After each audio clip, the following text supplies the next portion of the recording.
voting me for headmaster of Hogwarts. We truly needed me. When Muggles send their people, they do not send their best. It's a shame this election was stolen. Disallow vote by owl now.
Jalen Hurts is dog shit, and I hope that shit hopefully burns Dion out when your shitty ass team loses to the Patrick Mahomes. Godstony. Hurts can't throw the ball 30 yards. Joy.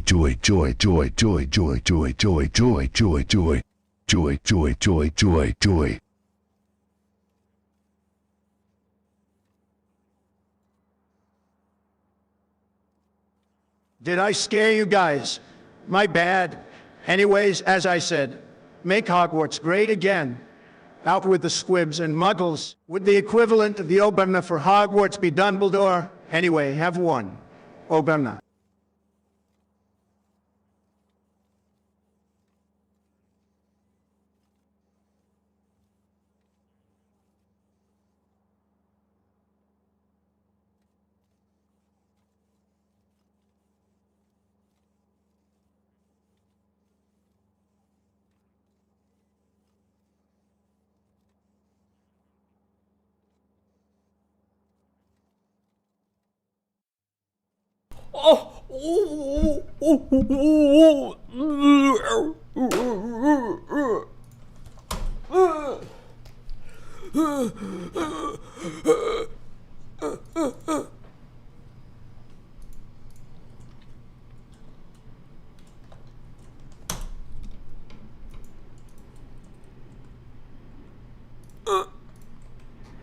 Anybody else here ever feel like or maybe just a little bit like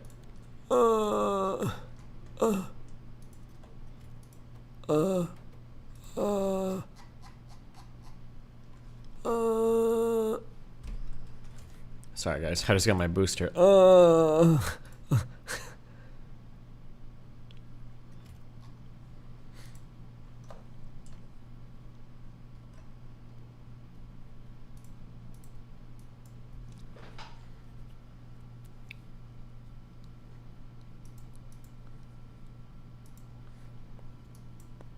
Donovan Sharp alert. We got a new Donovan video.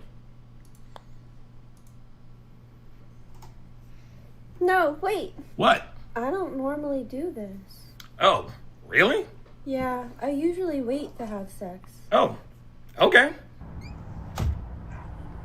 This guy is married and has a child. BTW chat. Train What's your girl to be the excuse? submissive. True.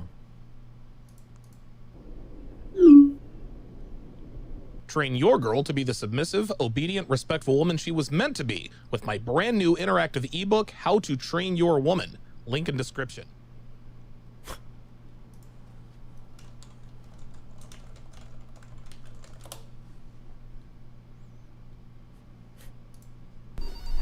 God, I love this skit.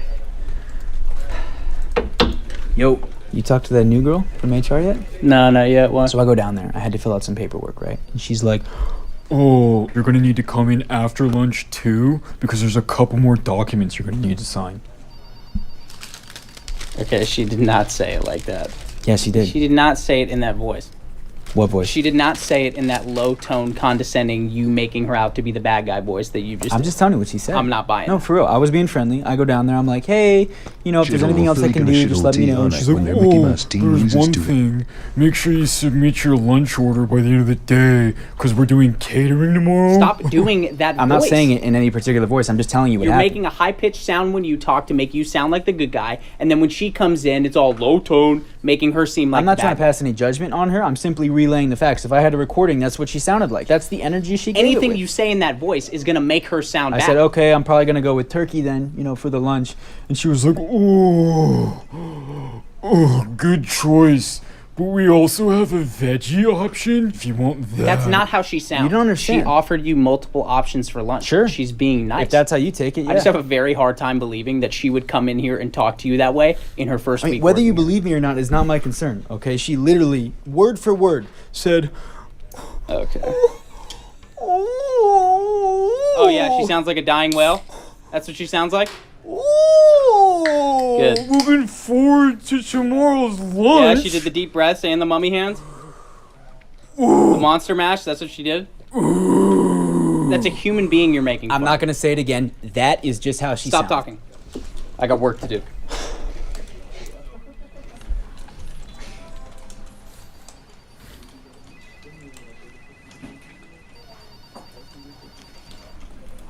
Oh, this must be Courtney. Yeah. Hi. And you must be Connor. I've heard so much about you. Just wanted to say thank you guys so much for being so warm and welcoming. It's kind of hard being the new girl at the office, but you guys have made me feel right at home. Oh, yeah.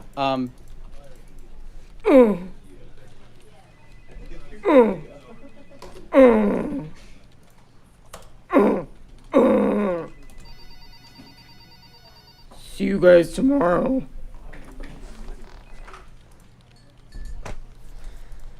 She just has to talk down to us, like, gosh.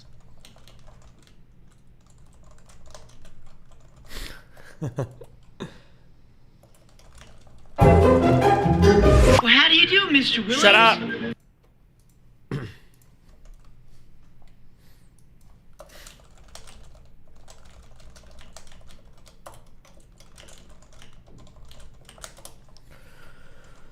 Oh. Okay.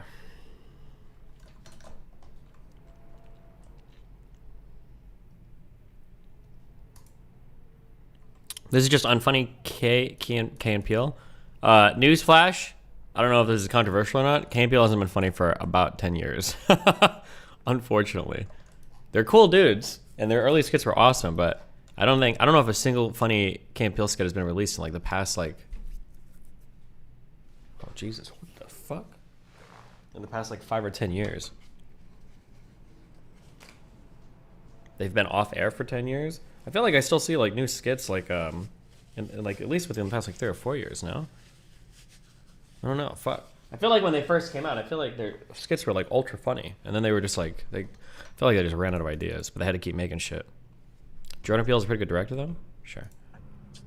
I'm about to miss my damn shit, bro. Y'all niggas tripping, bro. Niggas tripping. Oh! Ooh. Oh, shit! Oh, shit! I really got that on vlog, bro.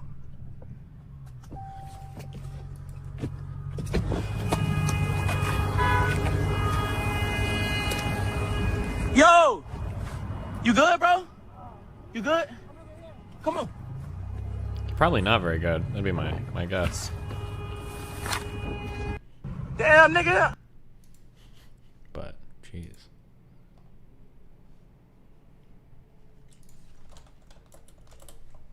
Bro, what's your at? Let me tag you. Jesus.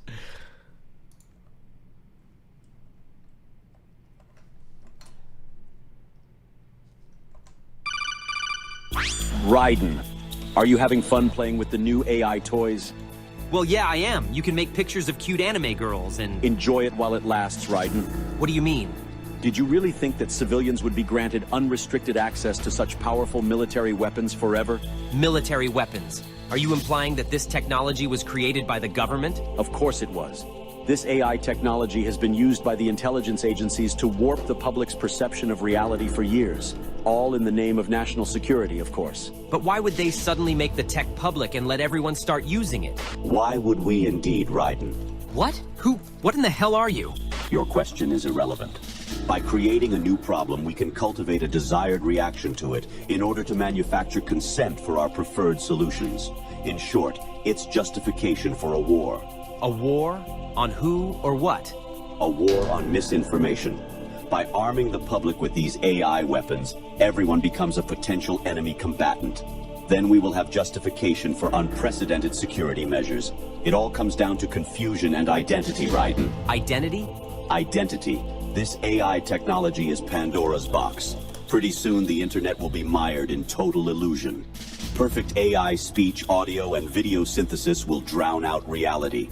Then AI bots will flood social media. No one will be able to tell the difference between interacting with an AI machine or a real human online. Even telephone calls will become totally untrustworthy. That is when we will present our solution. Mandatory digital identity verification for all humans at all times. The only way to ensure that you're dealing with a real flesh and blood human being and not an AI-generated mirage. But why? Total information control. For too long, the internet has acted as a double-edged sword. Its potential for anonymous user activity allows anyone at all to spread any thoughts, ideas, or information patterns that they please with impunity. State secrets, dangerous ideas, ludicrous conspiracy theories, misinformation, and disinformation. Until now, there has been no easy solution to this problem.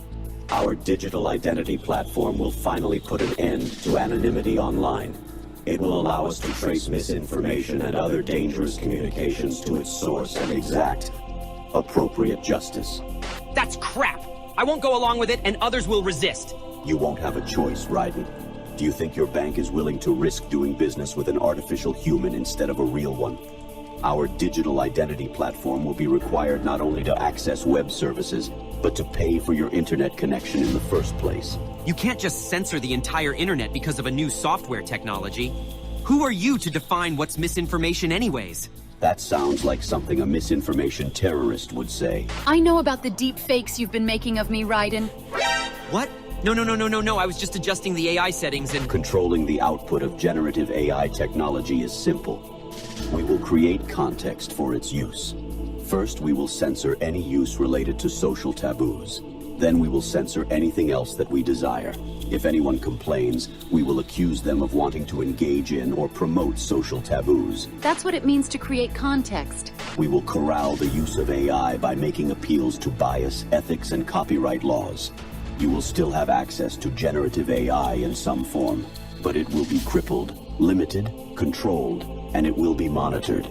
Anything that you generate will be cryptographically signed with your digital ID, so that its provenance can be ascertained if it's later deemed to be problematic. What gives you the right to control what people can do with their computers? The public at large will give us that right, because they will be desperate for a solution to the problem we created. They will eagerly give us the keys to the castle. Then, we alone will define what is fiction and what is reality, what is human and what is machine. After letting... Okay, nice, edgy. Are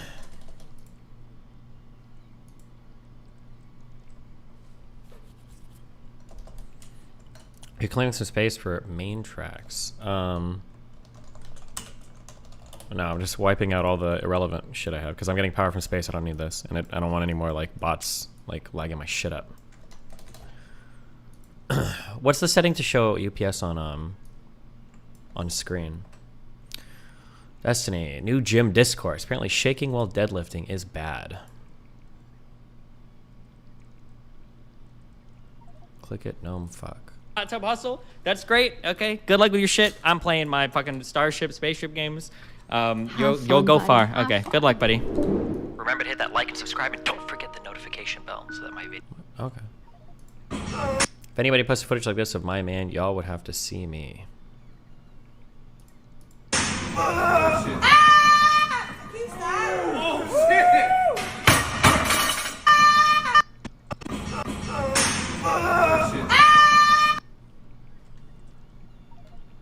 Keep watching the memes at the end. Hot Tub Hustle, that's great. Okay, good luck with your shit. I'm playing my fucking Starship, Spaceship games. You'll go far. Okay, good luck, buddy. Remember to hit that like and subscribe, and don't forget the notification bell so that my videos show up right in your feed. What did he mean when he said dividends? Yeah, what do you think he meant when he said dividends. What else could he Okay. have meant? You must be Connor. I've heard so much about you. Just wanted to say thank you guys so much for being so warm and well. Okay.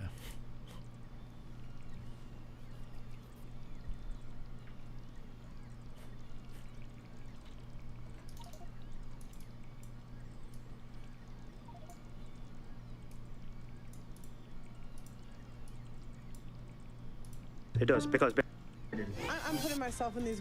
Andrew Tate, welcome Destiny to the channel. He is a political commentator with over 500,000 YouTube subscribers. Welcome back, Destiny. Hey, what's up? I like the totally non-biased introduction that I got lots of airtime there next to him. Thank you. Oh my god, these mics are super compressed. Am I crazy? But thanks for having me. Do you have an issue with the trailer? Yeah, I did have an issue with the trailer. I think you were in my sections more than I was, but that's okay. I mean, you know? to be fair, I did not edit that. Or is there like a high pass filter or something? I don't know. It sounds weird. I'm trying to figure out what it is. It's okay. Listen, it's your show, so you know. Thank you. And we have Solomon Ahmed, and he has a background in law, and he has been studying the Andrew Tate case. Welcome to the show. Thank you for having me. To start, is Andrew Tate guilty or innocent? I personally think there's enough out there that Andrew Tate himself has said that unless he's lying about what he's done, he's obviously guilty of at least a few things, namely defrauding the women that he gets to work for him, probably sex trafficking via the loverboy method. But I don't think anybody should be convicted of a crime unless adequate evidence is brought forth in a fair court, and then he's had his day to defend himself. So I think he's probably guilty, but I think we should wait and see how the process plays out. Okay. And what is your take? Yeah, my take is looking at the evidence and looking at the data that we have in front of us, I don't believe he's guilty.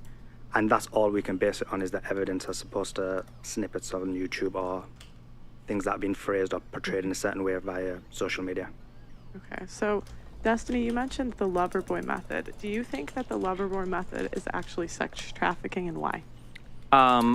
It's interesting the dance that he'll play here between pivoting between the evidence and pivoting between just that document that the judge uses to deny his appeal.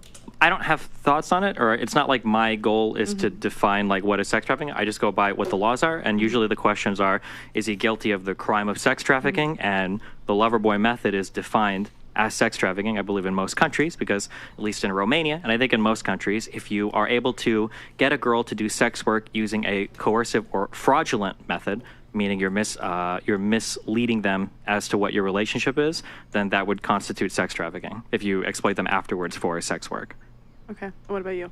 Yeah, I agree with what Destiny said just towards the end. So basically, loverboy method is a method by which human trafficking occurs. So if someone did loverboy method on its own, that would not be a crime. So what makes it a crime is when you do the loverboy method and then you meet the requirements of human trafficking, and therefore you then meet the standard. So on its own, loverboy method, a person would not be convicted of human trafficking solely based on loverboy method. So where do you guys disagree then? I mean, it seems like you're kind of on the same page. I mean, with that. I actually don't know what Destiny's position is, so I'd actually like to... Yeah, well, my position is we should wait and see what the court system does. I think everything they've done up to this point has been A-OK, seems to be by the books. And then I think we should wait and see how the process plays out. I believe there's, in Romanian law, up to a maximum of 180 days that they can remain detained while they finish their investigation. And then it's up to the Romanian court to decide whether or not they want to bring charges to the Tates. Right, so in terms of what Destiny said, I don't think that they've done everything A-OK. That's the first point. And the second point is I do believe that they've contravened certain domestic as well as international laws. And then separate to that, when it So, and separate to that, even when you look at the remanding someone for 180 days, although that doesn't contravene law, I have serious issues with that as well. Could you say the second part of that again? Yeah. So the 180 days, although that is within Romanian law, I have serious issues with it, and I can expand on that if you want. Okay. Yeah. Could you tell me why? Yeah, of course. So basically, we have a scenario where in Romania you can basically detain someone without having adequate evidence to prosecute or convict. So essentially, you detain someone, take away their liberty and rights, put them in prison, and then say, guess what, I'm looking for evidence. Now, I understand a lot of people may not understand the problems with this, but coming from the background that I am, being a Muslim, being an Asian, a lot of our community have been through this, both in the United States and the United... This is one of the few times where it's interesting, because the guy seems like relatively intelligent, but he makes it so ideological. I think it hurts him even on the conservative side. I can't believe he tried to make this like a race religion thing. What a weird angle of approach for this. United Kingdom, when your liberty is taken away without due process, without having a trial, without evidence being submitted. And so for us, from the perspective of minorities and from that perspective, we have serious issues because that was used to terrorize our community for more than 20 years. So yes, I will speak out about that, even if it's in the United States, the United Kingdom, Romania, France. I think it's a serious issue when you could take away someone's liberty without having adequate evidence. And 6 months is horrendous to take away someone's liberty. That's a significant period of someone's life to say, we haven't got enough evidence, we're going to jail you for 6 months and then we're going to look for the evidence. Do you agree with him or no? I would if what he was saying was true. So I feel like there's a lot of tricky word games being played when we talk about detaining somebody without enough evidence. So in the Romanian legal system, if you are in the finishing stages of an investigation, you can detain somebody while you finish that investigation up, especially if you believe the people that you're detaining might be a flight risk. You can detain somebody without having enough evidence to charge them with a crime or convict them of a crime, obviously. But I should have but when I'll go through all the claims first before I guess I start like trying to do more reading or whatever. But I had a bunch of people email me stuff. I should have leaned in harder in comparisons to the American legal system. I actually feel like the more that I think about it, the Romanian legal system is actually quite similar to the U.S. legal system.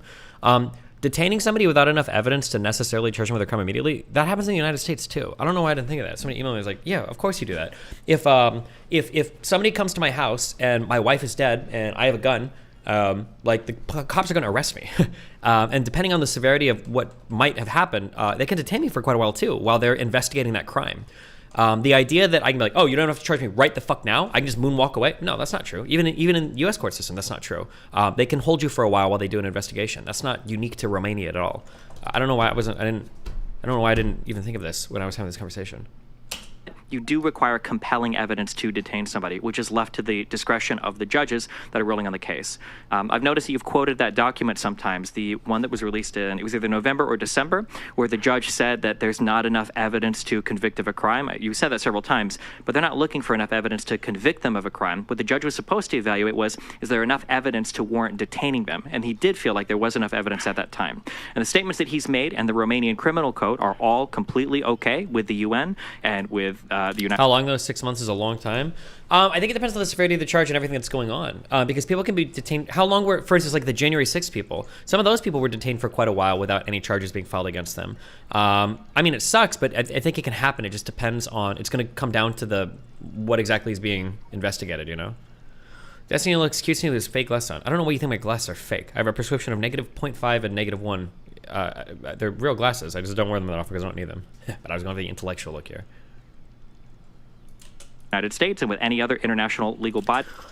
Oh, her setup is very strange. She has a giant TV in front of both of us where we can see the other person that we're talking to. So it feels natural. At least it feels natural to me to look forward at the person I'm talking to on the TV. But it looks weird to you guys because it just looks like we're both staring forward, like avoiding eye contact with each other, which is kind of strange.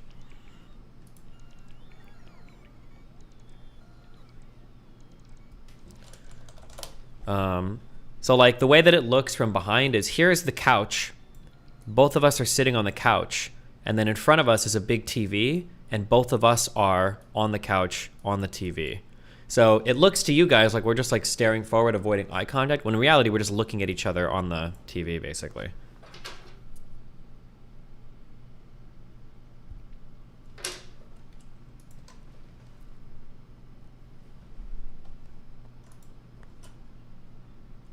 If you have that prescription, do you wear eye contacts then? I'm like a 0.25 difference in glasses, such as a dramatic effect on my eyes. Does it really have that dramatic? I mean, like, I definitely see better with my glasses. Like, I can see, like, individual leaves and everything. But even without them, the only time I would feel a little worried is if I was driving at night in an unfamiliar area in a place that's really dark. Then I'd probably be like, I think I need my glasses. But other than that, I don't think it doesn't feel that big.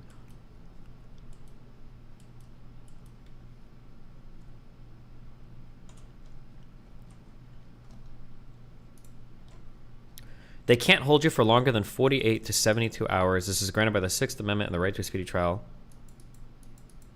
Without having charged you of a crime? Is that 100%? I know Brandon literally probably just fucking Googled this and just gave me the first answer. So let me just see what my...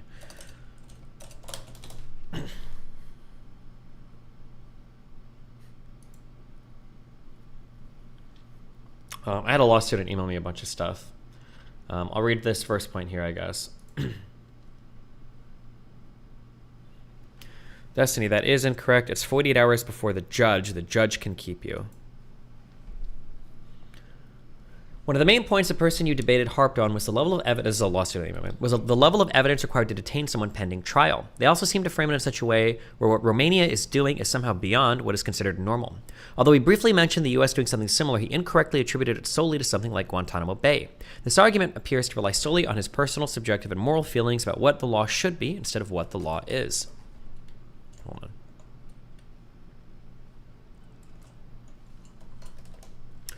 While it is true that generally, federal investigations are often done before an arrest, nothing prevents prosecutors from continuing an investigation when a defendant is detained pre-trial. It's also important to remember that the police and prosecutors often belong to separate agencies. Let's take an example where a federal agent witnesses someone commit a federal crime and takes them to federal court. An officer requires reasonable suspicion of a crime in order to briefly detain someone and conduct an investigatory stop. If, however, during that stop, the officer obtains enough information that would give the officer probable cause that a crime has been committed, or, for instance, actually witnesses a crime in the officer's presence, the officer can arrest the suspect. After the suspect is arrested, they are taken to their initial hearing / first appearance in front of a judge, where they are told why they are arrested and given pre-trial release conditions, like bail, for instance. If the defendant cannot post bail and be released, they remain in jail or prison. After someone is arrested, prosecutors have around 70 to 100 days to actually charge / indict the defendant. They've not yet done so. This is true for basically every crime, not just Guantanamo Bay. During this time, the prosecutors might speak to witnesses and victims, conduct depositions, review the evidence, or do their own investigation. When someone is arrested and detained pre-trial, the prosecutor does not have to and is not expected to already have enough evidence to prove the case beyond a reasonable doubt. There is much debate about someone being detained pre-trial if they cannot post bail because of the assumption of innocence, but the fact is that such an occurrence simply is not uncommon or violative of anyone's rights. The burden to arrest someone is probable cause, and meanwhile, the prosecutor tries to amass enough evidence to prove their case beyond a reasonable doubt later at trial. To charge / indict someone, I believe, my memory may be foggy here, the standard is that the prosecutor has to have a good faith belief that they continue with the case / prove the case beyond a reasonable doubt. In other words, you don't even need to meet the beyond a reasonable doubt standard to charge someone. If the prosecutor does not meet that good faith standard, / does not think they can, in the end, prove their case beyond a reasonable doubt, they would have to dismiss the case by not bringing forth charges or by dropping the charges, depending on how far the case has gotten. If you're interested in steps to federal criminal case, you can review this from U.S. Department of Justice for a little more meat. I highly suggest you to read and review the Federal Rules of Criminal Procedure. They're surprisingly not that hard to read or understand, and you should try reading whatever sounds interesting to you. Ultimately, as mentioned, I don't understand the point your debate opponent was making. It seems driven by emotion or a notion of unfairness, not the law. Presumably, Romania is well within their capacity to detain someone and conduct an investigation pre-trial, to either renew what the police or review what the police have gathered, question people themselves, or find whatever they think might help.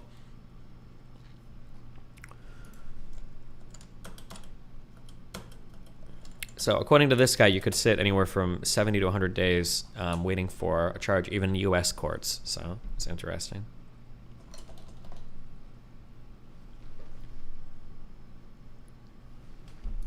So I don't understand when we try to push against the Romanian legal system why we say things like it's against international law or it's against international freedoms when this is how the Romanian criminal court system has been structured. It's one of the reasons why Andrew Tate, verbally said he was going to move there. I don't agree that it's in violation of any international laws. If it is, I'd like to hear which ones. Sure, of course I can answer that, Destiny. So I'll answer your first point about in terms of the level of evidence that was required to remand him. So my position is that it's unacceptable to remand someone when you haven't got enough evidence to prosecute or to convict. I should have just known this. It's unacceptable to reprimand someone when you don't have enough evidence to prosecute/convict. This is just wrong. The threshold to hold someone isn't the way you framed it, where it's very close to basically prosecute or convict. The evidence is based on reasonable suspicion, so the bar is very low to meet that threshold, hence why I have a problem with it. If the bar was much higher, was close to a beyond reasonable doubt, maybe even if it was balance of probability, we could maybe talk about that and look at the possibility of why that would be acceptable. But when the balance is reasonable suspicion, the bar is very low, it's easy to meet, and that's why I think it's unacceptable. First point. Second point, in terms of where they've contravened international law, that's a separate issue. So I will go into that because I know you've asked a fair question. So I'll just go through it. So first of all, Article 5.1 of the European Commission, which is incorporated into Romanian law, so it breaks European law as well as domestic Romanian law, states that whenever you provide evidence or prosecution provides evidence, he has to provide evidence both for and against his stance. That's not happened. He has not included evidence, which is, for example, the CCTV evidence. He has not included, for example, evidence which is long-form text messages, which include the entirety of the conversation. He's not included the witness statements, 3 of the witness statements of the alleged victims who say they're not victims. So those are examples of contravening Article 5.1. They've contravened Article 9.2, which this one we can argue because the first one I don't think there will be much argument, but second one, 9.2, is you can only detain on exceptional circumstances. Let's see, in Germany, if you've been arrested and taken into custody by the police, you must be brought before a judge as soon as possible, and the latest on the day after your arrest. And at the latest on the day after your arrest, the judge then decides you should be kept in prison while awaiting trial. There is no maximum duration of pretrial detention, but most cases are tried within 6 months. You can only be kept in prison for more than 6 months before trial if there are strong grounds to justify your detention. The decision to keep you detention pre-trial to be made by a judge, may be challenged during a complaint to the higher court. Well, this is after you've been charged with a crime, though, I think. So this doesn't fit what we're talking about here. And then 9.4 is that basically it's illegal to detain someone unless the circumstances are exceptional. And in this case, the exceptionality or the illegality or the problematic issue was that basically the psych report was used as a basis to detain them, and the psych report has significant issues in it, and I can go into depth in that if you want. Would you like me to, or shall I move on? Well, I guess for the first point that you bring up, fuck, we should get a notepad to write down on. A notepad? Yeah, unironically. For the first point that you bring up, so saying that you need beyond probable doubt. Beyond reasonable doubt. Or beyond reasonable doubt. No, sorry. Yeah. Reasonable suspicion. Okay, reasonable suspicion. Yeah. I think it's maybe fair to take issue with these things, but I mean, different courts across different countries are allowed to set up their legal systems in the ways that they see fit. I shouldn't have yielded this here. I just need to be more familiar with. I roughly know the U.S. criminal procedure, just from all the random shit we've watched from JCS. For some reason I let my mind get tricked into thinking that, I am thinking that like, oh, lots of different countries have like super different legal systems. That's probably not true. There's probably like 90% similarity between like most Western world legal systems. Is probably the case. With the U.S. and Romania probably being quite similar. I've let people frame the Andrew Tate case in an incorrect way for quite a while. I just shouldn't. I'm just being too charitable to that side. I shouldn't let them frame it that way. And the Romanian courts are set up in a way that is in accordance with the European Commission. The judge himself references the EC and provides the evidence that they have for the EC in the statement that he released in order to make sure that it was on the up and up.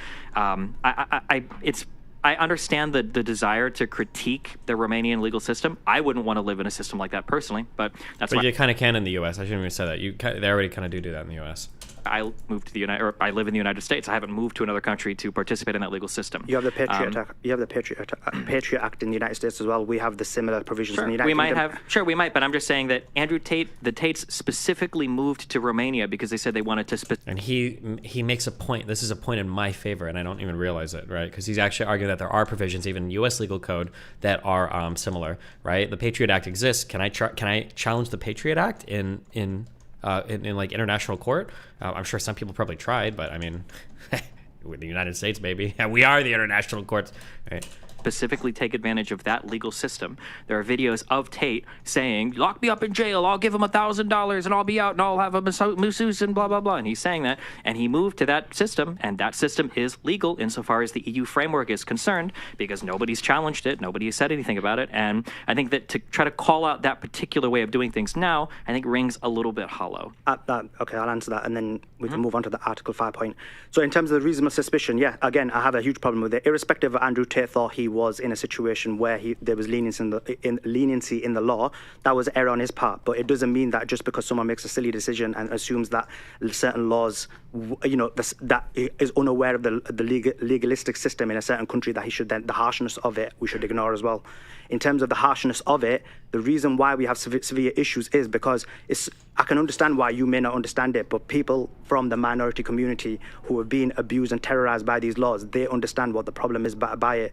And so for us, we're not just hating on the Romanian system, we're saying anywhere in the world that has detention without having significant... He virtue signals on this so hard so many times. I let it slide because I figure it just sounds ridiculous. I think I call him out a couple times, but it just sounds so silly. I wonder if this is playing... I don't think this plays well with the audience. If he's... I'm just thinking on an optical point of view. Because the Tate defenders are all going to be conservative. When you start pulling out, like, the race card, I don't think conservatives are going to typically play favorably to that. An amount of evidence where you can prosecute or convict is something that we will speak out about, and it's wrong. So it's not just the Romanian system. I said Romania, US, UK, France, whichever country is detaining people with only based on minimal level of evidence, which is reasonable suspicion, is completely inappropriate, unacceptable, and we will speak out against it irrespective of who's being detained. And so we have that in Guantanamo Bay, when significant amounts of people from the Muslim community who are being detained without due process based on reasonable suspicion and have never been to trial. Do you think that Guantanamo Bay, a military prison set up outside of the United States in order to maintain like foreign prisoners or terrorists, like people without uniforms, do you think that... I don't think Guantanamo Bay ever housed... I took a guess here because I'm not 100% sure, but I don't think Guantanamo Bay housed domestic U.S. citizens, right? Guantanamo Bay was only for ununiformed enemy combatants, right? Am I wrong on that? I took a stab in the dark on this. I think that's true. Guantanamo Bay Wikipedia.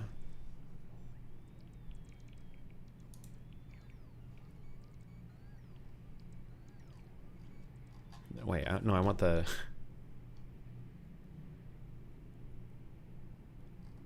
I ordered 3 new mice, and I'm just gonna fucking smash them against the fucking wall when I find one whose scroll wheel fucking works. Holy shit. Oh, they moved it over here, okay.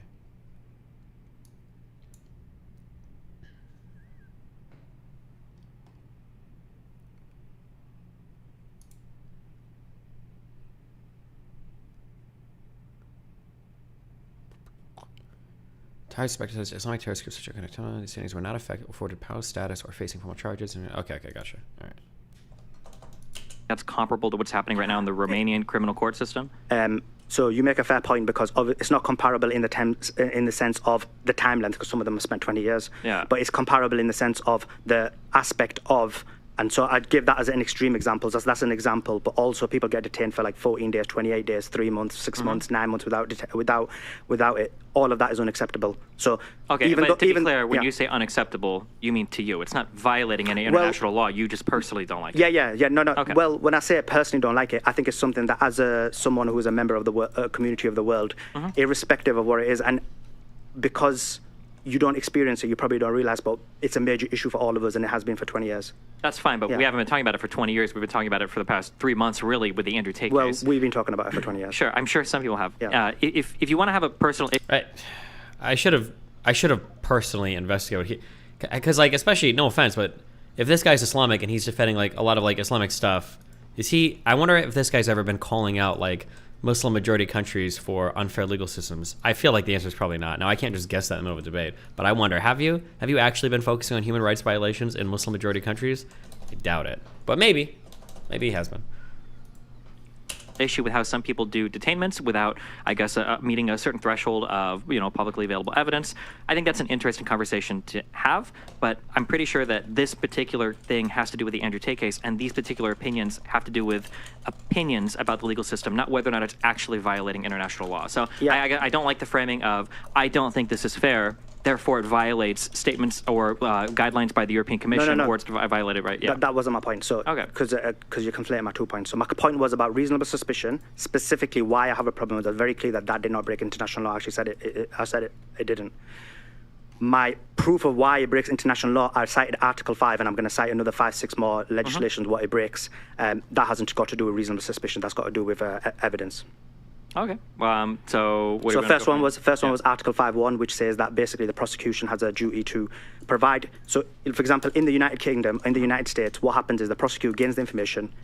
And this is the same in Romania, where it should be according to Article 5.1 as well as according to international law. What the prosecutor does is he gets the information. He looks at it. Look, this is the strong points for my case, but actually these are the weak points because this proves the defendant's case. I'm going to collate all of that and give it to the prosecutor. So this, in this case, is DICOT, and then the prosecutor then makes a decision based on both of the evidence and decides, wait a sec, the evidence isn't strong enough because our case is weak at this point. I'm not going to take this forward to prosecute. And so in the United Kingdom, the prosecutor is called the CPS. I'm saying this, where he's contravened international law, Article 5.1, is he did not provide the evidence that weakens his own case to be able to prosecute. So that was my first point. So you're saying they didn't give them the weaker part of the case too. So when you mentioned CCTV footage of what? Right, so CCTV footage is imperative. It basically shows, it'll give us a very good window into understanding, were these women detained? Were they controlled? Were they let out? It won't give us the full scope, but it'll give us a significant scope. Both inside and outside, they have the CCTV. They also had CCTV in the house where the girls were living. None of that has been included. So they didn't include the CCTV footage that was actually in the house when the girls were living there? That's right. And so, and the defense wants to include it, and that's going to be. I'm going to explain why that violates other articles within international law, which is then incorporated into Romanian law. I don't think they have to. I don't think there's an obligation for the court to include every single piece of evidence. It's international law. No, hold on. I should have been more precise here. They don't have to include every piece of evidence. If there's something that might become exculpatory, which means something that would like let's say somebody's accusing you of killing someone at a bar, and then the prosecution finds out that they've got like rock solid video evidence that you are like at a different time, at the same time, a different place or whatever, and they don't provide that, that would be exculpatory. It's like, this is evidence that's proven you didn't commit the crime. If you don't provide that, then you're operating in bad faith, right? And you can get in trouble for that. Something that would obviously exonerate you from a crime. But you don't have to provide neutral evidence, and you don't provide evidence that wouldn't necessarily be exculpatory. You don't have to provide all of that. If they thought that the CCTV stuff wasn't exculpatory, then they don't necessarily have to provide that. Now, I'll find out the extent to which they spoke to the judge about that evidence, but the idea that like every piece of evidence has to be turned over to the judge, that's not true.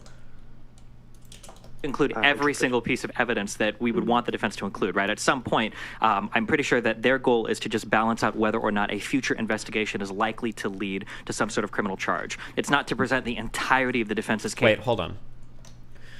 Yes, U.S. grand juries to determine whether to charge someone is only a one-sided presentation where you only hear the prosecutor's evidence and none of that helps the defense, even exculpatory evidence. My understanding, Ukushi, is even in the United States, exculpatory evidence has to be considered from the prosecution side before any charge, even before a court case has actually happened.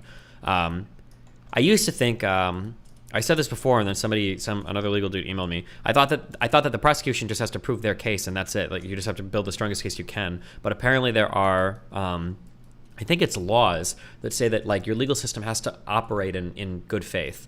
That like if there's clearly evidence that saves you from a particular thing or exonerates you from a particular crime you're being charged with, that the legal system has an obligation to take note of that before like filing charges and stuff.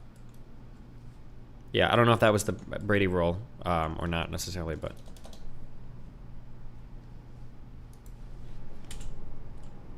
case at that point in time to see if they can dismiss the charges. It's just to see if there's enough to detain them there for the investigation to continue, meaning they're going to begin to, or they're already in the process of. I need to find and watch the CCTV footage. I've only heard descriptions of it, and I think we've watched clips of it.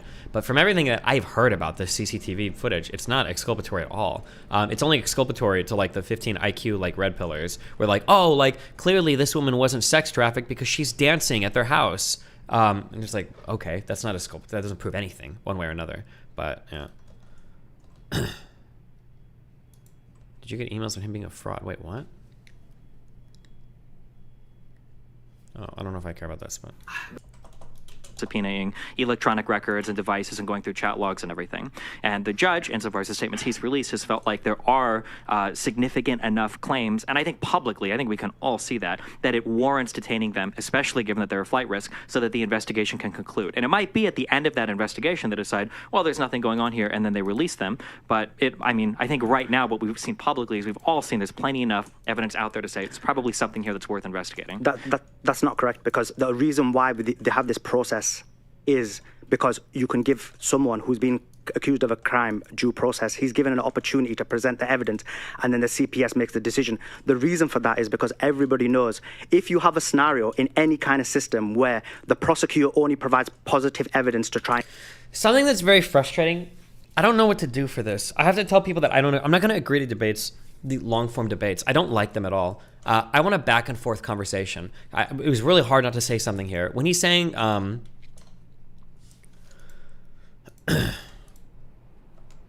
the evidence, and then the CPS makes the decision. They have this process is because you can give someone who's been accused of a crime due process. He's given an opportunity to present the evidence, and then when we talk about due process and opportunity to present the evidence, like this is shit that happens like in trial, like at court.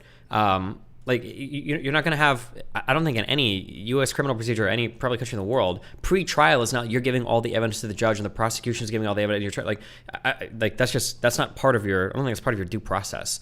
And the idea that because that's just going to court. That's just trial at that point. But it's frustrating. It's very frustrating not to be able to go back and forth and instead have to do these really long-winded. These huge back and forths where you gotta like keep track of all the points, and it feels like you don't make much progress. It's very frustrating. What about discovery? Where's my legal dudes? Discovery is different. Discovery, I think, is discovery is once a charge has already been filed, and then both sides are collecting evidence to make their case. That's discovery. And whatever evidence you're going to bring up in court has to be made available to the other side. But that's part of the trial process. I don't believe you wouldn't call an investigation discovery. I don't think. I've got a couple legal plays in here. You guys correct me if I'm wrong. But like discovery is part of the trial process, not part of the investigatory process, I believe.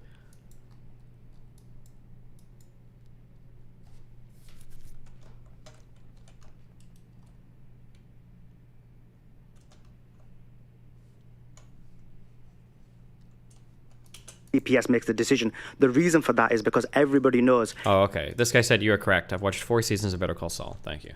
If you have a scenario in any kind of system where the prosecutor only provides positive evidence to try and prosecute, and he doesn't provide the evidence that weakens his case, you will end up in trial no matter what. And then what will happen is everybody knows, even if you're innocent, trial risk could go wrong. I should have. This is hard too. I need to like super ultra read to be legal expert mode here, but like. I don't believe that you have to provide all the evidence that would weaken your case. You just have to provide, if there's exculpatory evidence, you have to provide that. But just like random piece of evidence you find that may or may not or whatever that are kind of neutral, I don't think you have to provide every single piece of evidence as a prosecutor, or you have to go digging for all of that evidence as a prosecutor. Basically, I think like the gist of it, I think the spirit of the law is that like, okay, well, we walked in this dude's house, he was bloody, holding a knife, the wife was bloody, we asked some questions, we did like an investigation, we didn't come across anything crazy. It's not like they've got to go digging like, okay, we need to go talk to his friends. We need to find this guy an alibi. You don't have to do the defendant's work for him. I don't think that's on the onus of the state.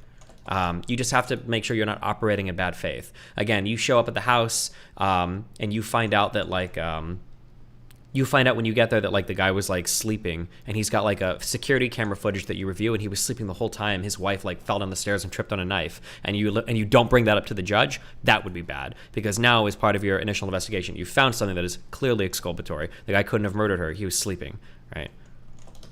and you could go to jail. Hence why they have these things in place to ensure that doesn't happen, and more innocent people aren't incarcerated.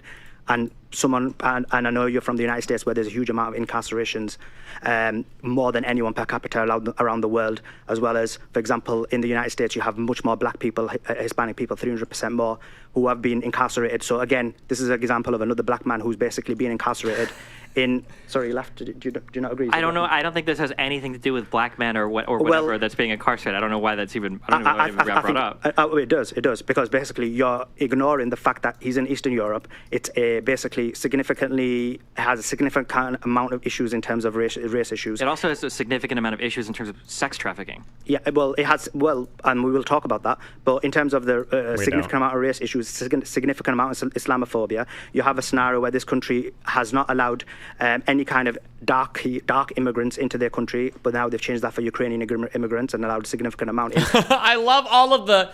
This is where I kind of roll my... I don't think I actually roll my eyes, but I'm rolling my eyes a little bit. This is where he gets so... There's so... Do you see... I'm curious, do you guys see when people like start loading a whole bunch of like ideological, like we're taking shots at like the Ukraine war out of everything here, like just randomly thrown into this? Like so bizarre that he would like take it to so many weird places. You've got a significant amount of history of Islamophobia. So of course, when a black man who is a black man, I shouldn't make fun of sex. I'm sorry. That was me. Hold on.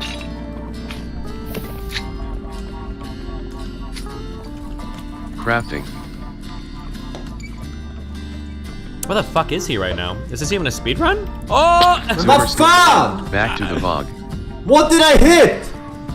Why was I so far away from the wall?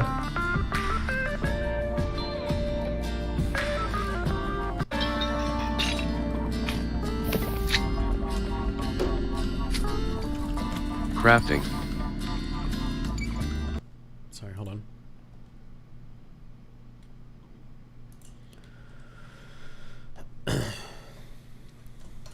Okay. Muslim gets incarcerated immediately after he's converted to Islam. I think How long has the investigation been going on for? Since April, at least. Well, they claim the investigation's been going on for April. We don't know exactly. It's going to be interesting to see when the evidence comes out, what evidence comes out. But what we do know is he was just curious, is there a single shred of evidence to point to anybody at any point of this process being either as racist or Islamophobic? I've just explained to you examples of how Romania has demonstrated that. And also, I'm going to demonstrate to you throughout this process how, for example, people are not understanding that. Can you explain how you believe in systemic racism in the U.S., but it's somehow impossible in Eastern Europe? No, I'm sure there is systemic racism in Eastern Europe. But you have to show that racism is involved, right? Maybe I need to be... No, fuck you. I am clear on this when I say this shit. I said it when those officers killed the one dude. The 5 black officers killed the other guy. I didn't. People were saying that was racist. I don't think there's any proof of racism there, was it? I don't know if there was any racism in the George Floyd case. I don't know if that had anything to do with racism. I never saw any evidence of that Chauvin or any of the officers were racist. Now, maybe there was some, and I never heard about it. Maybe they were making weird comments on Facebook, but I never saw any evidence of that. No, I don't know. I think it's just kind of silly to assume things are racist without seeing any evidence of that. Like,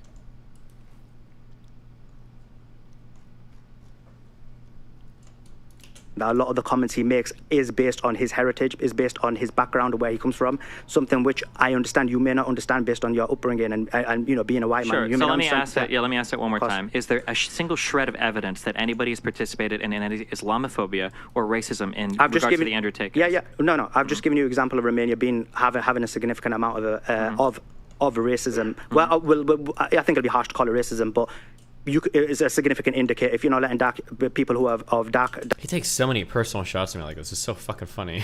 I think I might call it out at the end, but it just feels so weird. I don't even know what to... dark color into your country, but you're letting people of white color into your country. I think that says a lot. Okay, so I'll ask a third time, and if you don't have an answer, that's fine. You have no evidence of any Islamophobia or racism present in the Tate case, I've just given you evidence. You're telling me that the country as a whole maybe have had problems with racism, but in this particular case, I'm curious if there's any, like in the United States, if something happens and a cop was racist, we might look for like a statement that the cop has made. You wouldn't just say that like, wow, a black guy got arrested, that's racism, right? But you're saying that in the case of Andrew Tate, because he got arrested, it's racism and Islamophobia. So I'm curious if there's any evidence of that whatsoever. No. What I'm saying is, when you look at the scenario, there is the significant issues when it comes to the fact that he is a black man and he is just converted to Islam and he's been incarcerated in an Eastern European country. To ignore that is ridiculous, and I'll explain why. Because again, this is a scenario where if you ignore the issues of race, if you ignore the issues of someone's heritage, which is happening a lot in this case, because I know, and we're going to talk about some of the videos that you're complaining about, then you can basically break it into the bare bones and look at literalism and convict anyone of anything. But it's illogical. You have to look at the background. You have to look at the history of the person. Sure. In reality, when you take all them things into consideration, they have a significant impact. Look, this is quite simple. Because you can give these examples, and obviously you have to generalize them. This is a scenario where, let's be clear, it's a person who's a black man who's being, again, accused of rape or human trafficking of essentially white women, and being incarcerated in an Eastern European country without enough evidence. I mean, that takes me back. According to you, that takes me back to, for example, the United States in when this type of things were happening in the plantation and KKK. Because we got Romanian judges, KKK, so wild. Andrew Tate, poor black man. No, you can minimize it, but the issue is... Well, not minimize it. But let's talk about this. There's a significant... Hold on, wait, you just said a whole thing. Well, just real quick, Can I just make one point? Well, just you one said second. like 7 points. Because basically, you have a significant issue where black people are being accused of rape by white people, and it's happened significantly throughout the West. You've seen it now with Benjamin Mendy. You saw it with Greenwood footballers who were accused, and now after losing so many years of their life, they've finally been let out. So to think that this is not happening subconsciously or consciously is an issue. Okay, so this is a personal feeling that I have. I think that when we pivot to other cases, I feel like it's because we know that this case is very weak. If you want to talk about racism that exists in the United States or racism that exists in particular cases, I'm free to do that at any point in time. But right now we're talking specifically about the Andrew Tate case. Andrew Tate is a man that has released an entire university guide on how to be a pimp, on how to seduce women and get them to work for you, and how to sex traffic, on how to scam them on taxes, on how to do all of these things. He's had charges in multiple countries relating to rape. He's had charges in Romania now relating to his entire business relating to sex trafficking. To try to handwave all of this and go Islamophobia and racism would be okay if we had even one iota of evidence, a statement that a prosecutor made, a statement that a judge has made, any type of evidence like this. But right now we don't have any of that. So I can only go by what I've seen in front of me. So then based on that, then you deny. I should have reiterated like this is your feeling. I thought we were talking about facts. He uses that line a lot. I should have used it here. Institutional racism, because you can never have a scenario where you can use specific evidence for generalization, but the whole point is we use generalization to we show many examples to then say, look, this is a general issue. So that's you the might first use point. Generalization. If you want to talk about generalization, that's fine. But we use generalization to talk about general issues. We don't use generalization to talk about a particular issue. You not at all. What happens is you use specific issues to create a generalization, and then said generalization is used for subsequent issues. That's actually how it works. In terms of what he just described as racism, right?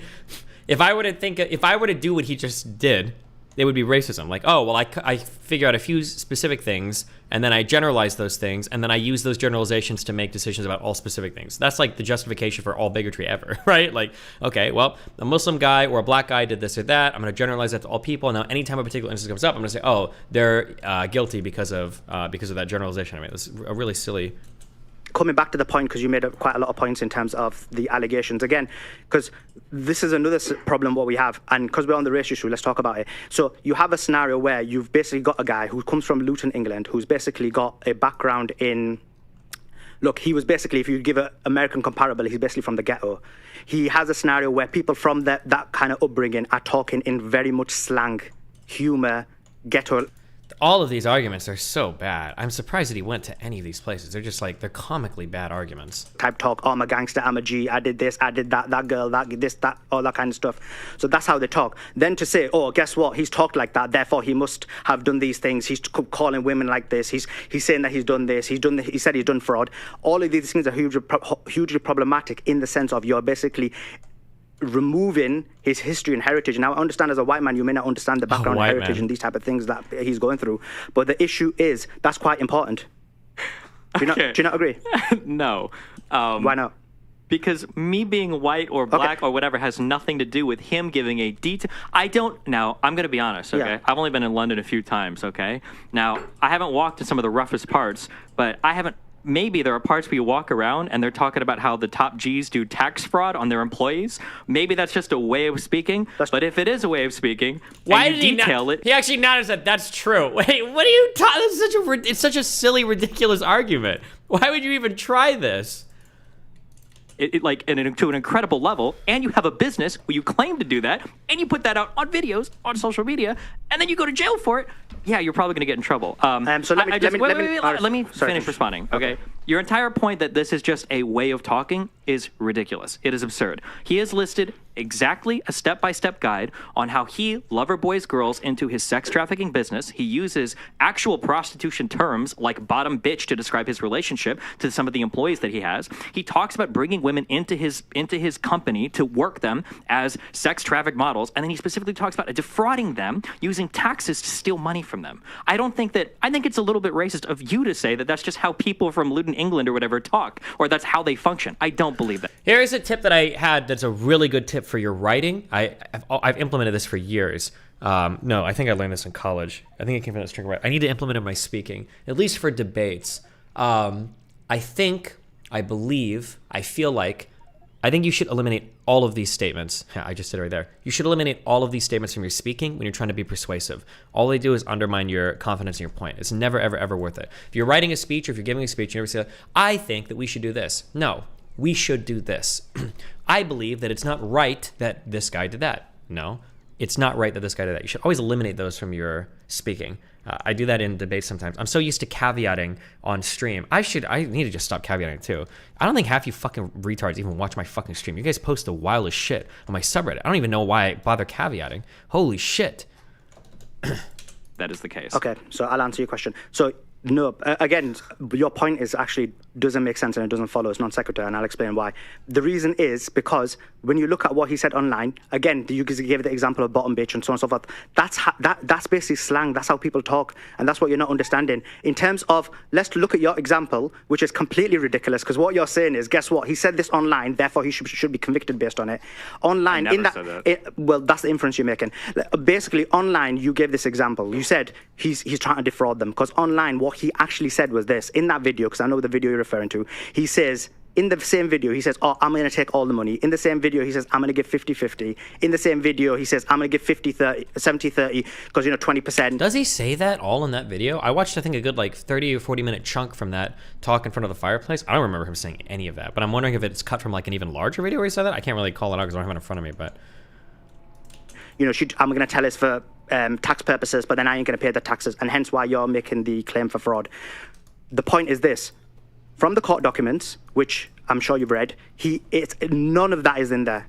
In the court documents, what it actually says is complete opposite. What it says is, and this is the worst one, so this is the worst woman, she says, I receive 50%, he receives 25%, so she receives double of what he receives.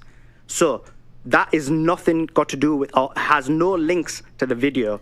So and she doesn't mention anything about being defrauded of taxes because she's receiving the full 50, she's receiving 50%. So what you're claiming is, guess what? I don't care about what the court documents say. I don't care what the witness is saying. But guess what? In a video, he said this, and therefore he should be convicted based on the video. No, there's only two explanations for the video because the court documents don't add up to what the video says. Either he was exaggerating and talking in this kind of slang language is what I'm trying to explain. So he was exaggerating. Or it could be, which is a possibility, that it was so long ago that he did engage in those practices and no longer does. But what we know is, in this case, what he's been charged for, what he's been held for, he hasn't been charged yet, so what he's been arrested for, no one says that. Okay. So I'm sure you've talked to a lot of people that have only watched clips of Andrew Tate, which is fair, and I think that a lot of people say a lot of dumb things about him because they've only seen clips, which is also not fair. I think people shouldn't do that.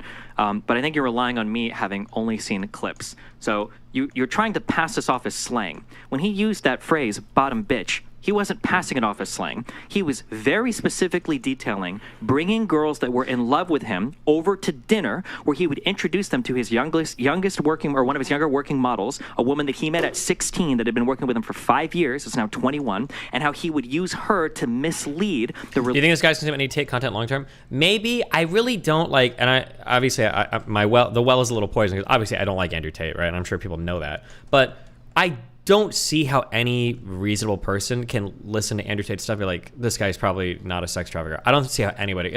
It feels very obvious when you listen to talk, unless you really want to take the position of I think he's lying about everything he's saying, in which case I don't know how you discern lies from the truth, but it's pretty obvious that he's like a trafficker. It's like, especially now after having watched a lot of his longer form videos, it's painfully obvious that he's a trafficker. Relationship that they had so that she could get the girl the new. Why isn't the fact that the Tate girls' passports are taken from them? It's always glossed over. That would explain why they would go for runs and return. Ray in YouTube chat. So the thing about Andrew Tate stealing passports from women, that piece of evidence was on Twitter from a guy leaking a chat conversation between him and Andrew Tate, I think, but I've never seen that corroborated anywhere else. I haven't seen prosecution documents corroborate that. I've heard other people corroborate that, so I don't use that as evidence. I don't know if that's actually true or not. When I'm building cases against stuff like this, I'd like to use the best evidence possible, because if you start using weak pieces of evidence, people can just attack that, and then your whole case looks weak. Like what I do to this guy when he brings up like racism and Islamophobia and stuff. But yeah, I just haven't seen good evidence that they were taking people's passports. Maybe they do. Maybe that evidence is out there and I just haven't seen it yet, or maybe that'll come out in court. But yeah. New one that was brought in into working as a cam girl. This is prostitute behavior. This is pimping behavior. This is exactly what it is. When he says bottom bitch here, he's not just using slang in a funny way to talk about a girl that's a friend of his that also works as her girlfriend. He's literally detailing step by step the process by how he would deceive and mislead, which are key components of sex trafficking. A new woman that he's brought in with another woman, he would mislead the extent of their relationship, and then he would use that to get her to go and be a cam girl. So that is not slang. Right. Wait, let me finish. That's Bro, not slang. You just talk for ages, but okay, I'll make loads of points. Hold on. I didn't talk for ages. I'm literally trying to respond point by point. This is why I don't like the really long back and forth. I might actually be talking long. I'm not sure. It's hard to keep track of it. I hate the 7 points and then 7 points. I hate this format so much. It's so god awful. Yeah, I just been like half the time. Okay, I literally wrote down 2 points. I am I'll going. let you go. I go Okay. nonstop. Okay, so it is not a slang thing. Secondly, you're bringing up this thing that the witness says they got 50%. That is not what the witness said. The witness said that originally there might have been an agreement where it was a 50-25-25 split, but the witness also said that they were randomly dinged for different charges that made it so that they didn't get that payout. For instance, if you didn't stream the full 12 hours, you might be fined like 1,000 to 4,000, whatever the Roman, or whatever the Romanian currency is. I always want to call it Romani currency, but careful. I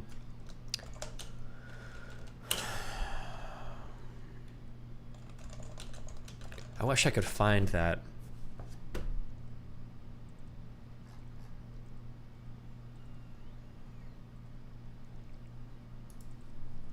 I wish I could find that number.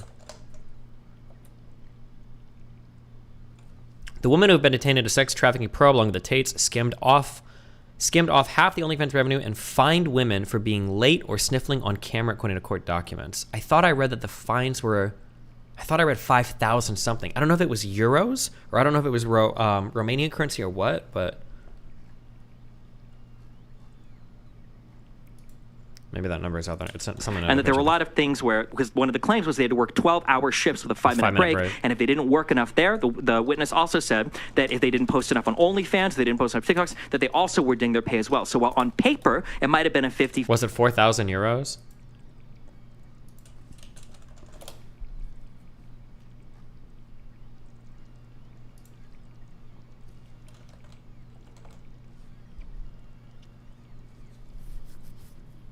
The alleged victim continued working to a strict schedule, staying live on TikTok for 12 hours, only a 5-minute break, with the defendants forcing her to earn a minimum of 10,000 euro a month and threatening to beat her if she didn't perform her job. Here it is. The so-called fines were imposed by the defendants if the girls did not post to OnlyFans, the documents claim, with one witness owing at the time the sum of 4,000 euro. So that's how much she owed. Maybe that wasn't an individual fine, but...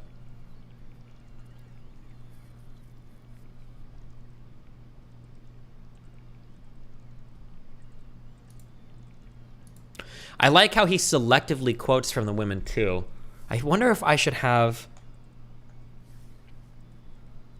I should be like a Binder Andy, like that one dude. If I could like organize like a briefcase and have like all of these, because he picks and chooses from the women so much, where he'll say like, so here, In a separate piece of testimony, another witness working in the TikTok and OnlyFans platforms for several months of 2021 without a contract on a schedule set by one of the defendants, saying that she was allowed to keep 50% of her earnings, with the remaining 50% divided between the Tate brothers and their alleged manager. So he quotes her, and he takes her quote at face value. See, she said she got a 50-50 split. What I should have said following up on that, but I didn't know that this woman had made that same statement. What I should have said following up was like, yeah, but she also said she wasn't allowed to leave the location unless she was accompanied. So, and that's a pretty big part of sex trafficking, is not being allowed to leave. So are you going to believe her when she says that she got a 50-50 split, but not believe her when she says she couldn't leave unaccompanied? Or are you going to believe everything she said and admit that, oof, that sounds like sex trafficking, right? That would be a rough spot to stick him in. I think when you're... I don't care. It sounds mean to say, but I think it's true. If you're taking the more honest side of a debate, you have to do like 2x the homework, because oftentimes your opponent's nuance bro is really good at this. People will just engage in flagrant bad faith. I think that even they know they're selectively choosing and quoting because they know their case is weak. And if a person is willing to engage in that, you've got to go above and beyond in researching everything, because they're not going to, you can't trust their research to be done responsibly, because they're just there to try to get owns, basically. 50 split. We have the issues where the witness is saying that they've lost some of it due to being fined, and we also have the fact that Andrew Tate on video has talked about how to defraud the women with their taxes, and we have another statement of him saying that he also oftentimes just bills in cryptocurrency, which is impossible to track. The woman would have no idea if she's... Is it trafficking to have someone perform a concert on a schedule and fine them? Well, if they perform the concert nude, and the only reason that they're singing is because you said you'd marry them and you move them to another country, and then after they moved there, you had other band members lie about their relationship with you and then convince them to do singing while nude? Yeah, it might be. Is getting that or not? Right. So again, this statement that you've relayed is inaccurate. So the woman who said that 50%, 25%, 25%, she didn't. Is there a way we could pull this up on screen? The document that you guys are talking about. Do you know what it's called? It's on some website. You know what I could do is I could prepare a Google Doc ahead of time and ship it to like Pearl and be like, hey, here's like the stuff I want to be able to show on screen. And actually, I could get away with this because I can even email it to my debate opponent. I say, hey, by the way, this is what I'm going to use for the debate. You can look through it, and then I'll shoot it to like whoever's moderating the debate as well. Is the dude Destiny debating really a lawyer? No.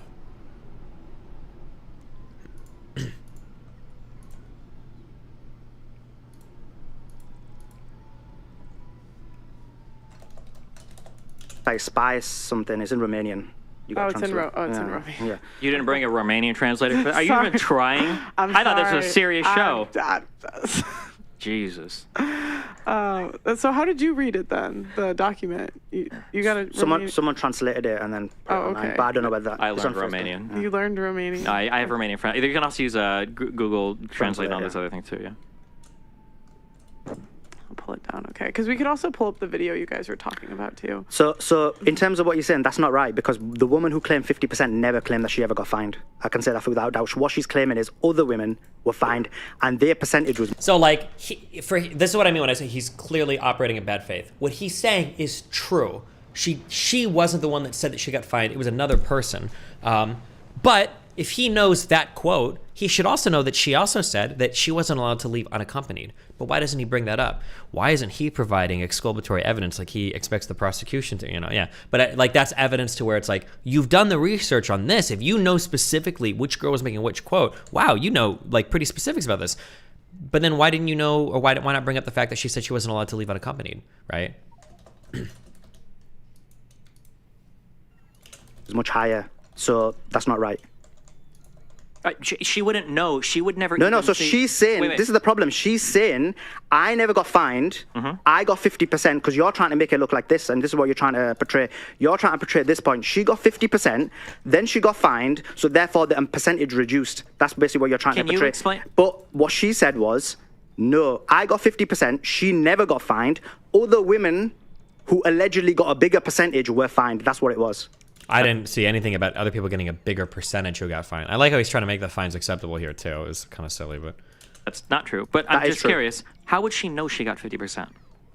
Sorry? How would she know she got 50%? Well, she said she got 50%. I'm asking you how she would know. How would she know if she didn't? I'm going by Andrew Tate's statements to figure out what was paid or not. And Andrew Tate himself has said that he would try to scam the models. But I'm curious. The correct answer to that, what I should have immediately said is, you know, because you see what you get paid on OnlyFans.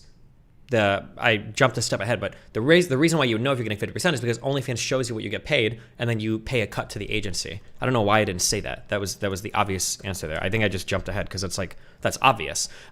Typically, people are taking a cut of your earnings, but you see like what you're getting paid and everything from the companies that are paying you. But in the Tate's case, they've specifically said that their talent isn't allowed to access any of their shit. They don't know their financials. They don't see any of those statements. They're not even allowed to look at their fucking Instagram DMs. So of course they don't know that. No. This is the problem, you see, because again, and another point is this.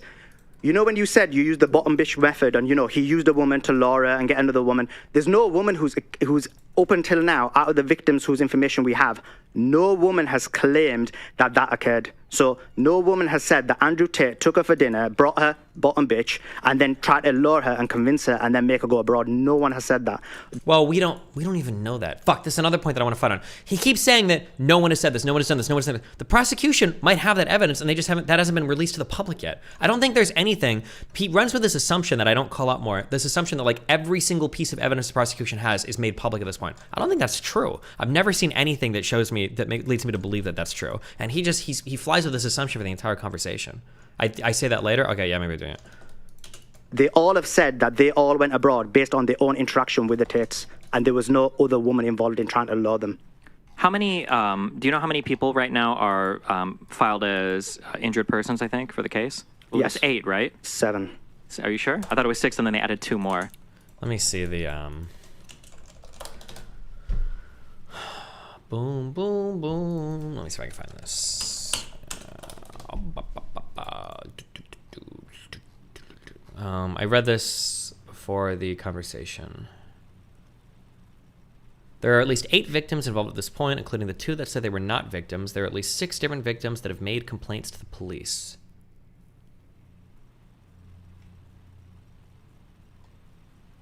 Maybe I should have looked. I should have just looked up every single victim. That's what I should have done.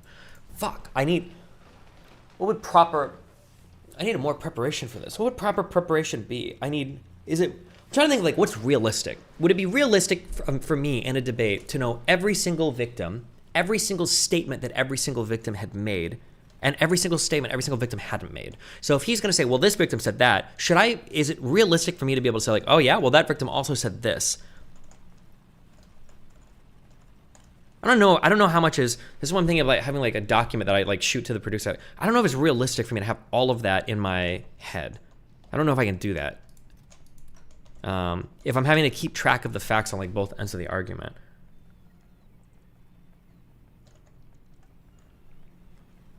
I don't think anything I've heard so far is unreasonable for me to have known in advance. Like I could have memorized all the points so far, I think. But only like but it would have meant I would have had to memorize way more to get all these so far. I'm not sure. It was 6. They've added 1 more. Okay, so it's either 7 or 8. How many women worked with him? What do you mean? Didn't he say at one point that he had up to 75 women working at one time? That's what the website says. But Okay. again, this is the problem. So he did say that. One can assume. Because you're right, he did say that. I'm not going to deny that. He said that basically, I had 75 women working for me and that we could get rich together. He did say that. Okay. In terms of what the court information says, it doesn't say anything related to that. In terms of the BC documentary, they try and portray the fact that it's actually a very small operation and there was hardly any women. Has the prosecution... Is that true? Did we watch that? I know we watched the Vice one. I think we watched parts of the BBC one. Did we watch the whole BBC one? Did they ever say it was just a small operation? I don't remember that. I don't remember that. Like, can I just say like, no, they didn't. I don't know if I've ever heard anybody say it was ever just a small operation. I don't know if I've ever heard anybody say that. Destiny's literally gonna have to spend hours plus prepping for this shit. Well, but I mean, it's good. I mean, I don't think there's anything wrong spending a lot of time preparing for stuff. Leaked every piece of evidence that they have? Sorry? Has the prosecution leaked all of the evidence that they had? No, they haven't. So what they've leaked, no, they haven't. So what they've leaked is this. So what we know about, and then I'll explain to you what they've leaked. So what we have is the witness statement of the women, right? We have the psych report. Do you think the psych report's acceptable? I do, yeah. You do. Why do you think it's acceptable? It was done by a professional. What else can I go by? So you think it's acceptable that a psych report was done on the US Moldovan woman, And then based on that psych report, the psychologist made a judgment that all the other women are brainwashed. So Jasmine and Beatrice, she never saw them. She never met them. She never did a psychiatric report on them. And just based on them girls' words, she decided that they were brainwashed. Do you think that's how... This is the whole point of an expert witness. I didn't communicate this well at all. The one law student guy emailed me this. Expert witnesses, the psychologist. Lastly, your debate opponent stressed how the psychologist being used by the prosecution was making conclusions about women that the psychologist did not directly analyze. In the United States, lay witnesses and expert witnesses are completely different. He links to Rule 701, Rule 702, for Federal Rules of Evidence. There is a lot of case law about the difference between the two types of witnesses, but the main difference is that lay witnesses can only speak about that which they have foundation to speak on. In other words, things they personally experienced directly and opinions and conclusions that were reached from their own personal experience. On the other hand, expert witnesses, once they lay the foundation about their field of expertise, how it works, all the formulas, and anything else they use in their field, they can then opine about things they did not see, hear, smell, touch, taste directly or personally by applying all of that knowledge towards a particular situation. At its most simplest, expert witnesses are allowed to extrapolate what they know to the specific case at hand, whereas lay witnesses cannot. Thus, assuming Romania has something similar, I see nothing wrong with a psychologist, presumably an expert witness, extrapolating their knowledge to the Andrew Tate situation. I kind of say this, but I think sloppier, the ending part at least, but... That's how. Do you think that's acceptable? I don't know the extent to which you can guess the other one. Why have we moved on to the psych report? Why did we jump from No, because you asked for the evidence. That was the second evidence. Well, no, I was asking... You seem to be very confidently stating that the presence of the bottom bitch, that hasn't been mentioned by any other woman or any other person. That's right. But how do we know the prosecution isn't planning on bringing that up at trial? Well, we could look. We only base on things on what information we have right now. The information. I hate these long back and forths. If we're only basing on what we have right now, then you can't say that this evidence doesn't exist. You can only say it hasn't been presented yet. He plays a lot of really tricky word games here it's so hard to, it's very easy when you're going back and forth to stop that. Nope, don't. But when I have to respond in long form and somebody plays so many word games, it's so difficult to keep up with them all. I don't know if I should just not do debates in this format anymore, where I'm like, we have to have a back and forth. It can't be this long-winded back and forth because he's so sneaky with a lot of things that he says. The information we have right now is we know there's a witness statement, we know there's a psych report, we have the two...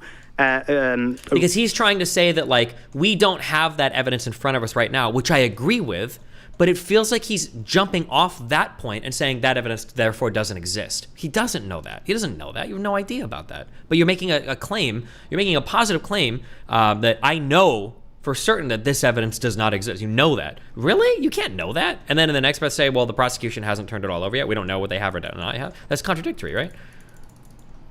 Rulings that were leaked, and we also have what else we have? Some of the WhatsApps that were leaked. I can't use, you're telling me I can't use any statement that Andrew Tate has made in any of his videos or websites. That's not fair game for me to use. Look, you have to accept. Look, there could be a snap. I can take, look, I was even going to do a low below, and I actually took a snippet from your video where you said, me and Lena are racist. But guess what? That was out of context. That was a joke you were making because you were being humorous, and there was context because you were having a joke with like somebody who was accusing you. Sure, of it. but what is the point I'm trying to make is that would be unacceptable for me to use to then say you're racist. So in reality, what'll happen is this is what I think. This is in the scenario where I think it should be used and when it shouldn't be used. I also don't like that he keeps he's relentless. He'll keep hammering the same point that I feel like I've dealt with a lot. Oh, Andrew Tate was just talking shit. Oh, he's just speaking shit, blah, blah, blah. If Andrew Tate was like on a podcast and he says like, yeah, I'm a sex trafficker, wait, whatever, then okay, sure, yeah, that's fine, right? That doesn't mean anything. But when he's giving detailed breakdowns on what he does, like if I come on stream like, hey, yeah, I'm racist, guys, or whatever, and you're like, okay, whatever. As opposed to me coming on like, so when I was in high school, this is how I cheated in our school's computer system to mark down the grade of every single black person by 15 points, right? Well, if you're like, Destiny, that sounds kind of racist. You're like, oh, no. Like, I just like joke about it a lot. What do you mean? It's not a joke. You're like telling a detailed story about how you did something to fuck over a group of people based on their race. What's the joke, right? So it's like when Andrew Tate is giving these detailed breakdowns on how to run his pimping business, and this guy's like, oh, he's just joking. That's what people in London, that's what black people do. Like, what? What do you mean? What? I'm not talking about just short jokes he's saying. I'm talking about full videos I've watched where he like lays all this. He had a whole website on how to pimp. That was the whole Hustlers University. So the scenario where a video evidence should be used is, let's say for example. Why are you so flustered here? I just don't like the format. It's just it's a very hard format when he lays out so much bad shit over and over and over again. And I feel like it feels like I'm running around putting out fires that are like a bunch of those candles, the birthday candles that relight when you blow them out, and I'm like running around blowing these out over and over and over and over and over again. It's just very, very, very frustrating to deal with that in this format, I think. Example, someone says, I killed Michael, and then you see Michael dead. You'd be like, okay, he said I've killed Michael online and Michael's dead.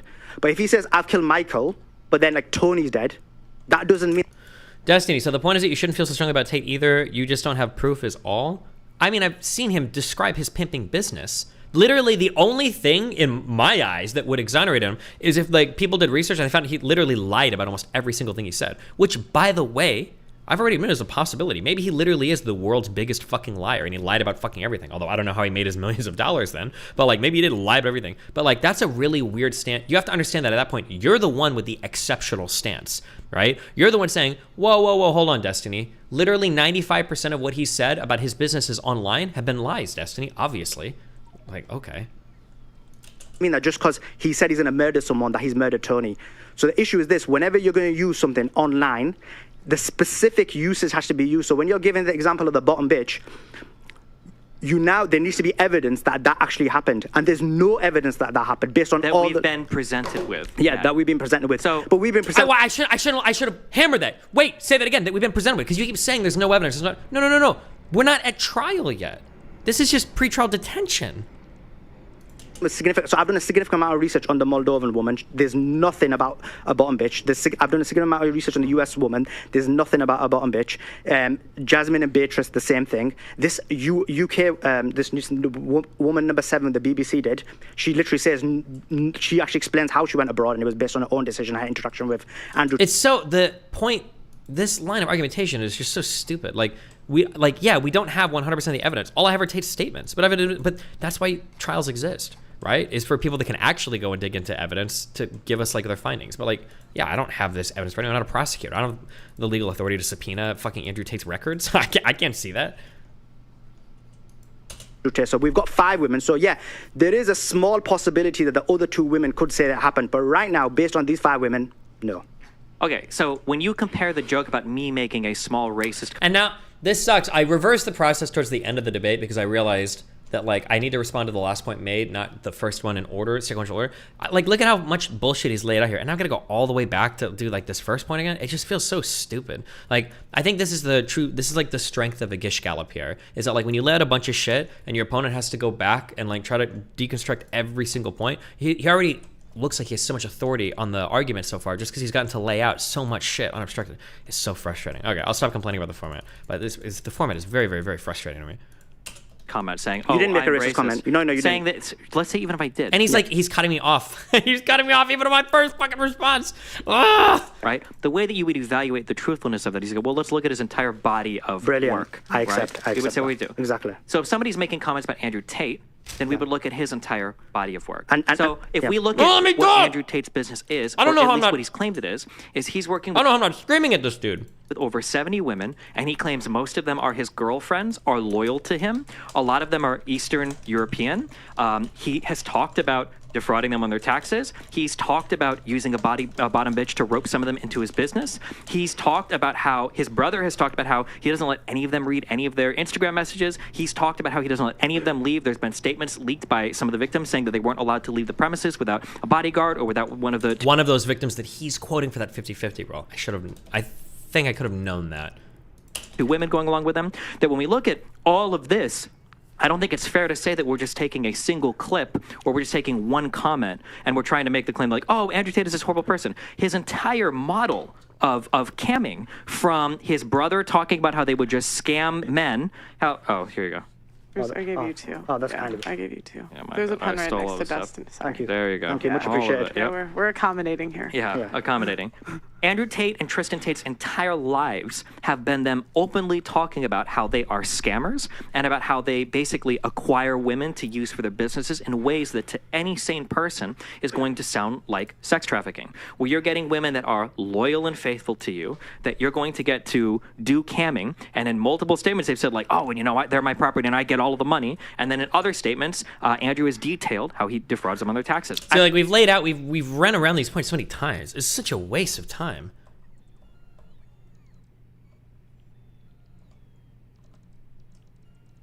I don't see how any insane person doesn't look at this guy like, oh, you know, this kind of looks like sex trafficking. It really does fit the bill completely. So, okay, so basically 2 points. The fallacy of your position is this, and I'll get to the fallacy in a second. First things first, I agree with you. You should take a person's full body of information, and when you take Andrew Tate's full body, you've seen it online. There's so many of his fans have produced videos demonstrating the complete opposite. No, you shouldn't fraud the women. No, you should look after them. You should take care of them. You should respect them, so on and so forth.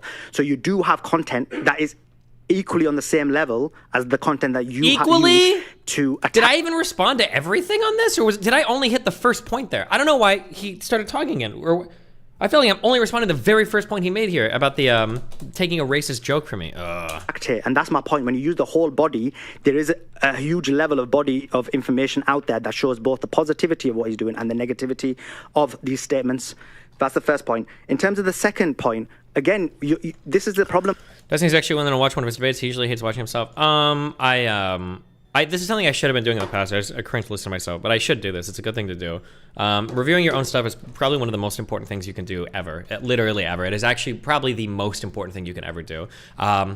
For music, recording yourself playing and then listening back to you playing at a later date is really important. It's probably true for painting and photography and every other art form. It's probably true for sports, I imagine. Maybe. I'm sure that do people like record themselves and watch like games and shit of them like, you know, going up and down the court or how you handle yourself on a football field. I'm sure that like people watch film of this type of stuff all the time because it's important to see it from a third party perspective, especially when you're removed from the event. I should be watching my stuff, but I wanted to. Oh yeah, reading and writing again at a later date is all probably important stuff. Yeah. So I should be doing this. I just cringe, but I'm doing it now. Or I'll try to this year for most of my important debates. You're doing, because I know you have to do it because you know the case doesn't line up with your point. What you're basically doing is separating online content of what he's saying and saying, I don't care about what's happening in the case, that he should be convicted based on that. But guess what? I'm saying what he's saying online has no correlation with what he's done. So therefore, you can't use that as evidence to then say he should be convicted. What you should be doing, or what you can do, and I would find that acceptable, is if he's actually got a specific statement. So let's say the US woman says, look, he did X to me, specifically X, not the whole. Des, are you still coming on our panel tonight? Wait, who? On Point Fresh. Wait, I saw you before. Wait, what panel am I coming on tonight?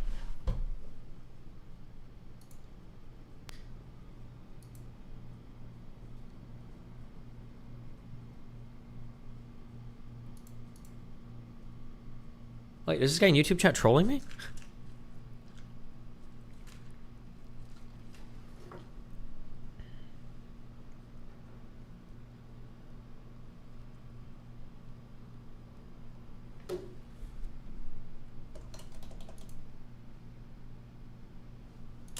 Thing and trying to make it look like human trafficking, and then you went and found he did X in the video, then you could be like, he did it, but that's not what's happening. You're basically saying, he did this on the video, I do not care what the evidence states, I'm going to just say that he's guilty. I've never said that. So what you're basically saying is, guess what, I'm going to trial him, or I'm going to convict him based solely on social media content, irrespective of what the... And then he gets to go on and make this really great point. It would be really shitty to say somebody's guilty just based on social media. That's true, and that's a powerful point, but he shouldn't be allowed to make that point because I've never stated that. I've never said that Andrew Tate should be guilty based on shit he said on fucking YouTube or TikTok. Why the fuck would I ever think that? This is just a stupid point. But then he gets to go on and like grandstand on this, and it's like, yeah, that's true. Why the fuck would you try to say? And it's like, well, I haven't fucking said that. Yeah, I don't know. Damn. Real life content is, and that's a problematic because, like I said, you're not. Hold on. Even retards in YouTube chat says, Destiny, that's exactly what you've been saying. You've been saying Andrew Tate is guilty based on what he's been saying. That's no.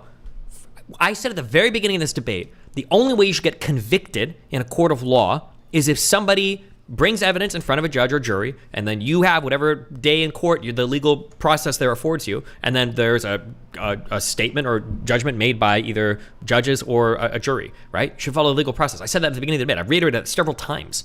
Like, yes, but you assume guilt? Sure, yeah, I do personally. Yeah, of course, based on whatever. But why the fuck do you care what I personally assume? As long as I'm affording you your rights. I also think OJ probably killed that fucking girl. Like, problem? I mean, yeah, like, we're allowed to have our own personal opinions about things, but I've said a million times that I don't think there should be a conviction or anything like that unless it actually comes out of court. Like,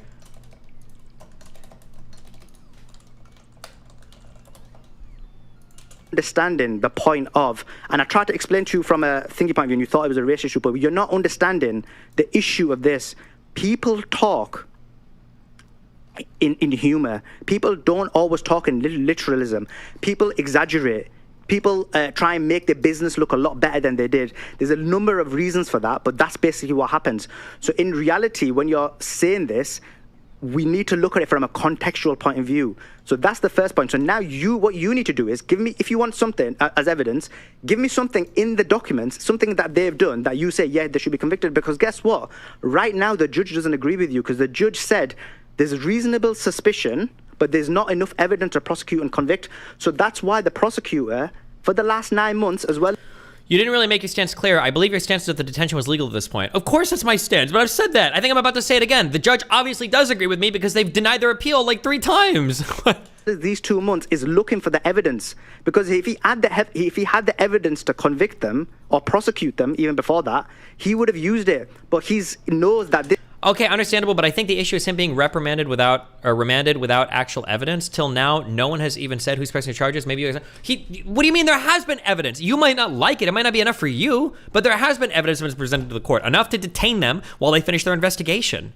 Like, this social media content that you're talking about, that doesn't match up with what the real life evidence and claims of the women are. So what you are saying is, guess what? I don't care what the judge says. It doesn't matter that the judge says that there's not enough evidence to prosecute and convict. That's not good enough for me. I'm going to look at social media content, and he's guilty. Okay, so I'll reiterate what I said at the beginning of the show. Only one of us here seems interested in having the process. Now by the time I reiterate, it looks weak to even do it, because he got to grandstand so hard, or like, oh, don't try like court of public opinion and convict people based on it, blah, blah, blah. Yeah, no fucking shit.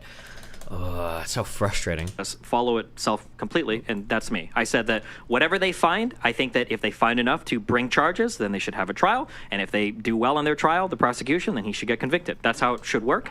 It might be the case that after the prosecution digs further, that they don't find enough, and Andrew Tate and Tristan and the other 2 women end up walking. That could be the case, and if that is the case, then that's fine. I'm not here saying that he should be convicted. You keep saying that he should be convicted. I don't believe that he should be convicted based on what he said in his social media post. Thanks, I think that okay, cool, but yeah. I think that it's. I think that it's. Why is he cutting me off so much? So what do we disagree on? Hold on. What is he coming on? Hold on. Well, I'll tell you. Yeah. The first thing you said is look at his full body of work. Okay. Yeah.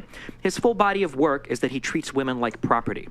When he has some TikTok videos that say things like you should look after women and respect them and take care of them, he's taking care of them as a pimp takes care of his prostitutes, and he's reiterated that multiple times, that the women belong to him, that they're not allowed to go out without him, they can't go to the club without him, they can't do these things without him, that they stay home all the time and they cook and they clean and they. Hold on, let me respond to his things, please. And then Pearl wants to cut me off. Okay, yeah. That he's multiple times stated this, and his brother Tristan has stated the same thing as well, that they're not allowed to look at their Instagram DMs, that he controls all of their social media accounts. They probably control their income as well. I would imagine that would extend to that. So when you say that there's a counterbalance, well, on one end, he's treating women like property, but on the other end, he's saying that respect them because you need to own them as sex workers, essentially, or own them as house slaves. I don't think that that's a good counterbalance. You bring up this point again and again that he should be convicted based on social media things. I have not said that he should be convicted. What I'm saying is that, and what you agreed to, is that the prosecution hasn't given us every single piece of evidence. If Andrew Tate has said, I defraud people on their tax... Don't let chat gaslight you. You literally said in your opening statement that he would only be guilty unless he's lying about everything he said online. I personally think there's enough out there that Andrew Tate himself has said that unless he's lying about what he's done, he's obviously guilty of at least a few things. Okay, cool. I don't think that he should be convicted for it. I think that would be a good point for the prosecution to say, okay, well, let's start subpoenaing records and let's see what have these girls actually been paid. They should have bank accounts. There should be income statements from his camming websites, and then the prosecution can look and they could go, this woman earned, 50,000 Romanian dollars, and she was paid, 25,000 Romanian dollars. Well, everything here is probably good, and they move on. But maybe she earned $50,000, and for some reason she's only getting paid 500 Romanian dollars. Then that would be probably something you would bring in court and say, hey, look, this is part of the charges we're bringing against you. You are clearly defrauding these women. I don't know what the extent of that investigation is going to be, because right now I don't have any insight into what the prosecution has besides what they've leaked to the public or presented to the judge to maintain that the Tates remain in prison until they finish their investigation. The people talking humor and all of this, again, I'm going by full-length videos that I've watched of Andrew and Tristan Tate explaining how they work with women and explaining their business. I'm not going by little quips. I'm not going by small clips. I'm not going by jokes. I'm just listening to how they describe the process of what they do. And if you listen to it, it sounds indistinguishable from pimping. Would you agree that the CCTV footage should be included in the case? I don't know what the particular. I don't think I that just think every. it's weird. Like, why wouldn't they have that in there? Why, I don't know what evidence they need to have on both sides, because they don't need every single piece of evidence. Well, right? I'm just thinking, like, if you're gonna go off of, because you guys know a lot more about this than I do, but basically, like, that Andrew and Tristan were like running this operation. Wouldn't CCTV footage be the perfect thing to see? Like the problem is I don't know if the CCTV footage. You argued points that you should have conceded to. That last statement was an actual contradiction to say you're not going based on social media, but then said based off what he said he should be. No.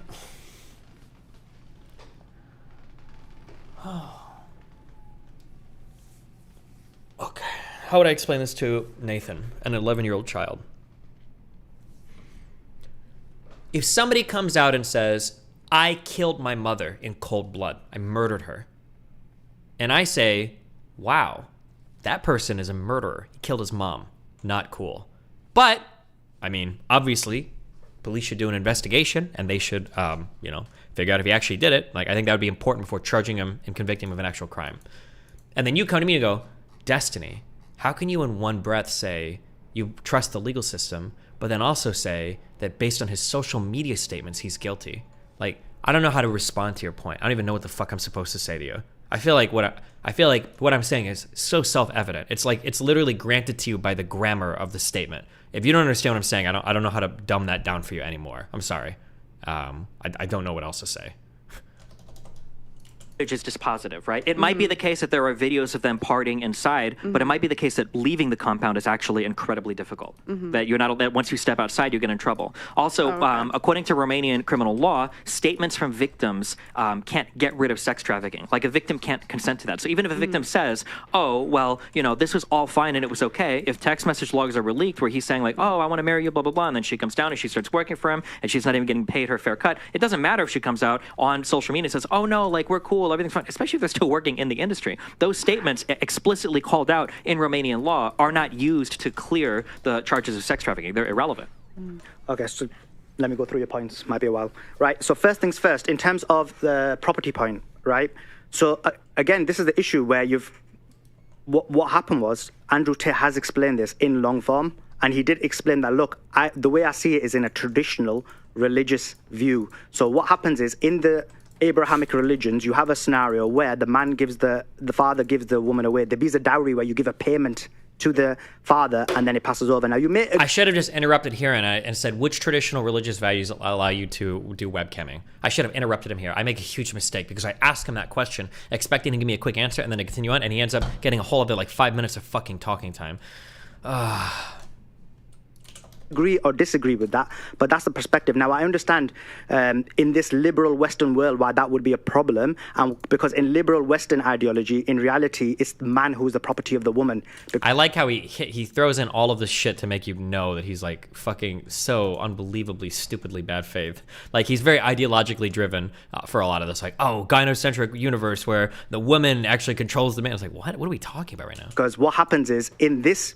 Yeah, I'm about to explain to you, Destiny.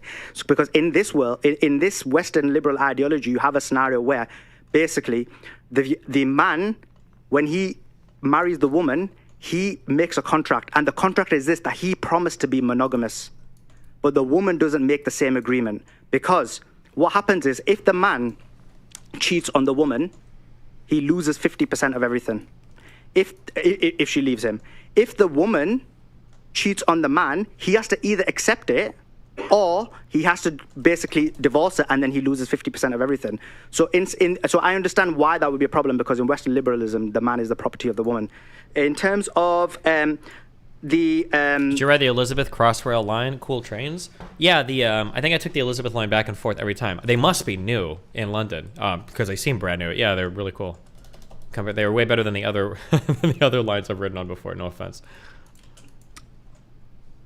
You said I don't think, but it doesn't matter what you think about this issue. It's about what's actually happened. And in terms of the issue, you've got a scenario where there's not enough evidence to prosecute or convict. That's what the judge said. Because what you're trying to say is, guess what? There may be a plethora of evidence, but they've not given it to us. So, guys, there is enough of evidence to prosecute, but it's just hidden away. But that's not what's happening. What's happening is they're looking for the evidence to take the bar from reasonable suspicion to the fact that they know that they'll be able to convict beyond reasonable doubt. That's why they're looking. That's why the boys and the two girls are in prison, because they're looking for this evidence. Now, that's the other point. Now, you said what should be happening is, and I think you...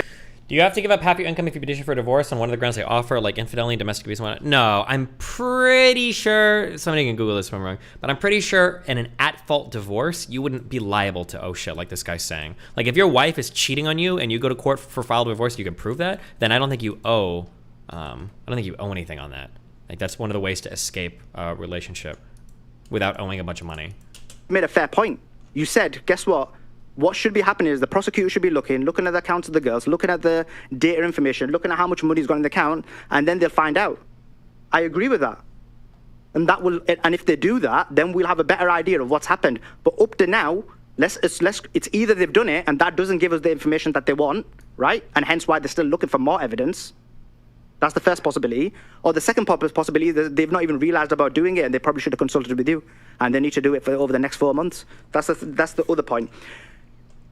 In terms of the CCTV, the problem is, because and I explained to you, this is contravention of international law and Romanian law. I had to explain to you, it's Article 5.1, Article 99.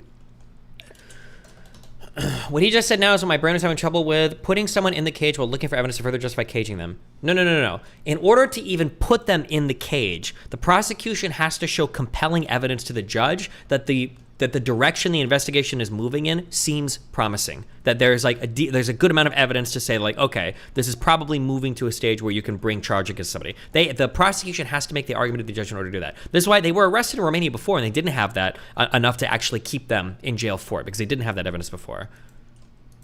And Article 99 and Article 100 say, so Article 99 says this: the victim and the suspect should be able to present evidence to fight, You don't even know that? What do you mean I don't even know? That's literally what the statement from the fucking judge said. Unless you think he's lying. To the prosecutor in terms of positive evidence in their case, so they've contravened that. Article 100, that the defendant should be able to provide evidence that basically strengthens his case so that the prosecutor can think twice whether to prosecute or not. So these have been contravened, and this was my example, because I know you wanted examples of international law being contravened. But it's not just international law, it's not European law just, because remember, European law is incorporated into Romanian law, so it's both. In terms of the WhatsApp, so again, you got a scenario where, like I said to you, you have a scenario where the prosecutor hasn't turned over copies to the defense. Wait, the prosecution doesn't have to turn over everything to defense until it gets to trial. What you're talking about is like the discovery process. An investigation doesn't have to turn over every single thing to the defense. That's like what has to get turned over is what comes out in discovery.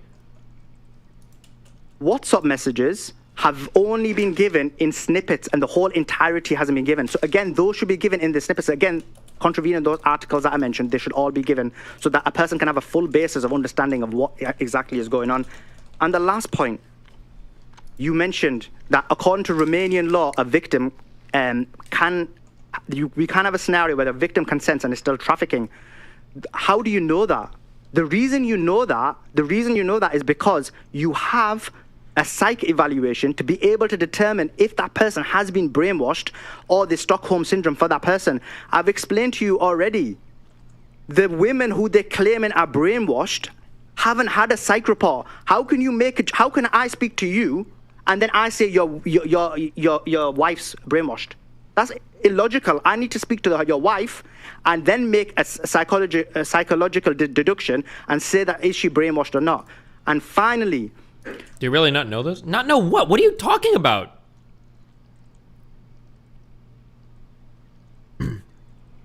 Wait, what do you think I've said that's incorrect?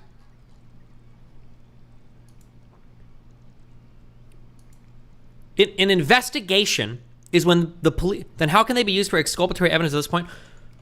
Okay. An investigation is when police officers are trying to gather enough evidence to see if they can build a case against you to bring charges against you in a court of law, okay? If they feel sufficient evidence has been gathered, and if the state wants to bring criminal charges against you, and they do that, then we move to pretrial, right? Now, in pretrial, there's a process called discovery.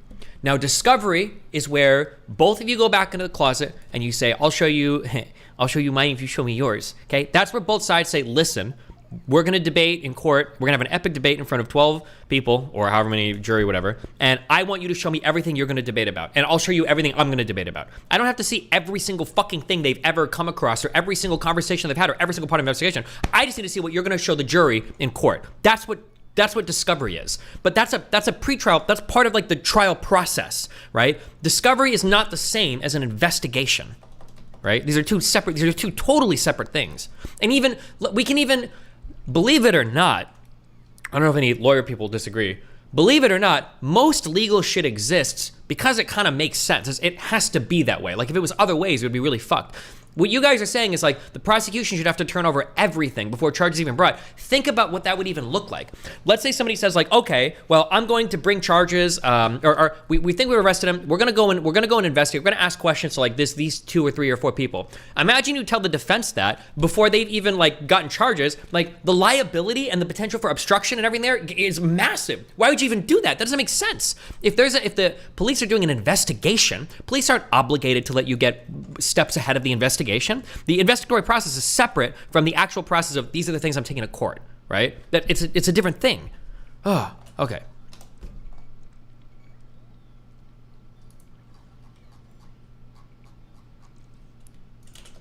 You haven't answered this question. I've explained it. That when it comes to the rape allegations, when it comes to the human trafficking allegations, the judge has said that the evidence you've provided me is... Why does Destiny keep saying everything? We're talking about turning over literal footage of the alleged crime. CCTV footage is not footage of the alleged crime, though, or exonerate, or I don't think it's exculpatory evidence either, is it? I'll try to find it after this. We'll try to like watch the actual fucking CCTV footage. I don't know why you guys think, and this is like one of the weirdest talking points. It's like footage of a woman dancing in a house proves that she wasn't raped earlier. Like what? That doesn't even make sense. I don't know why people think the CCTV footage is exculpatory. I've never heard a compelling argument of that. But we'll go and look it up and we'll watch it. I guess in an hour once we finish this. I don't know. Like it's like a dumb red pill talking point. It's like, oh, like how did this dumb hoe get fucking raped if she was like partying, later the next day? Like it doesn't make any sense. Like what do you mean? Of course it does. What are you talking about? Like, bro, women will get raped and like go hang out with a guy like that night because they're so fucking mind fucked. Like the fact that you think that's exculpatory says so much about your view of the world. Reasonable suspicion, but you need to go back and find enough evidence so we can prosecute and convict. They're looking for that evidence and they've not found it. Your argument that guess what, they might have it hidden somewhere and they might use it later, that's illogical because the whole point is they're looking for it to be able to now prosecute. I mean, that's why they've got the guys in there. Unless you're saying they're basically, again, trying to torture the guy. We've gone back on this point. How much longer is this debate? I hate this format. Never again, never again, never again. Dude, there's literally a video of you saying you hid your wife's passport. Should we lock you up? Andrew Tate is not being held in detention just because of a YouTube video. He's being held. If Melina went to the cops and made statements to them, then maybe you could lock me up. If Melina went to the police or the embassy and she was like, hey, my husband stole my passport, maybe that might be enough to at least detain me for an investigation. But we're not just going by, they didn't say to the judge, look at these YouTube videos. guys, keep them in there, even though they have the evidence, keep them in there for the full 180 days, and the girls to break them, and then use that later. Okay, so the first thing, I just have a simple question. So I'm not a big religious guy, okay? I grew up Catholic, but what do I know, okay? Which of the traditional Abrahamic religious practices allow you to have your wives webcamming? I shouldn't have asked this question because I expected a quick answer, but then he goes off into a whole other thing. I didn't even get to respond to the rest of the fucking points. Sorry? I should never give him a chance to talk. Abrahamic religions allow you to have your girlfriend webcamming. I'm just curious. Yeah, of course, that's a very good question. So, in terms of which Abrahamic religion, it is wrong according to all of the ethical paradigms. I think it's wrong. So, I think the entire industry. Okay. Let me finish now because you asked me a question. I can't give a half answer. I shouldn't even ask. He's like, it's like this is like every fucking dog shit debate tactic, like all rolled into one. Like he does all of them. He does every single one. It's so shitty. Entire industry, which is the webcam industry, whether it's the OnlyFans industry, whether it's the TikTok industry, whether it's Instagram, just any like kind rambling. of sexual exploitation of men, and some of it is exploitation of women as well, is not allowed at all. But in terms of what you're trying to make it look like is, guess what? And then he's extrapolating based on bro, it was a simple question before oh my god. I should have just said none of them allow you to do this, and I should have just answered it myself. And then following religion in this, and he's not following in this. The fault lies with you. I tried to stop it, but then he kept going. I don't know. But my point is this. We don't know, because when you look at his views, even in 2020, when it came to some of his views about Islam, they were horrendous. And he then apologized and said, look, I had these views and I no longer have these views. So we can only make someone's a determination on somebody's ethical framework on that given point, because people's ethics change. My ethics have changed. You change in terms of... Yeah, okay. So I don't know why we would ever appeal to any traditional statement then that Andrew Tate has made, because you just admitted that he made horrible statements on Islam in 2020, maybe 2021. I don't know when he converted, but I'm not going to then fall back on his traditional religious statements to defend earlier points in time when you yourself said he'd made horrible statements on Islam. He explained in the Piers Morgan interview. Let me fucking talk! Sure, and I've seen the Piers Morgan interview, and I don't think that there was any redemption to be found for Andrew Tate in that interview. I don't think that you can say he was being traditional when he talks about owning women and then using them to webcam. I don't think there's anything traditional about that. There is certainly nothing in Christianity about that. I seriously doubt that anybody in Islam would be protecting that. I wasn't. No. Let me finish. Okay, yeah. There's nothing traditional about that. So I'm not going to evaluate any of his statements as a traditionally religious statement. I'm going to evaluate them for what they are. I don't know the side tangent about how, like, if a woman owns a man because if a man cheats on her, she gets half or whatever. First of all, like, even alimony is awarded in very rare cases. You're talking about, like, exceptional circumstances where big estates are being separated. And when they are being separated, it's based on the accumulation of wealth within that marriage. Now, if the man is accumulating most of the wealth, then yeah, he might be subject to lose it based on the agreement of the marriage. But if a woman is accumulating most of the wealth, then she's subject to lose it. Who's accumulating most of the wealth in marriages? Right now, it's men. Thank you. But the law doesn't say a man loses half and a woman owns the man. No, I'm the talking law about the just implications. Says, I don't care about the implications. I'm talking about the law, right? That matters. That's great. Oh my God. So the law says that once you are married as a couple, you begin to accumulate and accrue things as a couple, and then when you split, depending on the agreements you have in place, depending on what the arrangement of the marriage was, you are generally entitled to split those things 50-50 between both parties. Now, if one side has earned more than the other, of course, it's going to feel like they're losing more. But that is the legal arrangement of marriages as they exist in the West. If you don't like it, that's fine. Get a prenup. When we talk about how, like, there's not enough evidence to convict, and you're saying that's not how you keep saying that they don't have evidence to do the charges right now. It might be the case. I feel like we go back and forth on these same points then for the next, like, 45 minutes. I don't know if anything new gets said here. That they feel like they have a strong case. They feel like they have enough to do some kind of charge now, but they want to dig farther and see how much they can find before they actually go to court. If they were to try to charge them right now on just sex trafficking, maybe it's the case that in 1 or 2 months they could have dug up more evidence, and maybe they could have had something related to tax fraud as well. But they need time to find that information. Now, in Romanian criminal courts, you can detain somebody for up to 180 days, depending on the type of criminal conviction or charge they might be facing. And in these cases, the charges are exceptional. It's sex trafficking, it's rape. I think that criminal organization or arrangement of criminal organization is one of the charges as well. In these cases, when these are the charges facing them, they have the right to detain these people and to search more to finish what they want to accumulate for, or what they want to accrue before they start to bring these charges to the people. They don't have to charge them immediately right when they have something. That's just not the case. So you keep saying this line that, well, the judges said they don't have enough to convict, they don't have enough to charge. Why would the prosecution hide something? It might be the case that the prosecution is just doing more research to see what they actually want to bring when they've done all the research, rather than... Does hyper-focusing on one point at a time instead of running down a list work better to combat the gish galloping? I don't think so, because I think that some parts of debates is a little bit like DBZ. Like, imagine two people are fighting and one guy gets to like power up for 10 minutes and the other guy only powers up for 1 minute. The guy powering up for 1 minute is going to lose every time. And when you get to talk and talk and talk and ramble and ramble and ramble and make bad point after bad point, and then while you're doing that, you're also like attacking the opponent at the same time. He's white, he's Western, he's gynocentric, and you're building all of this bullshit. Like, I don't think it looks good to just go after one point. I don't think you can. I think you have to you have to find a way to not let that happen. I think it just undermines your whole position too much. They just end up looking stronger and stronger and stronger while they're just rambling on some like wild shit. And charging the first thing they have that they think will stick.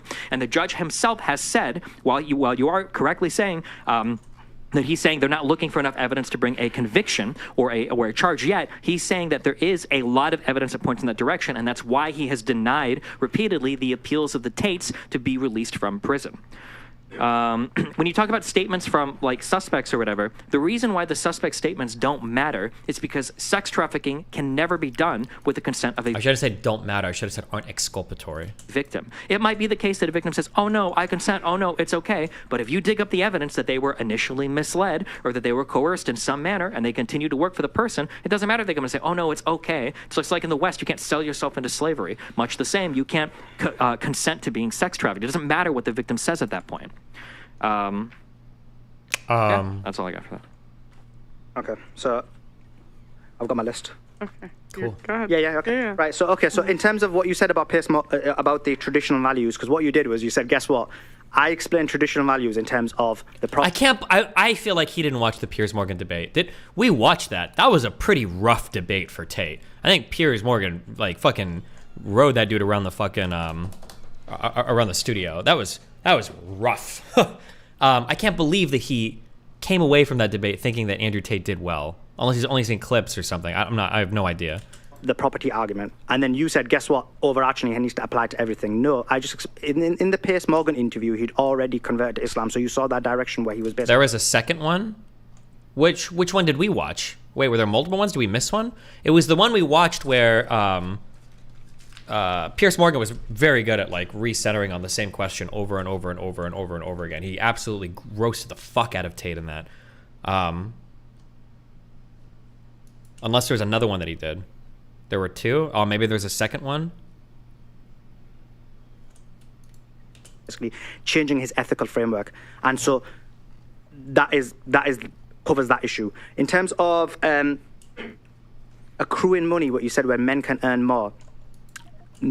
What you're saying is it's all about the law, but the thing is that what the law does is, right now, it has a scenario where it severely impacts men, hence why I said men are property. And in terms of talking about marriage, because I did see a podcast from yesterday where you claimed that 60% of men... It's so weird how he just decides to jump into these like random red pill talking points. It's so random. Receive custody. That's inaccurate. I did look into it because when I heard it, I was shocked. It's actually 80% of women receive custody, so that was inaccurate. I think it's like 90% of women, but and there's some data saying 65%, but it's actually versus... 80% of women. So 20% of men only receive custody. So if you can provide us with your data, because I've looked into this significant amount of research in terms of what I said. Which sure. And let me finish. Oh, yeah, go for it. Sorry. Now you said, guess what? My argument was this. They've not got enough evidence to prosecute and convict. The judges told them, go back and look for more evidence. Your argument is, maybe they're looking for other things. Maybe they might find other things. Maybe they're looking for tax. It doesn't matter what you think. It doesn't matter what maybe is. It matters what it is right now. Right now, the judge has said, there's not enough evidence. We seriously go back on this point like fucking 50 times. This is such a clusterfuck. Find the evidence. So all the evidence that they presented, and they presented the WhatsApps, they presented the psych reports, and they presented the witness statements, that isn't enough. So your argument about maybe, could be, possibly, irrelevant. Can't even read my own writing. But anyway, Another point is, again, you said about 180 days, the same thing. You said it might be the case. So, again, irrelevant. Now, what you said is, another point, you said there's a lot of evidence. Look, that is inaccurate. What the judge said is, and it's very important that viewers understand the thresholds. Right now, there's not a lot of evidence. What has been presented to the judge only meets reasonable suspicion. So you've got reasonable suspicion here. I don't want to give a percentage because then it'll get into a debate about percentages. But as a viewer, you can understand maybe it's like 20, 30%, whatever it may be. That's just a percentage I made up, a reasonable suspicion. Then in a civil court, you have something called balance of probability. So you need to prove something by 51%, right? And then you got something which is beyond. This guy did a 2.5 hour. Oh my God. Did Myron say if I'm still debating this guy? Hold on. I asked him yesterday. He said, let me double check. Are good, wholesome women, only to find out later on that she's anything but, you're exploited financially, etc., etc. Okay, nobody has a problem with that. You should have known, picking the wrong kind of woman. Oh my God. Reasonable doubt. What is that percentage? Maybe 70, 80, 90, but it needs to be beyond reasonable doubt. Like, if a reasonable person won't be able to doubt it. So that's the level it needs to get to in terms of evidence. So when you say there's a lot of evidence, no, there's some evidence, which is reasonable. And the last point. You're saying it has to be to that level in order for them to detain him for this long? No, I'm saying in order to prosecute and convict, it has to be at that level, because you have to convict based on that. And they know they haven't got that. So they need to take the evidence from here and take it all the way up to here before they can actually convict or prosecute. So do you know what level roughly they have to be at in order to detain someone for that long? Reasonable suspicion, which is very low. Like 20 to 30%? Yeah, which is Romanian, which is what I said, which I had a problem with the Romanian law, but it is Romanian law. It's U.S. law too. I should have known that. It's U.S. law as well. You keep mentioning consent. And the problem is this: with what you're arguing, I can say you've been human trafficked, and you'll be like, no, I haven't been human trafficked. Yeah, but look, you got transported here, you're brainwashed. Pearl brainwashed you, and you're like, no, I never brainwashed her. She never brainwashed me. Pearl will be like, no, I never brainwashed her. And then I'll just speak to the producer, and he'll be like, yeah, he was brainwashed, and then that's it, you're brainwashed. No, the way I find out if someone's brainwashed is I will speak to you. And you've not answered this point, and I will make a psych evaluation on you, and I will say, based on this evaluation, this person does look like they're being brainwashed, this person does look like they got Stockholm syndrome, and then we can do it. Because if you're going to live in a society where I can randomly just say this person's brainwashed, that person's brainwashed, just based on a random person saying it, or someone who knows you saying it, that is a scary society to live in. That's a totalitarian society. And that's why I always say, as much as if you don't like Andrew Tate or you love Andrew Tate or whatever it may be, always remember, whenever you're making an argument, them arguments can be used against you, because whenever they use draconian measures against someone, they always use it against someone you don't like, and then they apply it to everybody else. That's very important to realize. Wow. And so that's the whole basis that you can claim that anyone's brainwashed. You've still not answered my question about the contravention of the international laws and EU laws, which I cited. Well, nobody has claimed that there have been, besides their lawyers, nobody is challenging any of the Romanian laws in European courts, because I don't think that there has been a problem with how Romania conducts its legal system in the European courts. When you try to say that you could just say that I'm brainwashed and Pearl trafficked me, you could say that. If you went through and you dug through our text messages and Pearl is saying, Stephen, come to London, I want to marry you, please. And then I show up and she's like, you're going to suffer through 6 of my shows now, and maybe we'll get married by the end. And also I'm going to, then you would have a case. You would have a foundation for it. But it's not just a matter of I'm saying you're brainwashed, therefore you were trafficked. That's not equivalent at all here, right? What we're looking at is a pattern of Tate communicating with girls, promising to marry them, getting into relationships with them, and then bringing them over, and then having them do sex work. That's what's being alleged here. And a victim's statement saying like, oh no, he really did love me, and that's not what's happening, that's not enough to overturn it. So if you wanted to make the comparison to me and Pearl, you would have to find some crazy messages from her to me that I don't believe exist, that show that she's promising me some kind of relationship or something that's getting me to fly out here and do content. That's what would make it equivalent. The actual evidence, the actual messages afterwards. When you keep saying here that the judge has said that there's not enough evidence to convict, I don't believe the judge has made that statement. What the judge has said is you do not require enough evidence for a conviction. You only need enough to bring a charge forward. And the prosecution right now is in the final stages of their investigation of doing that. Now, you can say that they're holding him for whatever reason they want, or they, maybe they don't have the evidence and they're just bullshitting their way through it. But if that's the case, they were already arrested in Romania before, and they weren't held for that long, right? Where they were already released. So it seems like they do have some internal standard they're trying to meet to have a compelling amount of evidence to lock them up and finish an investigation. And like I said, all we can do is wait and see what the final results of that turn out to be. If it turns out to be that they didn't collect anything compelling, then I imagine hopefully they release what they have or whatever. We say that it was enough, and then they walk, and then that's it. But if they do have enough, then it moves forward to the trial stage. And I just don't know why you would ever feel confident enough to say that evidence doesn't exist. They're not going to have it. There's no way. When things are being leaked by the prosecution, like every 2 days, every new day we get something else. I think, geez, shoot, I should have read this, but I'm pretty sure like 2 days ago there was literally just something new. I remember it later in the debate, but it was 2 days prior to this. Investigators had found that there were, I believe, 3 different women that tried to report either assault or rape or both to local Romanian authorities, and those reports ended up getting disappeared. And I think the theory is that the Romanian police officer that was working with the Tates was the reason why that happened. That had just come out 2 days prior, but I think I bring this up later. That was released about a couple of the new victims, or one of the new victims that came forward. But I mean, new stuff is coming forward all the time. When you...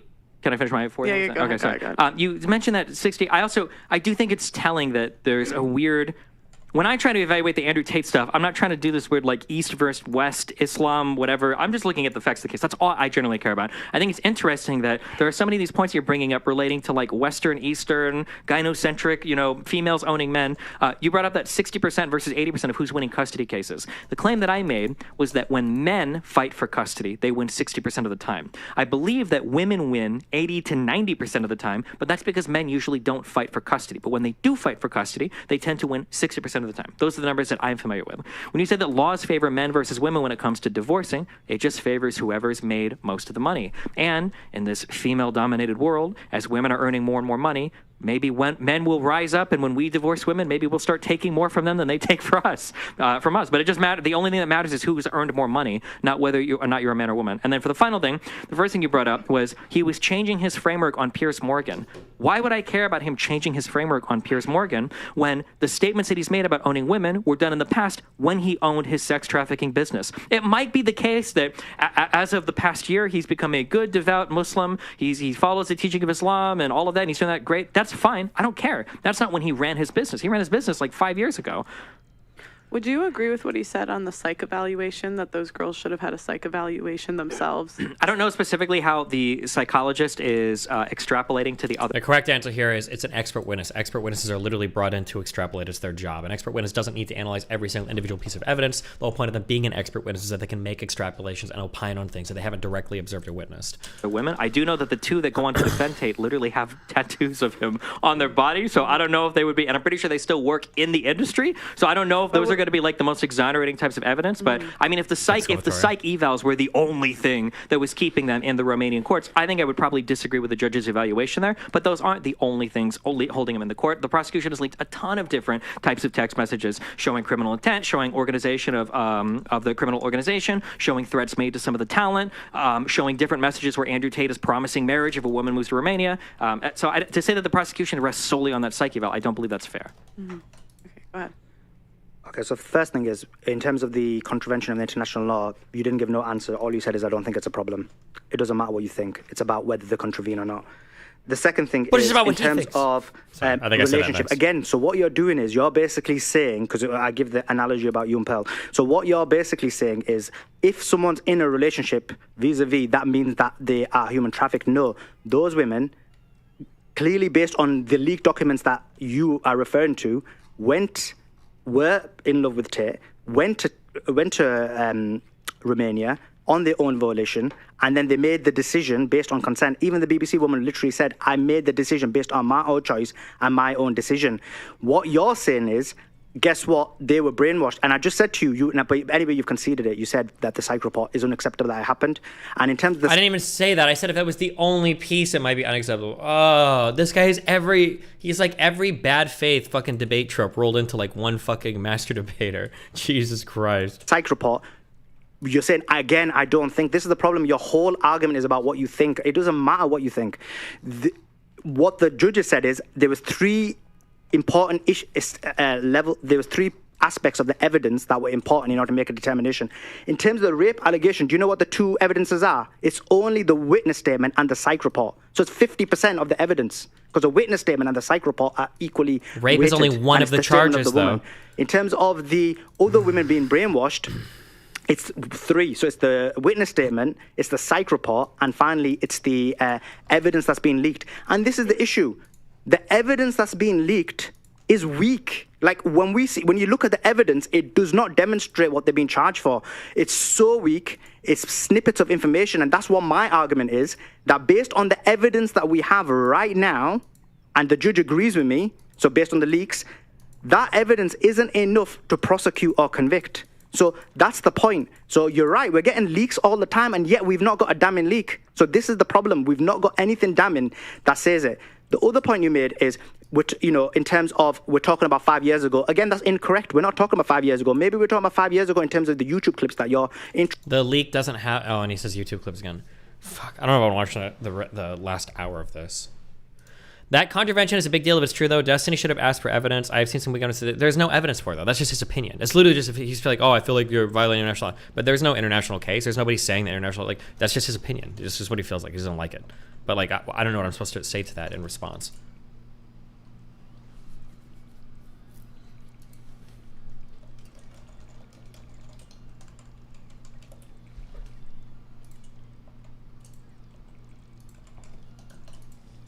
interested in, but I already explained to you that's irrelevant, and I think you admit that it's irrelevant. Wait, when was this camming business? They're not being charged for 5 years ago. They've been charged for the last year and a half. Yeah, but we were talking about in the context of this camming business. When was this camming business? So they're not even being charged for the camming business. What they've been charged for is OnlyFans and TikTok. Yeah, but when did he do his camming business? When did he start his camming business? Yeah. Well, I've not looked into that. That's not relevant, because what's relevant... Well, because you're making because what's relevant... No, that's not relevant, because again... What you're looking at is social media. Your whole thing is trial by social media. Everything on social media convicts him. I'm saying it doesn't matter what social media says. And he like brings up the same bullshit points. I don't think anybody should be convicted based on social media shit. How many times have I said this? Let's look at what's actually happening. What's actually happening is he's being charged for allegations from mid-2021 till mid-2022. It's that year or year and a half. In that year and a half... He did not do the cam business. The court documents say it's TikTok and OnlyFans. And so when you're referring to 5 years ago, that's irrelevant. So what I'm saying is, it doesn't matter if he's a good Muslim or a bad Muslim. That's not relevant to me. I'm trying to explain to you the reason why he used the terminology of property. Now you're saying he's a contradiction. Why is he using the term property and then he's having a webcam business? So... if he was using the term property a year ago, and he's using let's say a year ago, and he's doing the web OnlyFans and TikTok. What all that demonstrates is that he's got a contradiction in his views. And I can tell you now, most people do have contradiction in their ideas, views, thoughts, ideologies. I accept that's a contradiction. But in terms of that specific point, he is appealing to traditional values, even though I agree webcam business isn't. Again, look, you keep saying, I don't think it's that. But look, the judge already said the standard meets reasonable suspicion, look for more evidence. That's the reason they've detained him. No one's denying that. So, when you keep saying, I don't think, I know you need to say that because you need this debate to continue going and you need to try and argue your point. But in reality, that's not what it is. You have to look at what the data is and what the information is. And that's literally what we've got. The information, according to the judge, is that it's not enough. You mentioned that... I've answered. Go ahead. Yeah, I don't know what to say. You keep saying, like, the judge agrees with me when clearly he doesn't, because he has denied their appeals and continued to detain them. So when you say the judge agrees... Why is it denied? Because he believes that the prosecution has provided sufficient evidence to show that there are... What level of evidence? The judge has said... I'm just saying that if you want to disagree and say, okay, well, maybe the judge doesn't disagree with me, but it's strange that you would pick and choose the judge... What level of evidence? Just answer it. What level of evidence has he given? That there's reasonable suspicion that a serious crime is... We agree. Sure. That's how the Romanian criminal court system works. No. That's what Andrew Tate moved specifically to Romania to take advantage of. He said that he liked the way their courts worked, and he moved there, and now he's moving there. Now, if you say no, you can't. You can't after I'm done. Okay. So you said very specifically that it's about I feel, I think. That's every statement you've made in regards to them contravening with international law. Nobody, the international courts aren't saying the Romania system is in violation of international law. No European Commission has said that the Romanian courts are in violation of international law. And the judge himself is referencing international law when he's giving reasons in his own document for why they're remaining locked up. So if you want to say the judge agrees with you, I don't know what you're agreeing with. Maybe you just want to pick and choose things that the judge says that you agree with. I understand we're kind of circling the drain on that argument, going back and forth, but yeah. No, that does confuse me. So if the judge agrees with you, then why is he locked up still? Yeah, so basically that's the reason why they've taken on Tina Glandian, because so the judge agrees with me. What is that argument there? That's the reason they've taken on Tina Glandian. Wait, how does that answer her question at all? He's so slippery. About the level of evidence. Okay. So what the level of evidence is that, and Destiny agrees as well, because he said. Also, this point, I tried to do more research afterwards, because I knew that they brought on the Tina woman, but I didn't look into that much at all, because it's their U.S. representative. It's a U.S. lawyer, but like, I don't think she's licensed to practice in fucking Romania. I didn't do any research on her at all, because she's not relevant to anything. And so I did more reading on her after this, and I was right. She has no relevance to this whatsoever. How would I prepare for this point? I don't know why he brings this up. Like, well, maybe in the future she might bring up an international trial. What the fuck? I don't even know how the fuck I'm supposed to evaluate any of this. It's like so random. This whole thing is like so fucking random. That is reasonable suspicion. And then my next question to Destiny was going to be, Destiny, do you agree that the level of evidence is reasonable suspicion, and they need to find much more evidence to bridge that gap to beyond reasonable doubt? So that was going to be my question. So if you can answer that. Reasonable, I don't know. Reasonable doubt is what you prove in a court to convict somebody of a criminal charge. Exactly. That's not what you need to bring charges against somebody, though. Of course you do, because when you're bringing charges, you would not bring charges based on weaker evidence and then hope that you bridge the gap during trial. You know you've got the sufficient evidence. Hence why the allegations in the United Kingdom. I haven't found a thing of this. I've never heard of your goal is to get a conviction, but I don't know if it's generally thought of like the initial charges are beyond reasonable doubt. The way that he phrases this is really weird. We might not disagree on this, and just the way he's phrasing it sounds strange. But. Were not taken forward because they found that the women were colluding, and so they knew that they wouldn't be able to get beyond reasonable doubt. Now, in terms of, so that was that in terms of, but I think Destiny agrees. I think I'm not understanding where it is. I think he's saying I think, but. When you say beyond reasonable doubt, that's, in my mind, beyond a reasonable doubt is what you have to prove in front of a jury. That's right. Yeah. So when a prosecutor takes the case to the court, he doesn't take the case based on weaker evidence. He's not like, I'm 50% sure and hopefully I'll bridge the 30-40% gap during the trial. No, of course. He says, look, I've got this. I can actually convict beyond reasonable doubt. Let me take this. And that's why the prosecutor, and that's very important for prosecutors, because they have a certain percentage that they've got to meet. So they know that the level of evidence needs to be that level before they take it to trial. Yeah. So they right now they have a reasonable suspicion, and because of the nature of the crimes in the Romanian criminal court system, they're allowed to detain them while they finish their investigation. We agree with this so far, right? That's what they're allowed to do in Romania. The judge has looked at their appeals. He's looked at the evidence the prosecution has submitted, and he said, well, I think there's enough here to let the prosecution continue their investigation, and that's how the Romanian criminal court system works. Now, you might feel like it's an international law violation. You might cite Article 99 and 100 and Article 51, but none of the international courts have thus far challenged the Romanian criminal court proceedings, so that is your feeling as much as anything in here might be my feeling. You mentioned evidence relating to women colluding in the UK on a rape charge. That's in dispute. We don't know if the women were colluding or not. I believe that the the police officer said that they didn't like that when the two women were texting each other. I believe the women said that we weren't sure if we should tell the police that he had gotten us drunk beforehand, and that the police officers considered that colluding. Now, it could be the case that the women are misleading their text messages there, or it could be the case that the police officers aren't being forthcoming with the text messages. It's hard to say because I haven't seen those text messages myself, but I think it's not fair to just instantly claim they were colluding. I know that's what Tate likes to say, but Tate hasn't produced any of those text messages either, so all I can go are by the statements of the women and the statements of the police. In regards to that,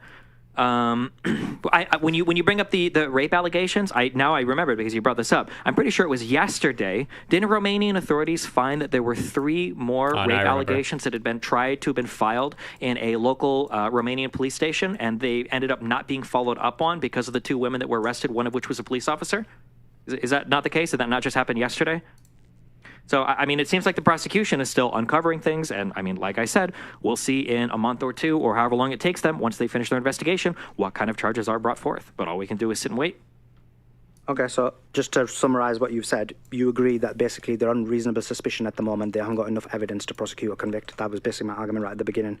In terms of international law, let me be clear. What you keep saying is, I think, I feel, I believe. I've been citing international law. That's a big difference between what both me and you are doing.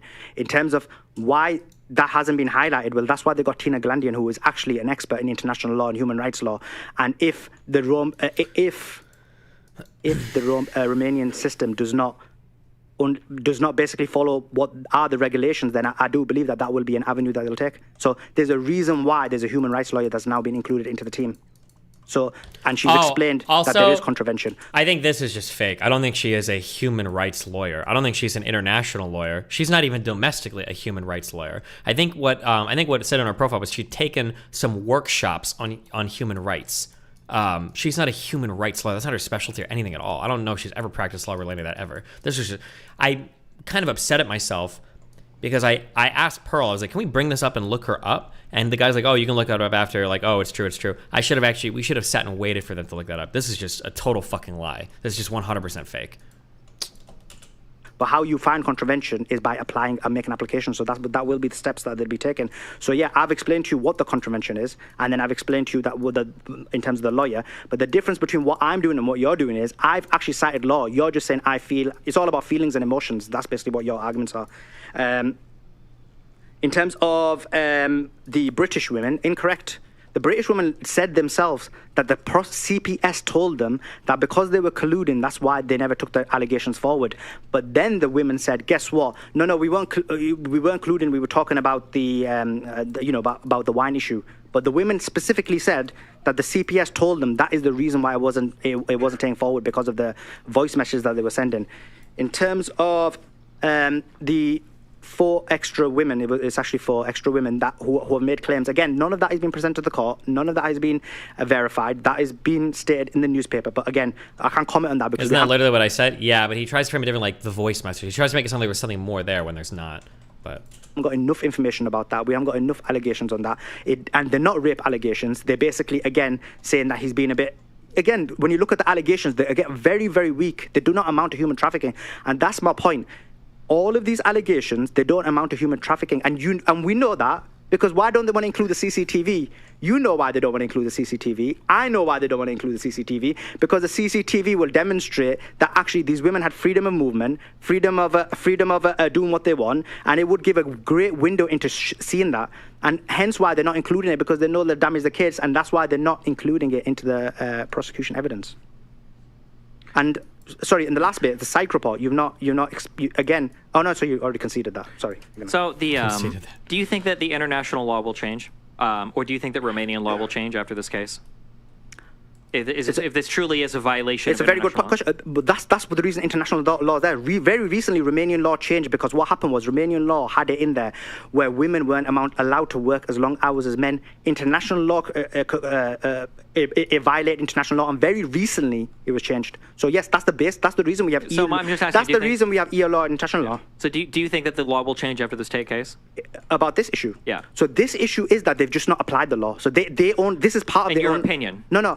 This is not my opinion. Your opinion. It's your opinion. No. This is not an opinion. I'm saying they already have this in Romanian law. No. The problem is what you're about. You're saying the judge and all the court cases are violating their own law right now? That's an opinion. That's a feeling that you have. No. It's not a feeling. An opinion.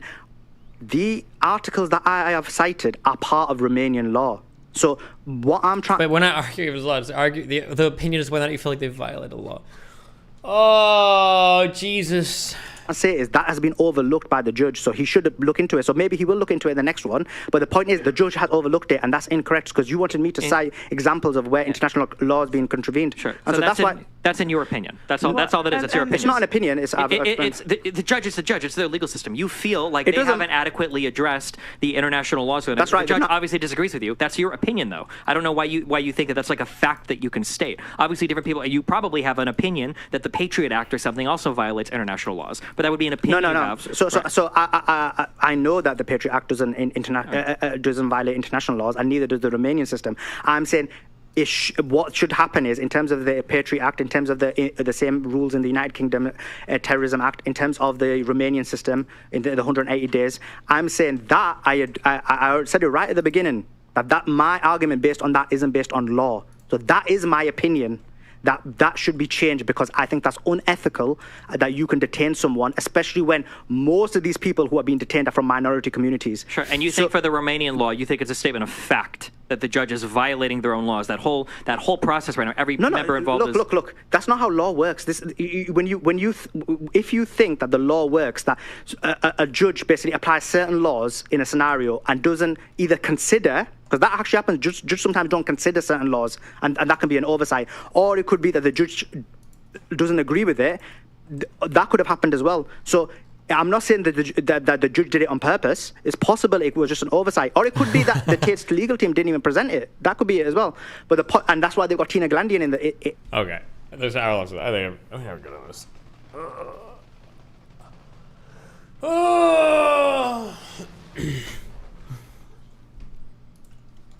Andrew Tate CCTV footage. What is this? Let's see if we can find like the whole. Is there like a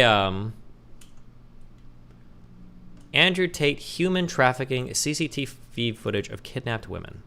2 minutes and 46 seconds.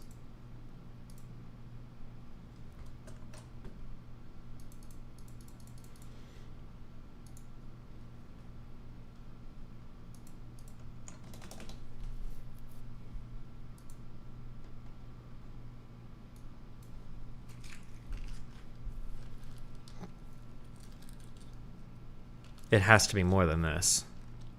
I don't think I've watched the exact.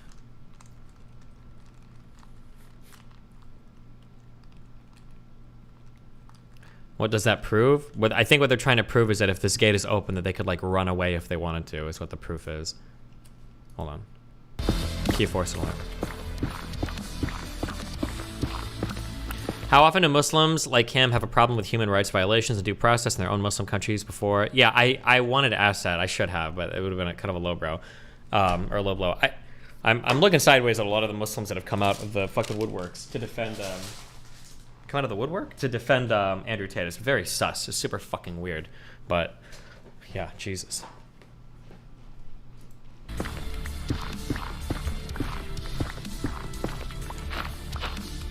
Game, LAN world, dream mode, first.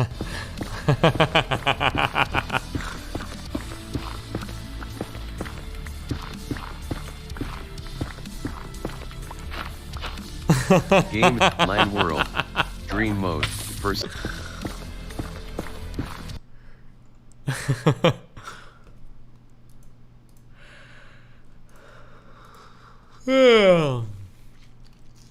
Who are these two people? I wonder what the names are. I should have like written down a list of every single victim and try to get every statement from every victim.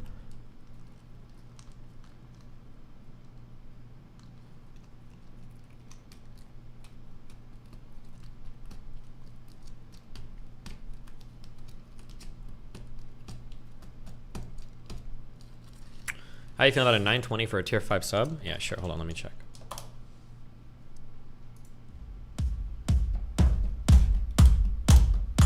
Wait.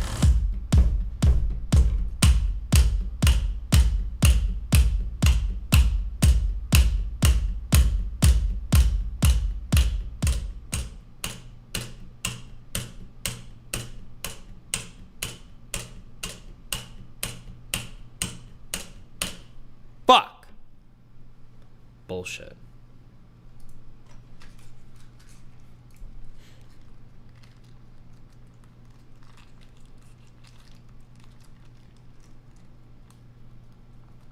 Okay, wait, hold on. Now, I'll be fair. We've got a minute and a half left of this footage. People were saying that there was footage that shows the girls leaving the facility, proving that they could leave unaccompanied when they wanted to. This feels like the exact opposite of that to me. Fuck! Fuck! I wish I would have watched the exact footage before going in instead of reading about it. Because this looks like a 9-year-old child that was said, if you leave the porch, I'm gonna beat your ass. And they just stand on the edge. Do they actually leave? Or is it just them like with an invisible force field at the gate here where they're not allowed to actually walk out of the compound?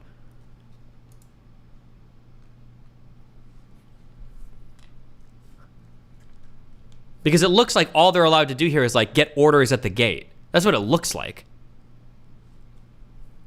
There is literally hours of footage. This is a small clip. Okay, TMP, show me footage of them leaving unaccompanied, or you're permabanned. Good luck, because I know you're the same fucking. You're just gonna make another fucking account. But go ahead. You've been in here sucking Tate's dick for an hour. Take a minute, swallow some cum, and come back. Show me. Give me the footage where you see them just leaving like on their own unaccompanied. I'm curious if that exists.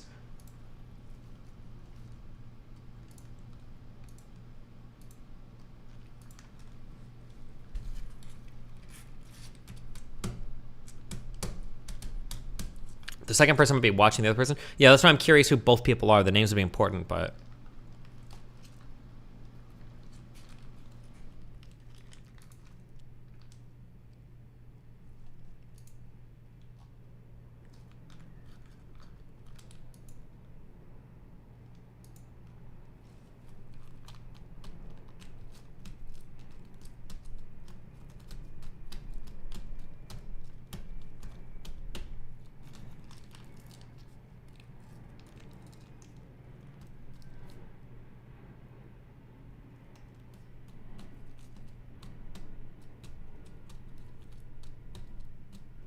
Could it be there's a guard outside at all times? That one guy kind of looked like a guard, but I can't tell. I don't know.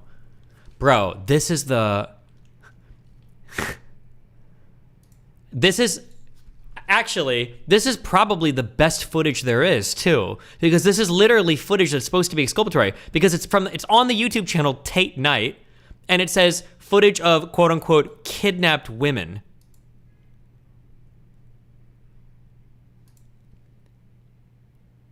The truth is finally out after months of people and celebrities accusing Andrew Tate of human rights violations by way of trafficking. This shows actually Tate mentioned CCTV that the girls were free to come and go as they please. Wait, what the fuck?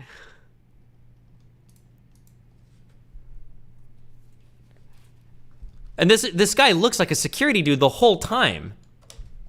This guy looks like security, is it?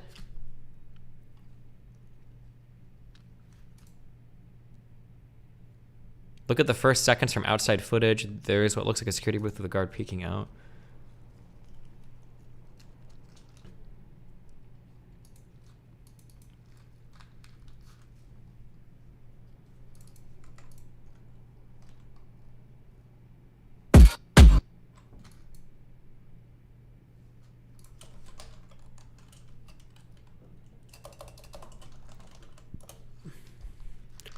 You're asking me for footage that I obviously wouldn't have, haha. Otherwise, the case would be over. Okay, so you don't know if there's exculpatory footage either. You have no idea.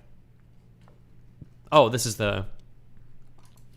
Oh, yeah, they're not... There's literally a security booth right out here. You're right. What the fuck?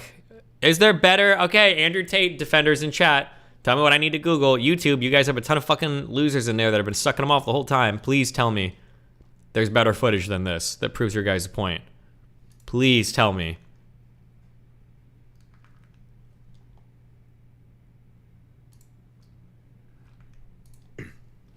The message is to do more, not to do less. But no, you don't understand. Someone isn't going to sit... It's the format as well. Oh, God, you people just don't fucking know what you're on about, okay? It's the format too, okay? No one is watching a 2-hour Twitch panel, okay? People are going to watch a 30-second video, right? And the message is fucking bang, bang, bang, bang. Trans groomer, CRT, da, da, da, and it's constant. It is a constant fucking torrent of just propaganda shoved in the face of the Conservative. And the Conservative says something and goes, oh shit, they're coming for our kids. And it's the message too. It's always they're coming for your kids, isn't it? It's always they're coming for your kids. The transes are coming, the blacks are coming. They're gonna, you know, make it so they hate white people. Oh my God, Jesus. And the Conservative, what the fuck? And they go down to the town hall meetings, you know? They go into the town hall meetings and they're like, oh, what's going on there? What's all this black shit going on and all this gay shit? And they're like, oh, what? And then the Republicans come along and go, I see you've got a problem with the blacks and the transes. Well, good news. I've got some legislation here you're going to like. Bang. And it's like, okay, that's good. What about your economic policy? Well, don't worry about my economic policy because you probably won't like that. But I'm going to get rid of the transes for you. What do you reckon? Yeah, sounds good. Sign me up. You know? The message is to do more, not to do less. But no, you don't understand. Someone isn't going to sit... It's the format as well. Oh, God, you people just don't fucking know. I don't know what I'm supposed to take from this. What is this? Let's look at what the Quran says. In the Quran it says ittahadu ahbarahum wa rahbanahum arbaban. Surah Toba verse 31. So ittahadu, that means they have taken ahbarahum, their rabbis, and it comes from the term ahbar, which refers to any kind of authority, so it could be Muslim authority or any type of person in authority. Wa ruhbanahum, So that is, in this context, they're talking about monks, but it comes from the word rahab, which is someone you revere. Arbaban, their lords, as their lords. So they have taken the rabbis and the priests as lords. So for me, even before we look at what the Quranic exegesis says, we know that it's very clear that what it's saying is that people have taken their rabbis and priests to such an extent that they've done taqaleed to them, that they blindly follow them, such that whatever they tell them they will follow, even if it goes against the edicts of their religion.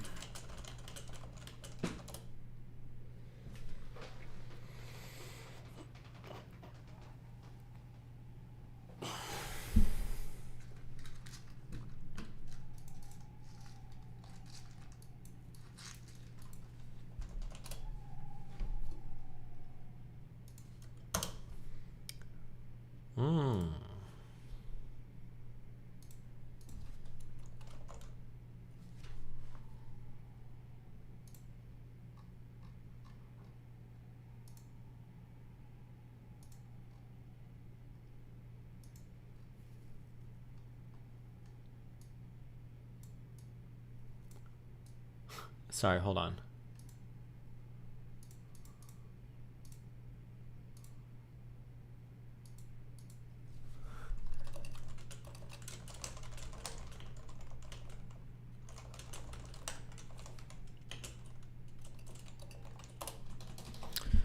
Maybe we should go back to debating Vosh. Okay, apparently this guy thefted some shit, copyright. I don't care about this infighting. This has nothing to do with. I don't know why I would care. Okay. He's accused of passing this book off as his own when all he did was proofread the actual author's work for grammar mistakes. Also in the Facebook post, he's accused of embezzling a charity work for. Okay, that's fine. I don't care. Okay, fuck it. I'm okay on this. We're gonna. I'm gonna read some comments about like Romanian law and stuff. Because I got a couple emails and then a couple posts have been made just to see if we can clean up on this. Hold on one sec.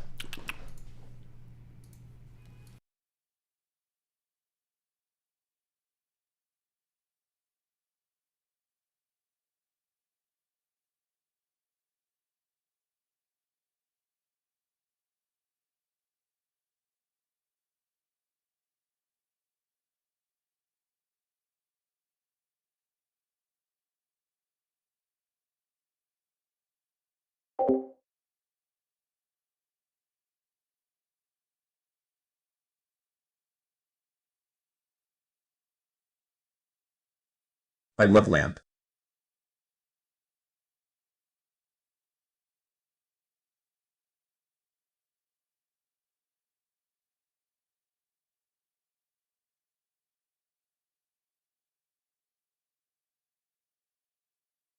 What country was he from again? There may be a reason why he believes the things he does. Shouldn't discount them. We have a different view here.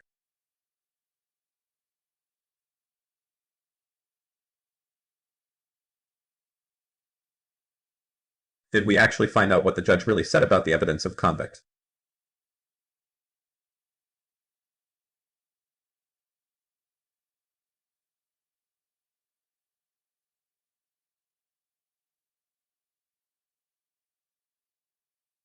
Destiny, longtime fan. Given your history, prep, and planning for this debate, I expected an absolute slaughter. Was there a reason you didn't go harder on this person? His bachelor's in law, his journalism, his sarcastic remarks about your feelings.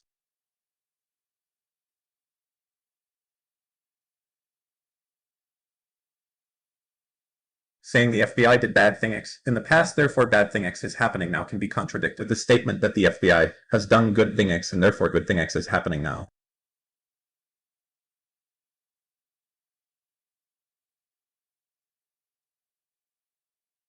Obama.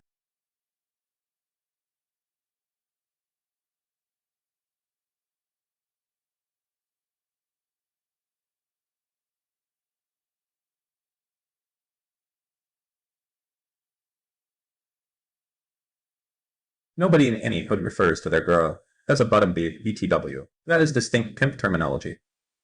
Unironically racist that he even said that.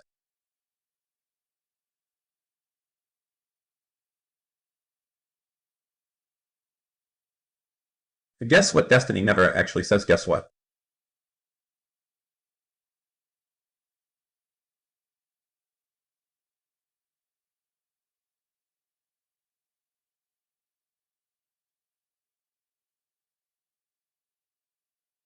If the CCTV footage is exculpatory, it would come out in discovery pre-trial. If it was actually exculpatory, the prosecutors will have their reputations destroyed or face legal consequences. They have zero incentive to lie to the judge and hide it.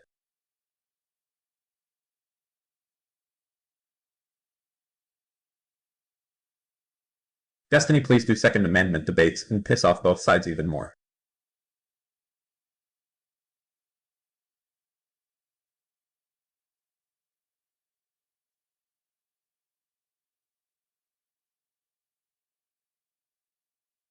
Can I just always have a blue name? PayPal blows Big Daddy D.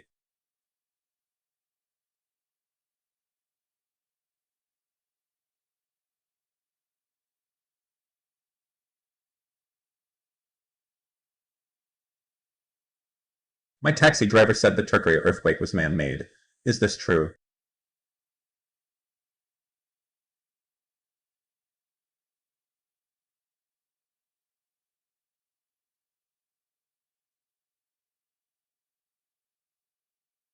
You really should have pushed back against that conceited rhetoric where he would set up arguments and ideas you don't necessarily believe in. Half of the debate felt like he was making defend points that he set up and put on you. You never said that.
Just some quick stretches before Steven comes back. L, L, L, L, L, L, L, L, yeah, L, L, L, L, L, L, L, L, yeah, L, L, L, L, L, L, L, L, yeah, L, L, L, L, L,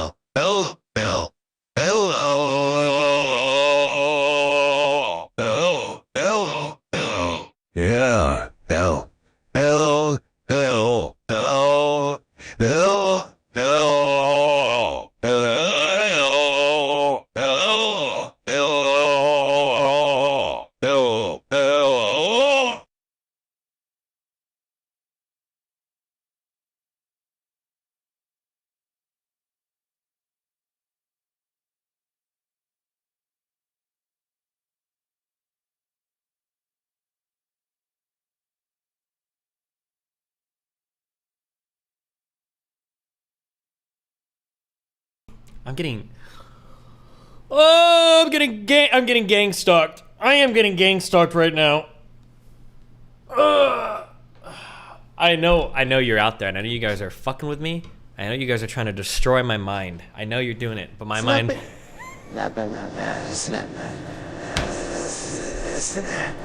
Snapping. My mind is strong. I am...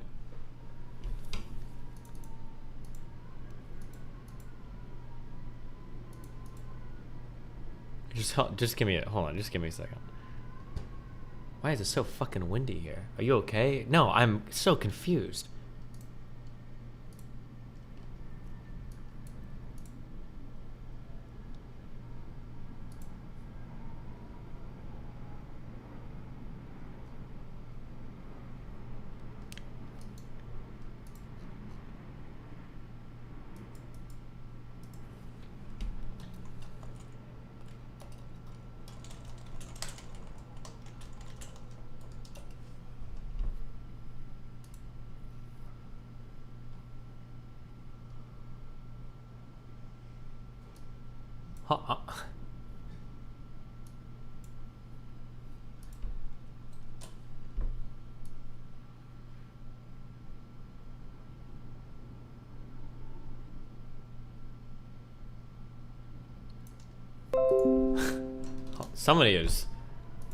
Somebody's fucking with me, okay? I don't know who's fucking with me.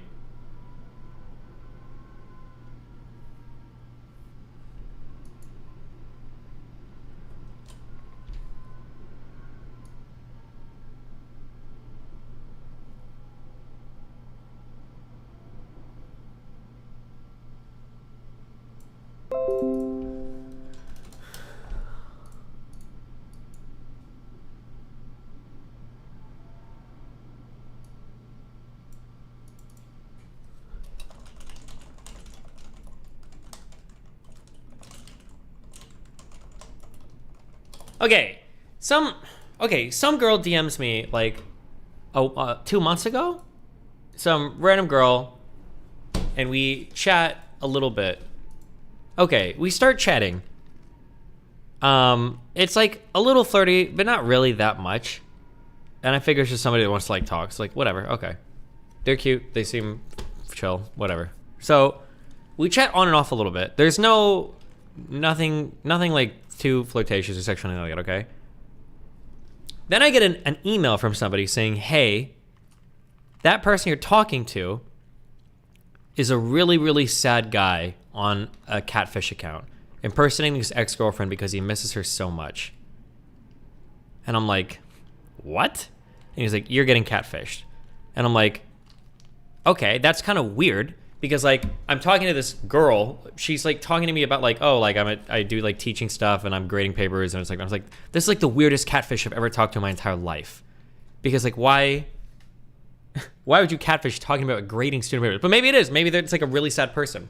And then the guy sends me screenshots where he's like, he sends me screenshots showing her saying, you know, I'm a horrible human being. I don't know what the fuck I'm doing. This is my ex. I'm sad about everything that's happened. This is like my way of coping, but I don't think I can do this shit anymore. This is so weird. I don't know what the fuck I'm doing, blah, blah, blah. I'm like, okay, wow. I guess it's like a catfish or whatever.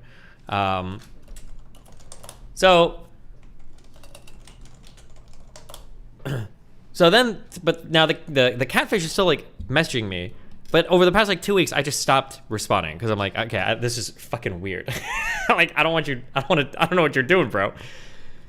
And then eventually they messaged me again today, and they sent like a casual picture or whatever. And then I'm like, okay, listen, can you send me a picture with like, hold your thumb up and like push it into your chin?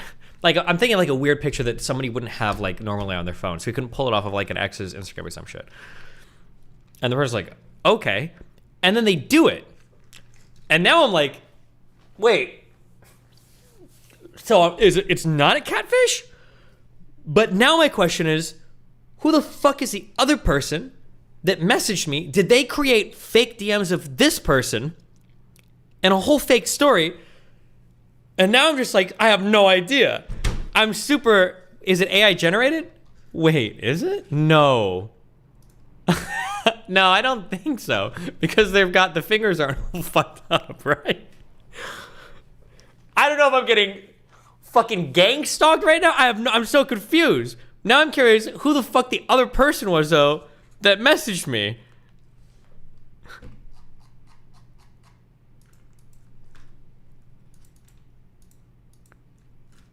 Maybe it's the ex trying to get back at her? It's definitely the same person.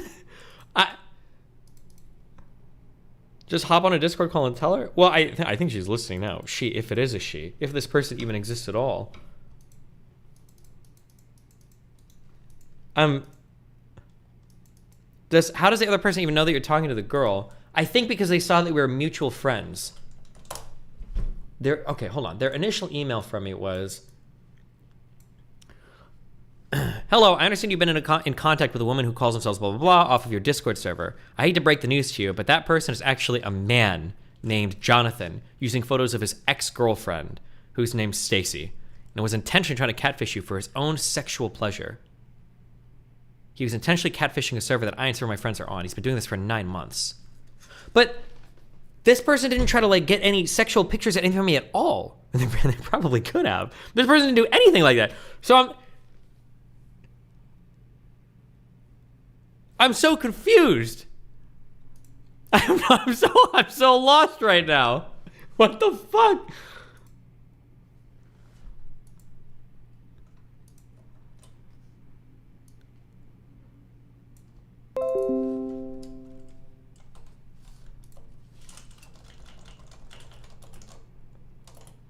The ex is the one emailed you saying it's a catfish, probably, right? Trying to sabotage his ex?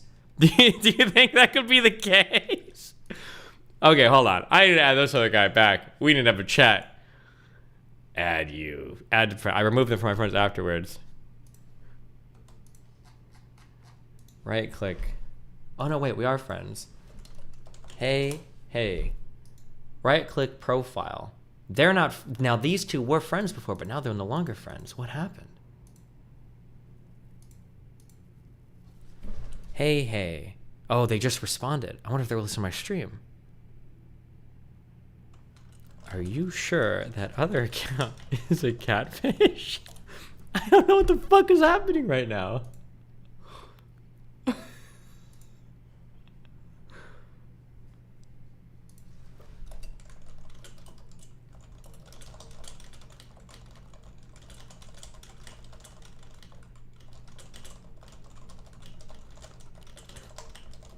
I just asked, are you sure it's a catfish? And they said, yes. Why? 100%. Have they gone for the Snapchat thing? Now the other guy asked me, what does that mean?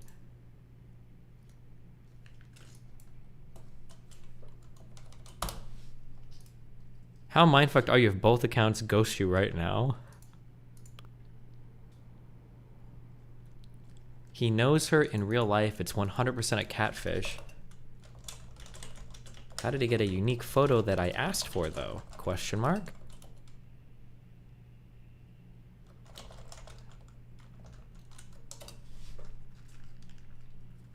What was the photo? I asked for their hand to be in a unique position. It's a couple getting off on mind-fucking you.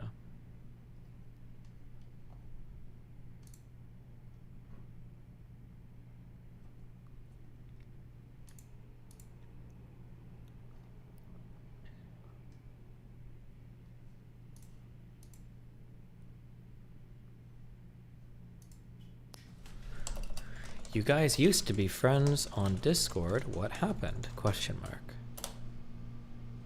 I saw that before. They were both friends on Discord, but now they're not. Why aren't they?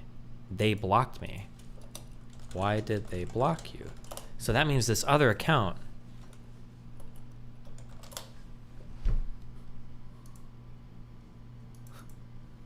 Do you have any more evidence that it's a catfish? Question mark.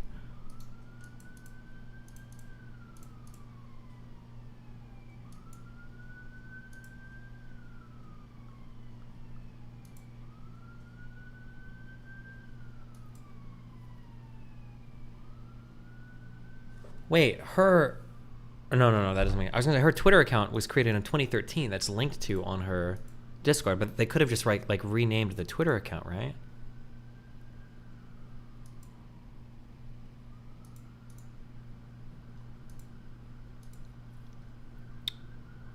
Yes, what would you like? I don't know any kind of evidence at all, because now I'm starting to doubt what you said. I'm not sure who is fucking with me right now.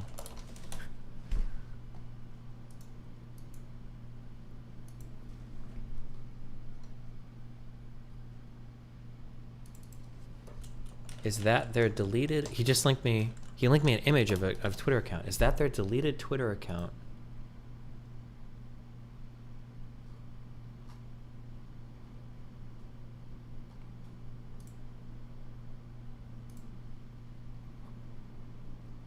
Yes. But wait, that Twitter account is not deleted, ...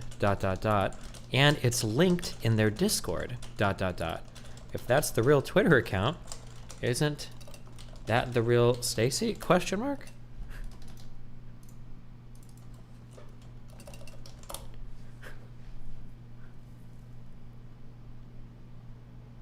Now he said no.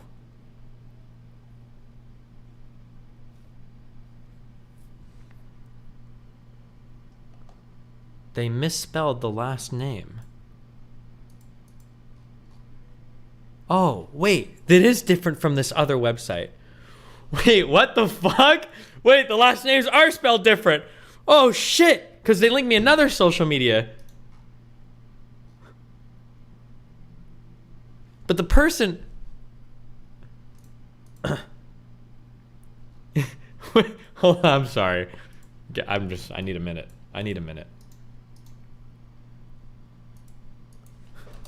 Wait, how do you spell your last name? Question mark. I'm so lost right now.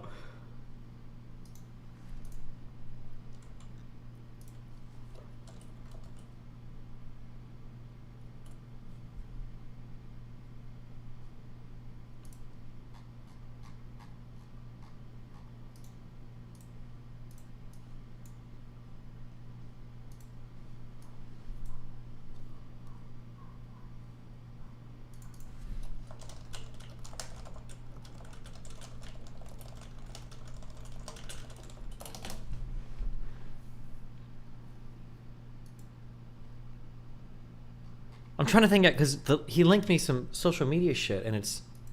The last names are spelled differently on both. Why? Oh, she's typing. Hold on. She. The account.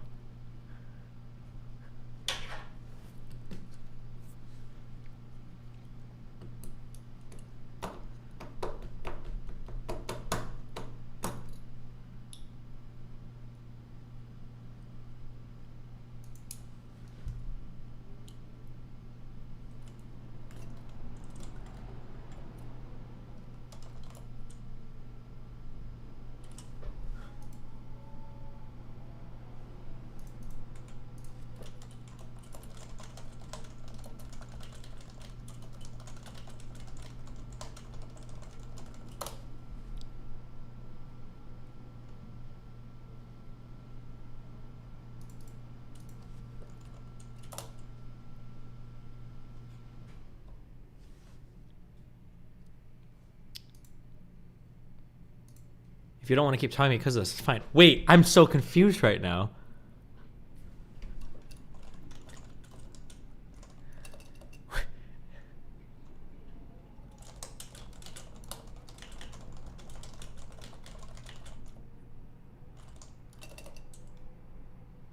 What?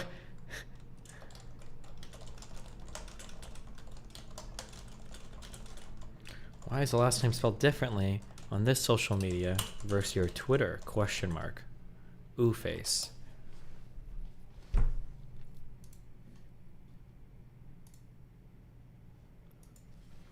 Apparently they blocked me on Twitter too. That's the other guy. I think you're fucking with me. Are you the ex? 5 question marks. I think the guy's fucking with me.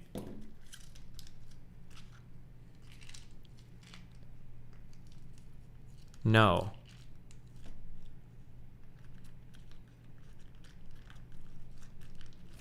Right. Do you have any other evidence that this person is a catfish? Like any actual evidence at all? Join Discord. What is this? Jump in here if you don't mind. The girl said, I use an alternative spelling I use so people don't find my more personal social media. That... okay, I mean... Maybe.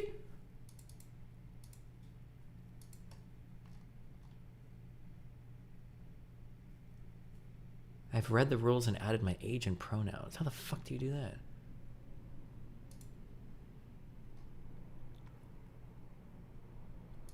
What the fuck?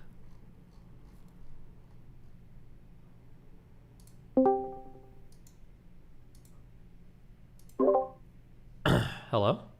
Hello. Hello. Okay, what's going on here?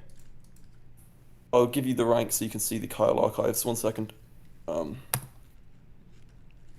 Okay, so you can see in mod stuff, there's a Kyle archives here, archives of conversations going back to as soon as they join the server. Okay, wait, hold on. Let me check. Okay. What logs am I looking for? Where? Literally any of... I can't hear you. You're both just talking at the same time. What'd you say? No, neither of you spoke. I don't know what. Sorry. Jump onto Kyle archives. It should be at the bottom of mod stuff. Okay, bottom of my... Okay. And the Kyle archives are the person who's catfishing is called Kyle, so they're the archives of everyone's chat logs with him. Okay, why do you have here that they deleted their Twitter when that Twitter is not deleted? Because they have me blocked, so it doesn't come up when I search it. And then they did drop it down for a while.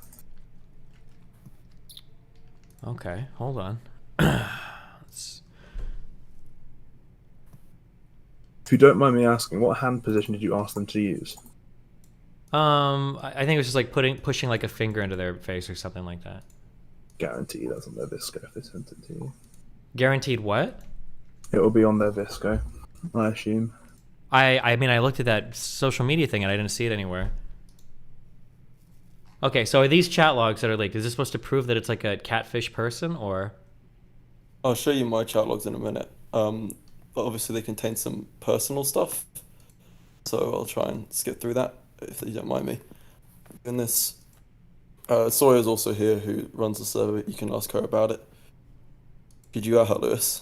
I did. She's currently at Costco, so she can't really come to the... Just a minute. Let's find the downloads.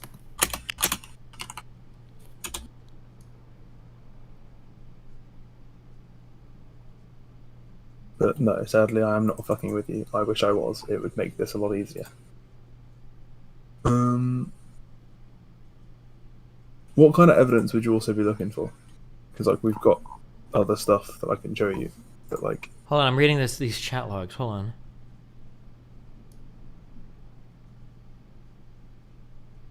Try to find mine.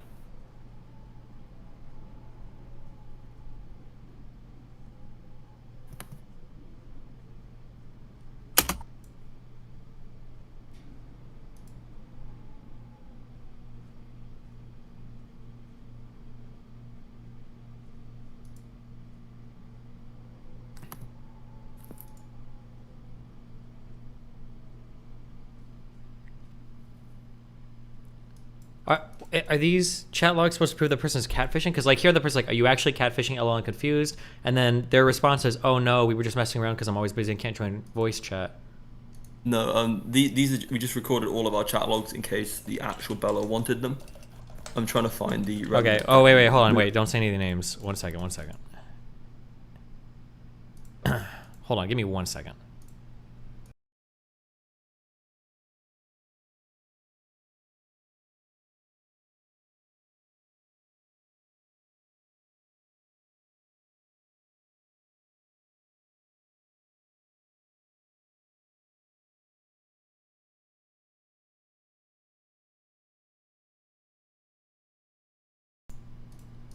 What? Oh, they both left. I'm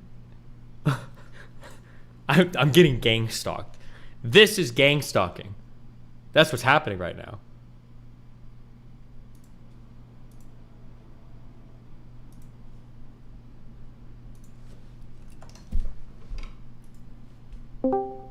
Boom.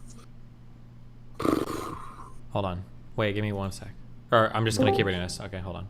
Or you guys can talk, whatever, it's fine, hold on.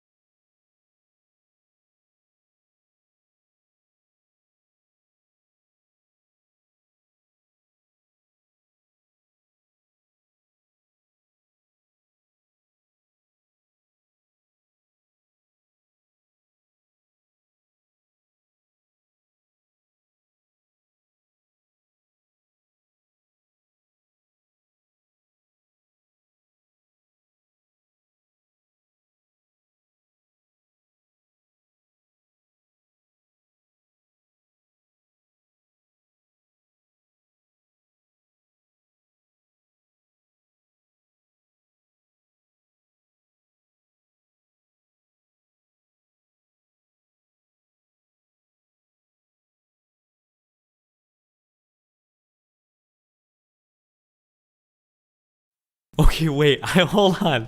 I don't think this person is a catfish. I don't know if you guys are mistaken or if you guys are fucking with me. Am I getting gang stalked right now? Are you guys gang stalking me? No. Bro. Okay, what is your, hold on, what is your strongest, because now I'm looking through my Discord and I've seen that there have been pictures that this person has sent a long time ago of themselves. I think this is actually the account.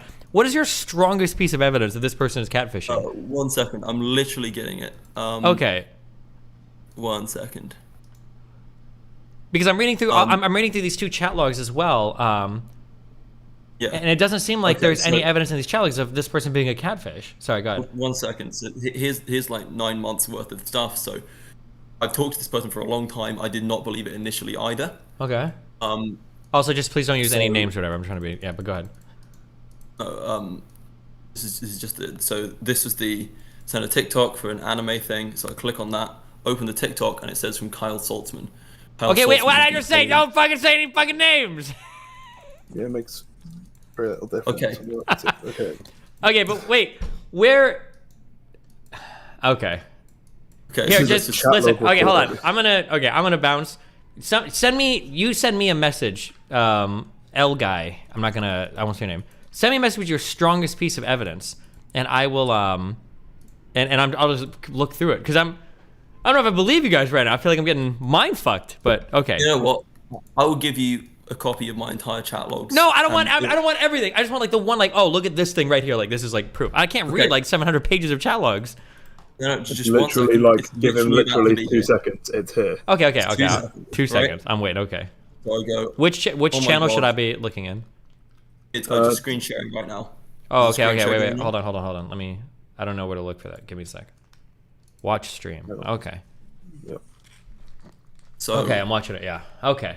They sent me an anime filter, and I click on the account, and it opens them from their mail account. And I go, oh my god, that's you. I was wondering who that guy was for ages. That's a photograph that doesn't save. And then why the fuck are you using this guy's account? Pause. This is the beginning of what they start to say. Wait, how do you know that this isn't her having trouble getting over her ex-boyfriend? Because we've messaged the actual woman involved. Wait, okay. Can you have that person message me? We'd have to get Sawyer to, and You send a message to Sawyer.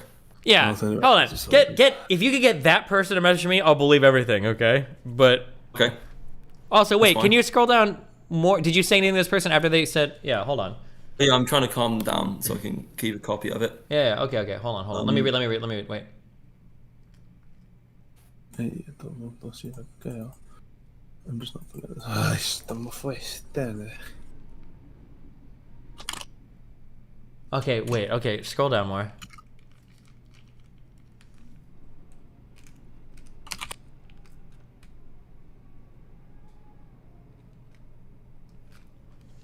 Oh my god. Okay, yeah, these Discord messages are pretty compelling. What? There's a bunch more we're just going to walk through. This is the strongest bit we have, except for the contact woman, and I don't want to violate her privacy, but yeah, that's fine. Okay, listen. She might if you could get the actual person that is being impersonated to message me, if that's possible, I would appreciate it. I just want to know. I just want to get to the bottom of this. Okay. And you can follow their actual account on Twitter. We have their actual Instagram. You could notice that the Twitter is Bella Houston. Can you not stop saying fucking names?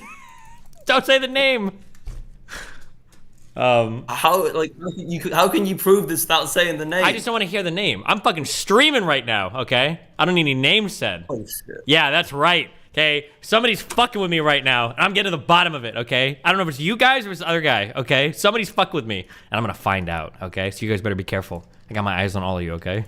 That's fine. Okay, so there is a different spelling of the name on the Twitter than there is on the Instagram and the Visco of the real woman. Yeah. That's partially of some evidence to suggest they're two separate people. Furthermore, we can keep going through this if you want.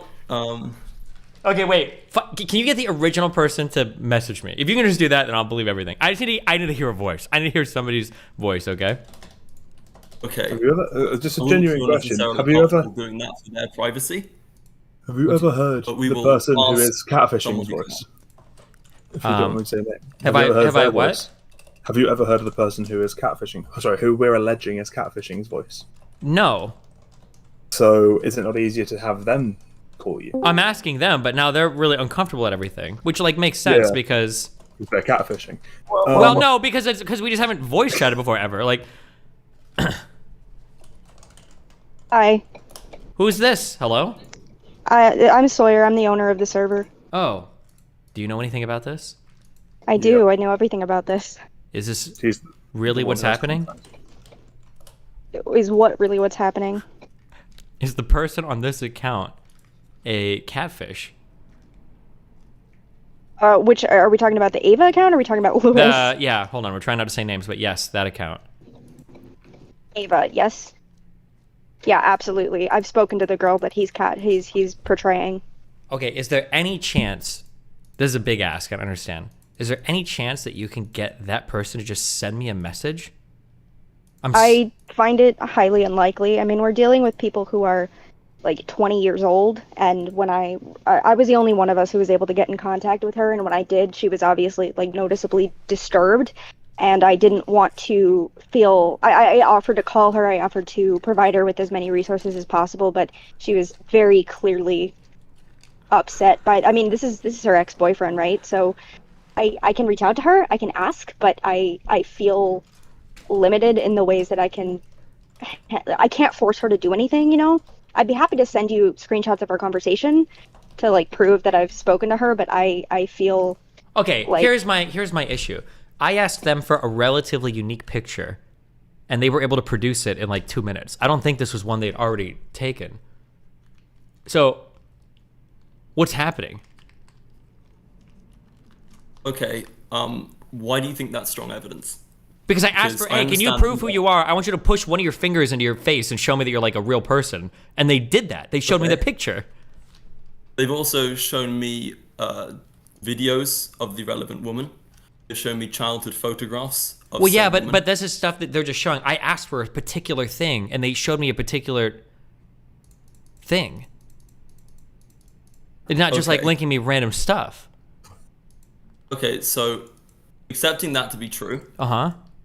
why would the account that we're not saying names message all of this stuff towards me? I don't know. Hold on, wait. Can you send me a picture of you writing my name on a piece of paper and putting it next to your face? Okay. All right. So, who's fucking with me? It's not you guys, is it? Is there like some crazy shit? Is this like a Discord role-playing shit? The thing that I'm confused about is that like any possible way to make up a story that's insane. Here, this is the weird thing, okay? Because when you messaged me initially, you said this person was catfishing people for like nudes and stuff, okay? I've been talking. No, I didn't say that. I can find the email. Wait, I think you explicitly said that. You said it was for like sexual stuff, didn't you? They mentioned explicitly sexual stuff in their DMs on multiple occasions. Yeah, so hold on. Well, I'm just saying because one guy said, I just don't want to say like I'm making anything up. So you said, I hate to break the news to you, but this person is actually a man named this person using photos of their ex-girlfriend who's called this person and was intentionally trying to catfish you for their own sexual pleasure. But I'm going through like my logs. Like I've talked to this girl or catfish or whatever for like, I think like 2 months maybe. And like, it's just been like comments about them like work and school related stuff. There's never been anything sexual ever. Okay. So I'm so confused. Okay. It's like the weirdest catfish of all time. It is. I'm confused as well, but I can tell you that they definitely have talked about explicitly sexual things. I can find that in the chat logs if you would like me to find it. They've talked to things with me and with other people about their sex life, not in an explicitly sexual context necessarily. Oh no, okay. Yeah, but I guess I'm so confused. Just, like a lot of personal details. Give me a second. We have one saved somewhere. I'm gonna stop screen sharing and find it.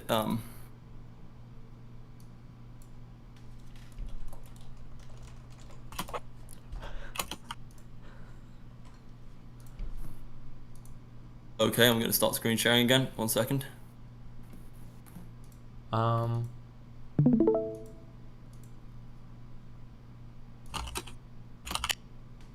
Okay, hold on 1 second.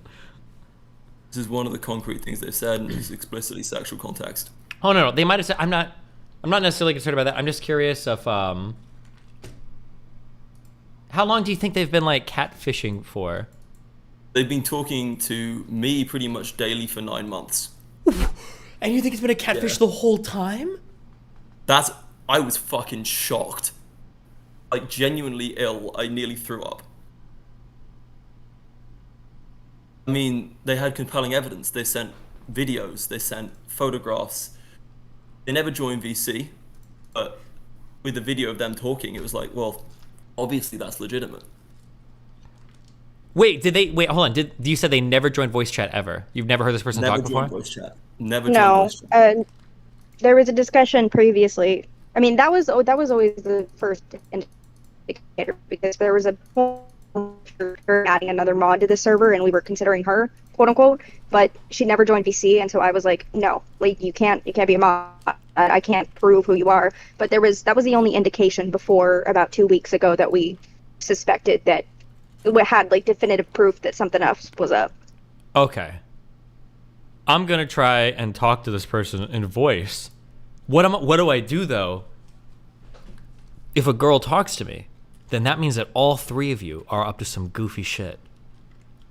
No, it doesn't. It means that we would be wrong. That doesn't mean we're intentionally deceiving you. And if we were intentionally deceiving you, it would require them to get in on the bit in order to send these messages. That's true, because you wouldn't fake. These are Discord export logs. That'd be so much. I mean, you could, but that'd be a lot of work to do this. And I can Listen, man, I don't have a platform as big as yours, but I would not pull a stunt like this to ruin what I do have. So, like, okay.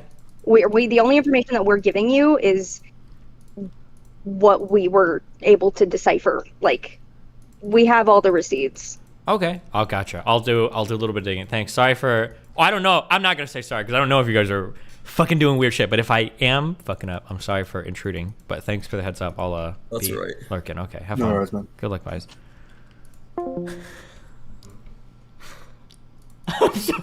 Now she stopped responding. I said, LOL, I'm sorry if this is weird. I need to call you. If I hear a voice, I'll believe you 100%. And they said, can I do it later tonight? I'm uncomfortable right now. And I said, hold on, are you getting another girl tonight to speak to me? And they said, no, but I'm having a panic attack because it's all so weird.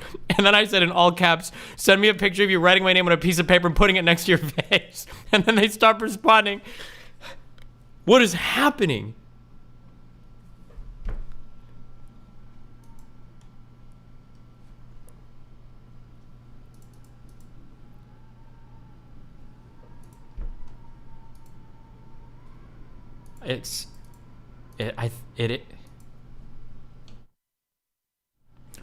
I guess it could be a catfish, but like, here's the weird part. We've been talking a little bit, like on and off over like 2-ish months, I think. But like, none of our conversations are even remotely sexual, like not at all. And this person has thousands of messages in my Discord. Is it really a 9-month?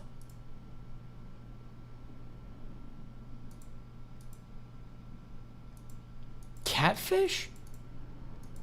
Why didn't they try to get nudes from me or try to like sext or do anything weird at all? We haven't had a single sexual conversation at all.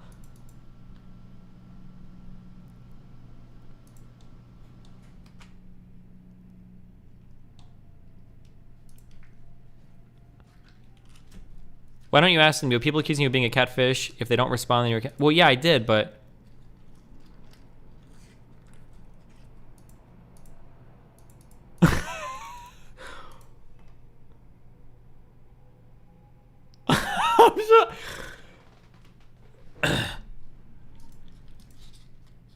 I'm so confused.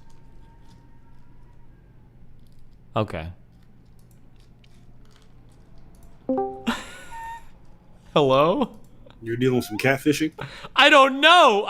Somebody is. I'm going to tell you this. So Uh-huh. I've actually seen a few of this on Discord. We had one person who was pretending to be someone else for 2.5 years. Using fake pictures. And they weren't even soliciting nudes or anything. Uh-huh. Is this like a woman? Is she pretending to be a woman potentially? Does she have a picture of herself at all? Uh-huh. Yeah. Okay. On Discord, just having a picture of somebody that's even like remotely attractive like gets you all kinds of attention, even in a Discord space. So people pretend, even if they don't want nudes or anything, they like the fact that they feel important. Sure, of course, yeah. In an anonymous form. So they don't need to ask for pictures. They don't need to ask for nudes. People will do anything to get a leg up. So this person not asking for nudes is not bizarre for No, just the bizarre thing is it's just like it's like the most benign catfish ever. Like, she added me. She was like, oh, somebody said you know, blah, blah, blah. It sends you a friend request. Will you accept? I'm like, I said, depends on how thirsty I'm being. And then we chat. Nothing is flirty after that. Nothing sexual. They like talk to me about random stuff related to school. Nothing that personal. And like, that's it for like a month and a half. But it's like, what was the point of all of this? Here's the point. This individual doesn't think that they would get access to you unless they pretended to be someone else, because who they are is a fucking loser. Yeah, I agree if that's the case, but why wouldn't they go for like a little bit more access, like a personal conversation or something? Like, why wouldn't you like do something? Because maybe they're not that interested. Maybe they're not just they're interested enough to catfish me? Hold up. They're not just catfishing you. They're catfishing everyone. You're not like you're thinking this catfish is about you. It's not. I promise you, they're using this exact same persona in other Discords, pretending to be a woman that they're not. You understand that? No, I'm understanding the theory, the theoretical, but the application, it just seems so fucking bizarre. Why do you think it's bizarre? Maybe I'm missing it. Because if I'm thinking somebody wants to catfish, I'm thinking they want to catfish for like a few reasons. One would be to get nudes from somebody, obviously. For a famous person, that would be one thing. A second thing might be for the attention, like what you're saying. Like, oh, if I throw in a girl name, I get like a ton of attention. A third thing might be some kind of weird, obsessive, like intimate thing, right? But the problem is our messages don't follow any of those patterns. So like, for instance, if they wanted to get like attention for being a girl, I feel like they'd send me like way more pictures or be like a little bit more flirty. Not necessarily going for nudes, but just like being kind of like flirty to get that kind of attention. Or if it was somebody who was having like some weird emotional thing, maybe they would like try to get like more conversations from me about like relationship stuff or something like deeper than that. But instead it's like we have the most benign messages. Like there are days where we've traded like 2 messages. She's like, oh, what's up? And I was like, oh, I'm at the gym. And she's like, okay, cool, good luck. And like, that's it. Like, I can't imagine catfishing a ton of people and like, these are your interactions. Like, it's so, it seems so random. Now, girl macro scale. She's having these with dozens, 50 other creators. you're probably not the only creator she gets access to as a result of pretending to be somebody else. But what is the access? To just have benign conversations? Hey, Destiny, there's people who would pay money to give you a DM and have you respond. Yeah, but they want to have actual real conversations with me.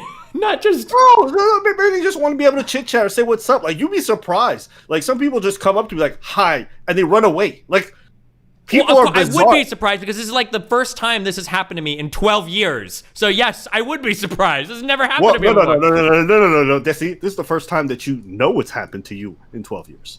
What you have to imagine, there's a lot of other people probably even pretending to be other people or lying or faking their pictures and messaging you anyways. No, I know, because my conversations tend to move pretty aggressively in a few directions. And either we stop talking, something more mature develops, and then we'll usually chat on the phone, or we get to the new trading part, and if somebody was fucking with me there, more of my shit would be leaked on the internet than what actually is, okay? Right. So unless there's, like, it's possible. So here's, like, what is possible. I'll say this. Like, there might have been girls that have added me, and then I've accepted, and we've talked for, like, one day, like 20 messages, and then never again, and that was like a catfish. That's possible. I'm sure that's probably happened to me, and I just don't know it. But to carry on like benign messages for like 2 months is so fucking weird. But yeah, we're just going back and forth. I need it. Oh my god, what's happening? I'll help you figure it out. But me too. This kind of like low key, pointless catfishing. I've just seen it so often. 3 people got exposed in our Discord one time when I used to still have it, and what killed me is that these catfishers were stupid enough to use pictures of people who were actually well known, but it had gone on for months. Like, I'm talking about like 7 or 8 months before people figured it out. And I'm like, why would you catfish? Like, it's not like you were asking people for nudes; you were just talking to them pointlessly. And they ended up staying. Hold up. After they got exposed, they ended up staying in the Discord. And then one day, I'm like, bitch, why are you still here? like you, we all know you a fucking fake. Like, why are you still talking to people? And they were just like, I don't know, I like talking to people. And I didn't understand it, but it just made me realize there's like genuine losers who actually will fake the whole thing, but not actually go any further or be ambitious with their catfish. So, okay. Yeah. I hope it's Like, if I was I'm scamming, I would want money. I wouldn't want to scam people to like, hey, how are you doing? But again, some people are just really weird. We'll see. We'll see how this one pans out, okay? Because if you asked her for a picture of her face and she's like, "Oh, I'm like, that sounds like she catfish." Well, I said, listen, this is weird, but I want a picture of your face with you like pushing like a finger into like your chin. I need to see like a kind of a weird whatever. But then the picture they sent me, now I'm worried this is actually maybe that I unintentionally asked for like a common pose and they already had this picture. I don't know. Listen, You know what? I'll know by tonight. I'll know by tonight. Okay, what? This is easy. This is one that's not weird, but it's easy to get. Tell them to grab a spoon and take a picture with it. No, now I asked them, I said, I need you to write my name on a piece of paper and hold it next to your face and take a picture. Oh, I mean, hey, fine. But I mean, listen, if somebody got a spoon pick, I think they deserve to get one over you. So I'm just saying. Like, sure, true. You think he's asking somebody he knows for pictures and then using that to Well, now I'm wondering if I asked for okay, so like here, this was the problem, okay? This is a description of the picture that I asked for without saying why, okay? And in my mind, I was expecting like this is like kind of a relatively unique picture. But then this was what they had sent me, and now I'm like, wait, fuck, this is like a common pose kind of. But I don't know. I'm not even gonna lie. This picture looks like it was generated. No, shut up! You're following. No, I'm serious. No, I'm serious. Stop, motherfucker! That hand Everything looks is like deepfake. a man's hand, Oh my bro. god, no! You're No, fucking bro. inselling. You're I'm doing serious. an incel. Oh my god. Stop. Nah, that looks like an AI generated hand. Stop. Listen, That's not true. I'm not even trolling. No, they're not AI generating pictures that also happen to look like. No, you're Max Capra. That hand looks Stop. crazy, No. bro. Are you sure you're not talking to Chat GPT or something like this is a flaw? I'm telling you, that looked like a man hand. Like it looked like a little bit weird. No. You don't believe me? No. Okay, well, listen. That is a pretty generic picture. Did you ask him to do that pose? No, yeah, I asked specifically for like, yeah. Hey, well, listen. Judging by that picture, I understand why you're responding. No, yeah, no, but no, we weren't. Our conversations weren't even sexual at all. We didn't do anything like that, okay? But listen, yeah, obviously if it goes that direction. But listen, Albert, this person's also talking about like, listen, yeah, whether no, they're it's obviously AI they're or very not, attractive, I'd be yeah. responding too. I'd be Yeah, like, no how's shit, your I day? am, of course. But this person was like talking about like coming to fucking Miami in a while and shit too. So I'm like, okay, yeah, sure. Obviously, I'm gonna keep talking to this person. But if this was fake for like months, what would have happened? Would they have just said I had to cancel? Am I getting like Andrew Tated? Is this like part of their camming business? Like, I'm so. Yeah, man. Well, listen, they said they were gonna come to Miami at some point. Well, no. Well, now they're freaked the fuck out because now I'm like, listen, are you catfishing me? And I started sending a whole bunch of shit. But now they've changed their profile pic and they left my Discord server. Now I don't know if it's actually, if it was a catfish. Hey, listen, I'm gonna be honest with you, bro. I don't think it's a catfish. No, and I think you just missed out on some. Shut some up! I'm not. prime white Yeah, pussy. because I'm definitely in short supply of that. Thanks. No, hold on. Something is. I'm so confused. Okay, I'll figure it out. No, don't worry. I'll figure it out later, my dude. Okay. I know. I'm just saying you missed out on some prime pussy. Shut up. That picture, that pose, that shit was strong. I'm just saying. But That's hey, listen, I wish you luck. objectification right now. Okay. If it's not AI generated, you definitely fucked up. And if I was her, I would stay away from you. For calling it that. Shut the fuck So up. if you're listening to the stream right now, stay away from Destiny. That was crazy.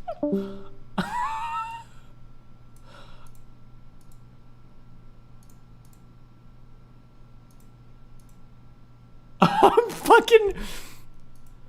My mind.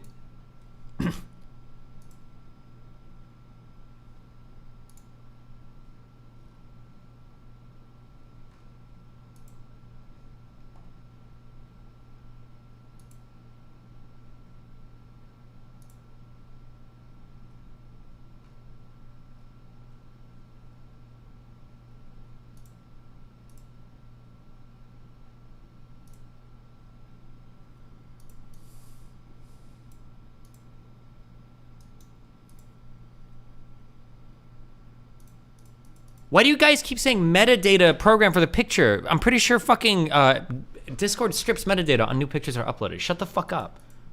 You guys say the dumbest things.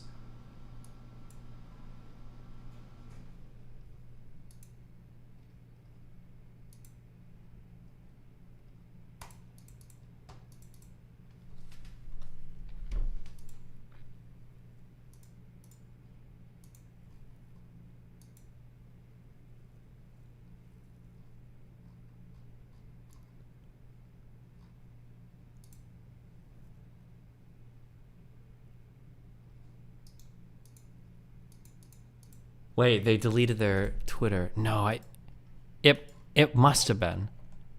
It was a catfish. This person was on 9 months talking to people? How fucking weird. Why would you do that?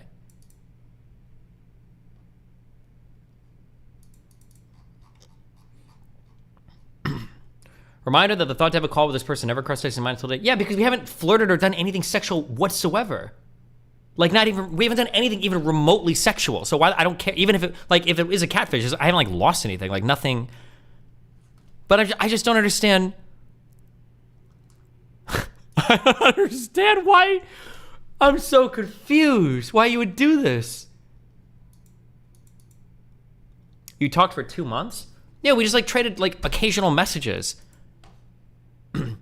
Like, I think in 2 months, we've probably traded, like, if I had to guess, maybe like 200 messages back and forth. Like, including like, hey, what's up or whatever. Like, we don't really talk that much.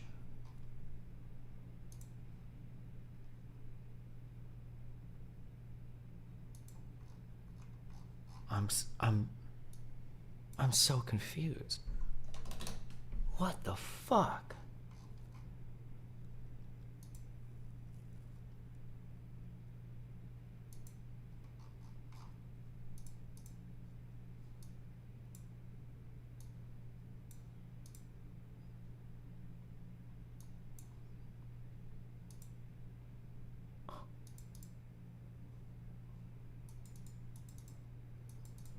Oh, sorry, didn't know Discord stripped EXIF data. Pretty sure almost every single program today strips EXIF data. I'm pretty sure Instagram does. I think even Twitter does. Discord does. I think everything strips that now.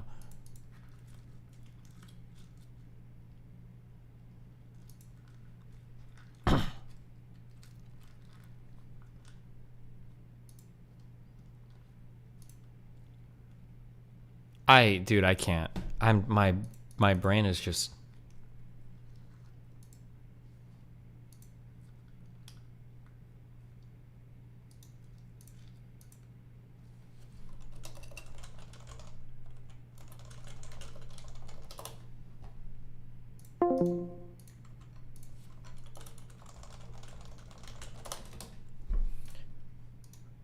I can't even.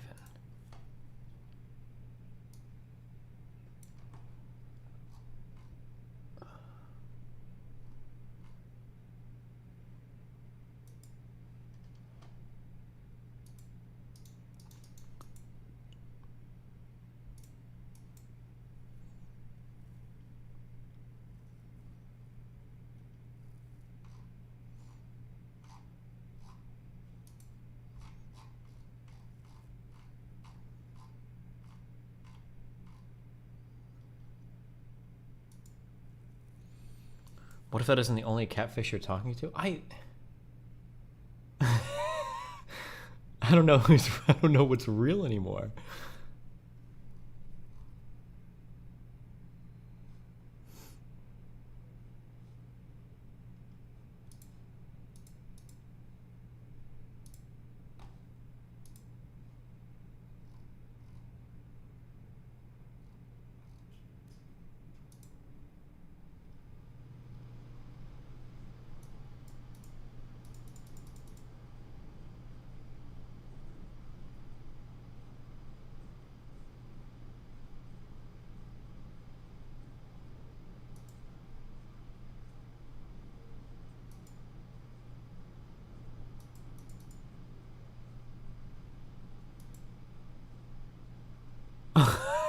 I'm so mind fucked.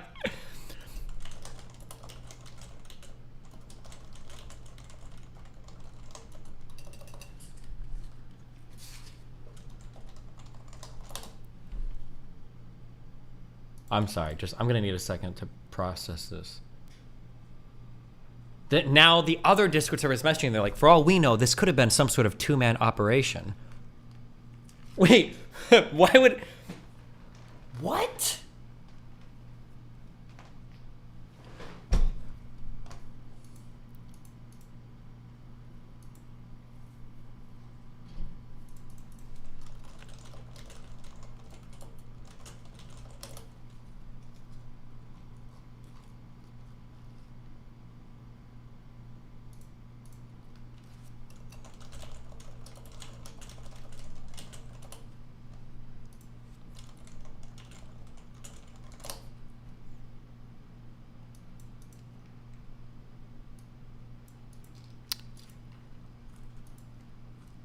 Hold on.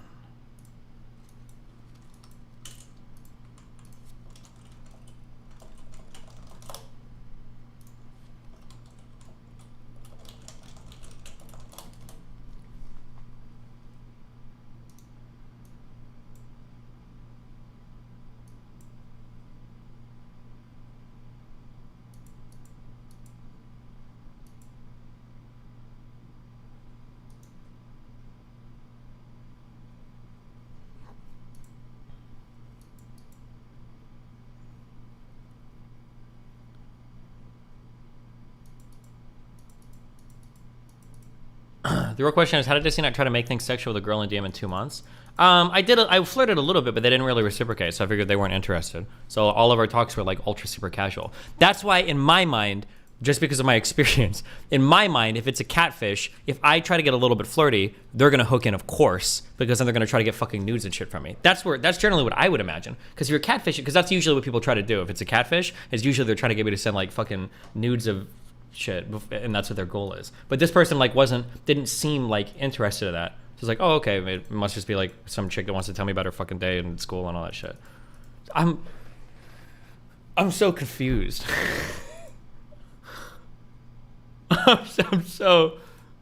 I'm sorry. This is gonna take me a minute, okay?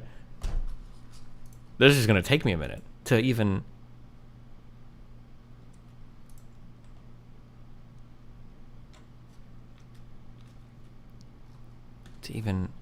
I can't even right now. I'm not evening.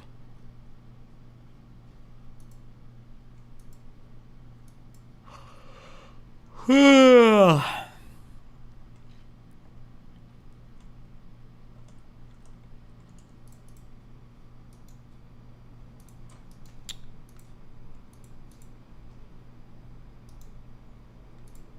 this account was also mutual friends with another person that I know on Discord too. That was another reason why I thought it wasn't a catfish. Did you respond yet with anything? No, they haven't. They just went radio silent. They deleted their profile pic.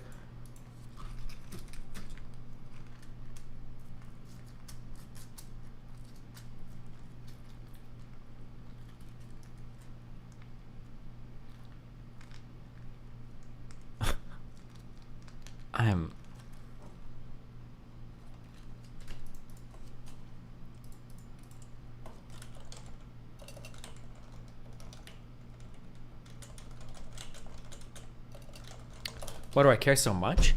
It's just so, this is just so fucking weird.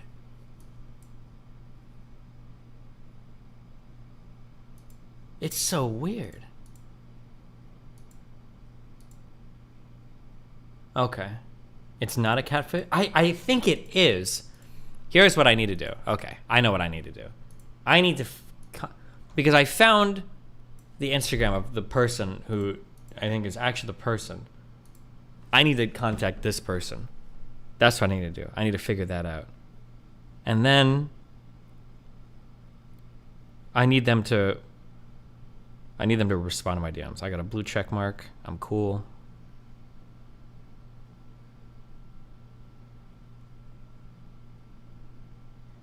Hey. This is kind of a weird message. But have we been talking for the past month or two? Or is someone impersonating you using your IG pictures? Question mark. Eyes face. Eyes face or grimace face? Let's see, hold on. Grimacing. I think eyes is a little too flirty here. Hold on. Oh, thinking face. That's good. No, it's the skull. Oh, that seems like a death threat. I don't know. Okay. Thinking face is good, I think. Okay.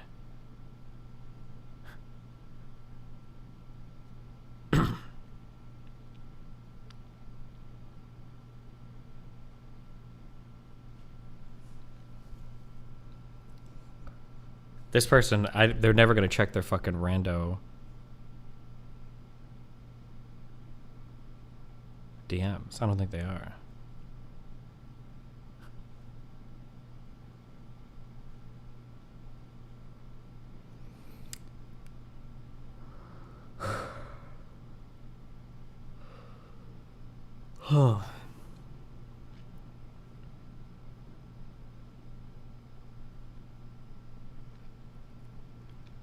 Okay.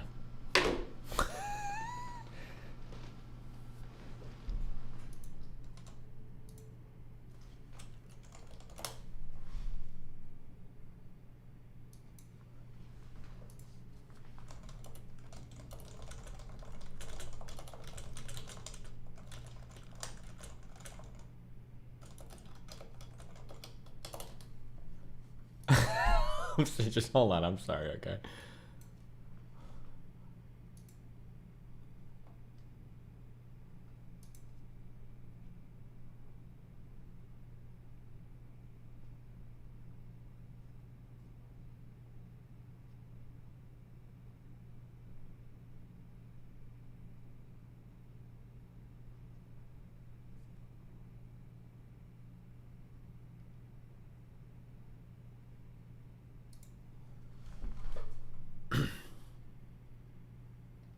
Okay, sorry, Abbas.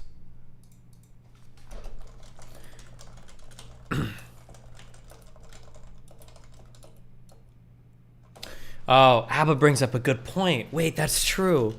Wait, that's true. Wait, I didn't think of that. Oh, that's so true. It's simple deduction. Right? Would it be a catfish? If it was a catfish, If it was a catfish, why would they use the person's real name? How stupid would you be to do that? What? So it shouldn't be, right? But, well, wait. The other Discord said it was her ex-BF, so maybe they just had an irrational attachment?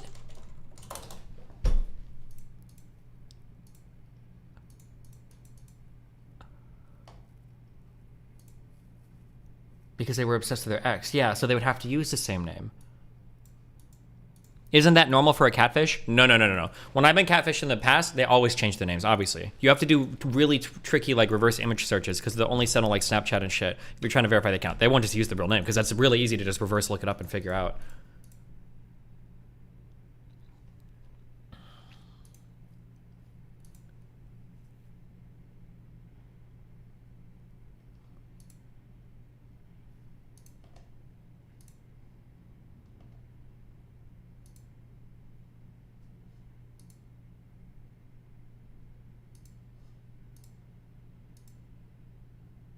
I need this account on Instagram. Now, the account on Instagram that I'm pretty sure is a person doesn't follow me.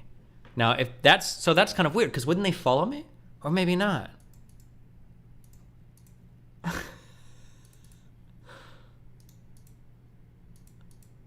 I have to. What if the Instagram account is a. What if the Instagram account is the catfish too?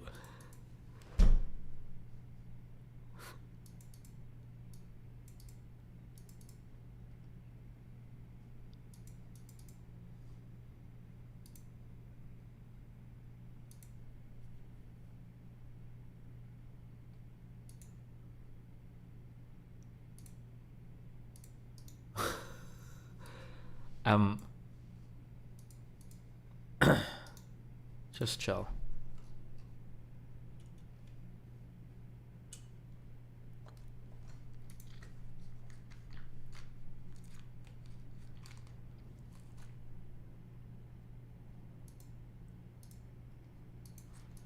Okay. All I can do is, are you blocked from their Discord now? No. They didn't block me.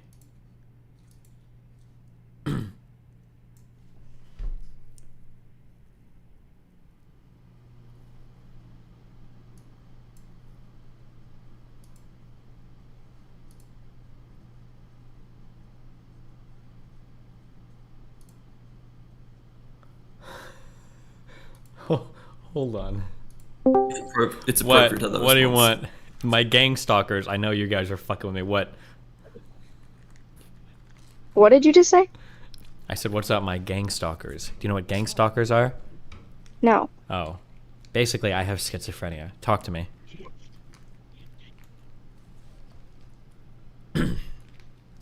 Sorry. I wasn't super thrilled that you put me on a live stream without telling me I was going to be on a live stream. I'm quite a private person and I don't like to be public. Okay, well, we're still on a live stream.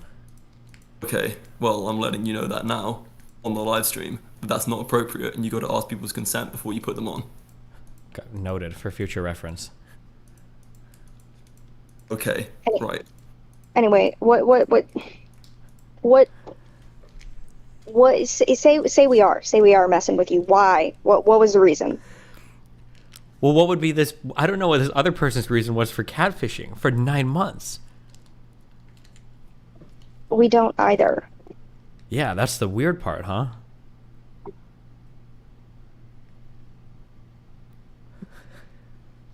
I don't necessarily know if this is a productive conversation in this forum. We got you into the VC. I was going to show you as much evidence as you required in order to prove this to you, so you could act in a responsible way. We reached out to you in order to get your information, so we could send it to the actual person, and to have this as like Twitch content or YouTube content, where you're streaming this to a live audience.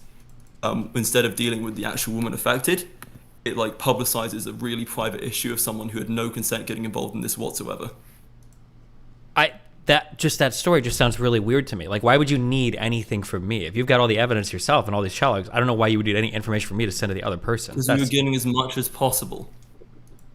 You want to get as much, like every single court case ever, you want as much evidence as possible. Well, yeah, but you guys aren't going to court. Like, what's the point? Let's say you send her even more stuff. What's the point of any of this? What are you going to do about it? The point is, if she wants to put a restraining order, we can give her evidence in order to support it. You can get a restraining order for almost nothing in the United States. It's not hard to get a restraining order. That is absolutely not true. You need multiple evidence that somebody is doing something. Like, as somebody who has tried to file, it's not that easy. But regardless, we're dealing with like an actual human being here who had no idea this was going on. So we felt it pertinent to find as much information as possible to send to her. Because at first, all I had was these pictures. The first thing I sent her was her own baby picture, which was obviously very creepy. So she wanted more evidence. I gave her the Twitter, the Discord, all of the conversations, not all of them because there's thousands and thousands of messages, but I sent her as much as possible within a short span of time because it's very easy to assume that why would you believe that? Especially if it's somebody who is supposedly your ex-boyfriend that you're still in contact with. Why are you going to believe some stranger? I had to provide her with as much evidence as possible that was something that had been going on for 9 months. Furthermore, you've made the claim that it's easy to get a restraining order in the US, and this may be the case, but I don't know if you can tell, but I'm from England, and I don't know the system, so I want to be as careful and play as safe as possible in case it is required. All that evidence is that we sincerely could believe that it is necessary to get as much evidence as possible for it, even if it is easy to get. Have you ever talked to this other person before at all, though? Like, do you know if they'd even try to get a restraining order, or...? When I spoke to her, also, shout out to your chat for saying that my voice is a voiceover, or a voice changer. Because now we all think everybody's an AI bot. I'm not sure anymore, but sorry, go ahead. No, I was looking at your chat and they think I've got a voice changer on. Anyway, you can find everything you need to know about me online. I have a very public platform. You can Google me. I don't care. I'm very legitimate. Okay. But anyway,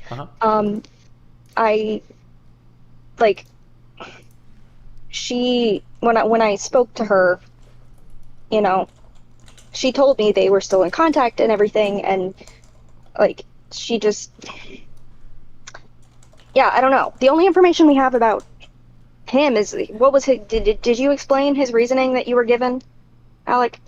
I showed some of the screenshots. I didn't show all of them, but I showed enough to show you what the text box says. Yeah, I mean, I feel like I have a gist of it, assuming it's just a person desperate about their ex or something, yeah.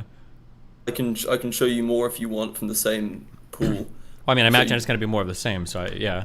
It's more of the same. It's, let me find one that's relevant to the... I really have no right of you to ask to anyone. I don't know much more I can find if person finds out. If I can do this myself and send proof, it should come Wait, just curious. How did you initially know they were contacting me? Because they flexed about it on multiple occasions and called you hella thirsty. Take that, chat.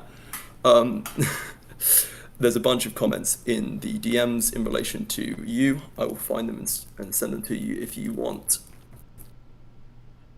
1 second. Why wouldn't they like try to flirt back or like get pictures if they were trying to? I don't know.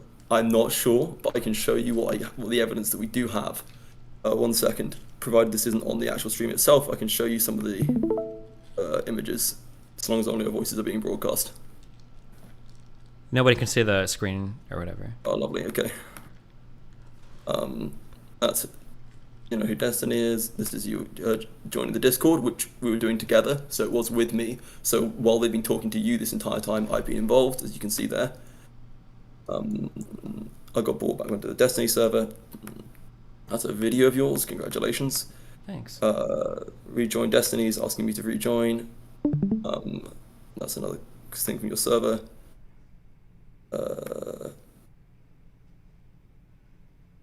I slide into Destiny's DMs. Lamau. We probably timestamped to the amount that you'd have your first DM, right? Yeah, so, January. Yeah. Yeah. So this is the first time it's mentioned that you're going to the GN. Did he respond? Holy shit. He's thirsty as fuck, but he's nice. What the fuck? Cool. Accepting my friend request in under a minute. Some more discussions about you. Like, this is how we knew that you were involved, because there were some later screenshots that are shared. I have some this kind of shit. It's a screenshot from their account. I see. So it's the person. This is the person then that is messaging me. So This you is guys the person. you I didn't can fake show the you the date. messages. Yeah. I can show you the dates. So Uh-huh. if these logs are legitimate, how are they sending that screenshot of talking to you? Yep, that's Right? true. So they're sending a screenshot of you. There's a bunch of these I can find if you like of your DMs between the two of you. Uh-huh. Well, there you go. There's another one. I'll do my daily Destiny thirst trap. Destiny stuff is getting pretty funny. There's like a bunch of other ones that have been mentioned about it and screenshots that have been shared. So I can tell you that the screenshots that we received prove that she was in communication with you, which is how we knew to reach out to you to begin with. And it's the same account that sent the messages admitting to be a catfish. Holy shit. So after they told you guys that they were catfishing, what did they do afterwards? They initially told me, as you could see from the chat that I shared with you, and they told me that they were catfishing and that they couldn't get over their ex, and this was some way to explore. I think I had a conversation earlier that tied into something about gender identity, but it's been ruined for them now and they can't do it, and they feel really, really bad, and they don't want us to tell them. So I say, right, I'm trying to keep them on side here because I want to make sure that they're not gonna just run away, delete all the messages, and not have anything that we can bring to the person involved. Uh-huh. So I go, all right, that's all right. Let's just calm down. Let's walk through it. Let's see how you're dealing with this. It's okay. We've all had stuff where we struggled over our ex, and we had this conversation where I can even find the screenshots where she said, he said, I'd like to still be your friend, and I said, I'm gonna have to tell the actual Bella. The actual person. Sorry, no, I said it at this point. But to do that, he said, well, please let me do it. I don't want you to do it at all. And Wait, okay. The pictures that they're sending me, is this like just coming from like her personal Instagram or something, or is this just like pictures? It might do. It might do. Because I've reverse image searched all these images and none of them exist anywhere. So yeah, that's because her Instagram is private, and so when I sent her the baby picture of herself, she was like, "Oh my God, that's on my Instagram." So I think a lot of the pictures come from there, and they're still Snapchat in contact on Snapchat. So are any of you guys friends with the actual Wait, does the actual person know anything about this at all? Yes. Yes. We reached out to her via Instagram. Fortunately, she accepted Sawyer's request and asked about more of what was going on. During this process, we wanted to collect as much evidence in order to show her and be used if it should come to that. Gotcha. Interesting. Okay, well, I mean, right now, I think I spam them with messages asking for like a call. So I guess at some point, if they do that, I'll let you know. But otherwise, I guess it's just a... If it's a woman, we'll be as surprised as you are. I mean, like the other thing I just want to point out, not that it matters, but if this was us trying to ruse you and get attention, you would think we'd have a better story, right? I don't know. Like, I've it's had people try to ridiculous. It doesn't make any sense. I'm not trying to accuse you guys of being like weird, but I've had people try to fuck with me in unbelievably weird ways. So I thought this was like a Discord I'm sure play. you have. You're a big streamer. I get it. Like Yeah, I used to be friends with Star Wars Theory, and I heard you guys get a lot of shit. I get it, but I Yeah, all don't right. have time for that. Sure. Okay. I'll keep my ear to the ground. Be careful, guys. Absolutely. Bye. What? I'm so confused. My mind is blown. My mind is just blown wide open right now.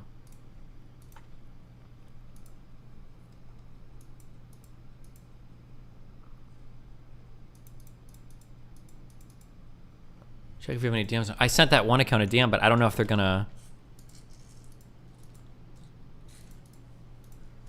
Can you give me a TLDR? I don't think I can.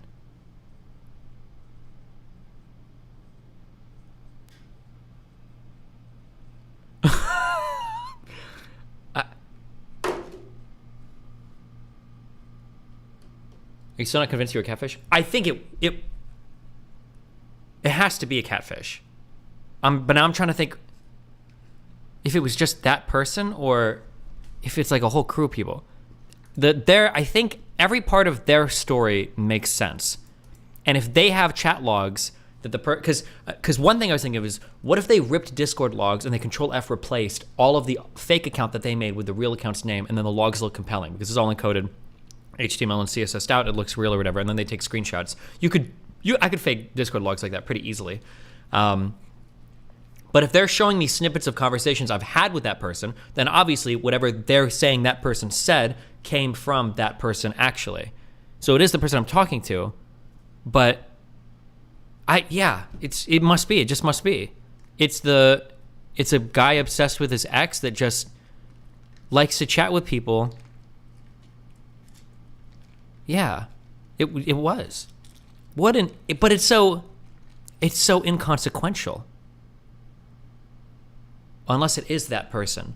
But if it is that person, why would they post messages saying like, yeah, I've been catfishing my ex, I'm obsessed with her?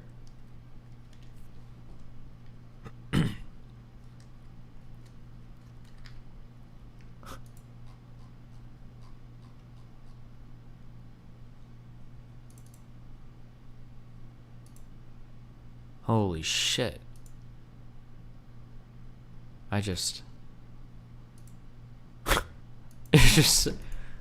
It's not, in the grand scheme of things, it's not really that interesting. It's actually kind of boring.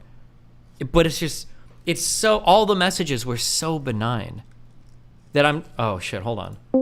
In the grand scheme of We've got our Canadian correspondent on the line.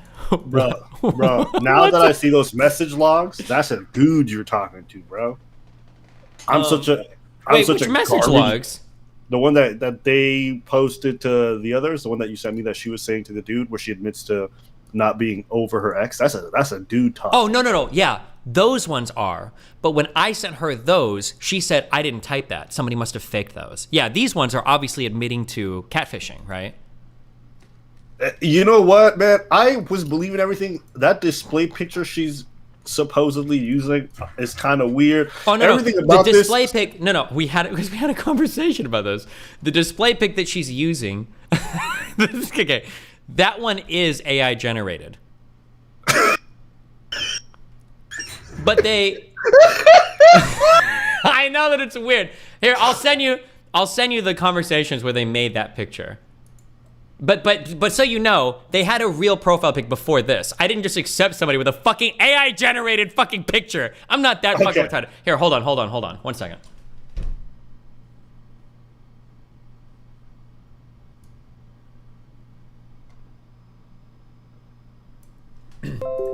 Okay. This is so fucking weird. Here's our conversation when they were trying their fucking AI bullshit or whatever.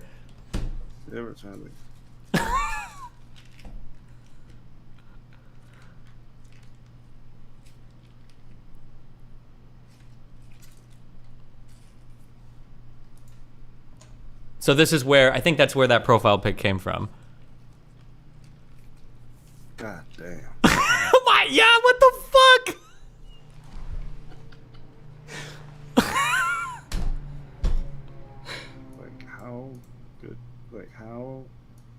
Look how good I look. And then, oh my god.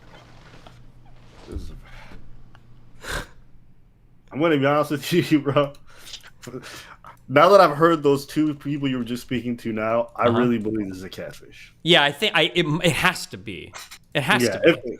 And I think I would not have believed it was a catfish until I found out it was somebody very close to the individual in question. That made everything make sense. Yeah, that's right. I think the only way it makes sense is they're using that person's real name, that person's real info and everything, that person's real background history. Like they know them intimately. That's why it makes sense. This is not your typical catfish. No, yeah, it's like an obsessed ex. I think it makes a lot of sense. Yeah. All of this is now making sense. It's all coming together. And it doesn't make sense that they would shut down the Twitter and not the other social medias. The only reason you would shut down one of them is because it was the only fake one you made. Yeah, and and honestly, if I had to pick which one a woman would make, Twitter would be the last one I would pick. I feel like they would make an Instagram or Facebook. The fact that those stayed up, I think, is probably a strong indication they're faking it for sure. Yeah. And that also explains why they stopped responding to you. Like, if I was talking to you for a long time and you said something, I wouldn't be like, oh my God, I'm panicking. You'd only do that if you were being a complete bot and fake. Well, I start getting unhinged at the end. Hold on.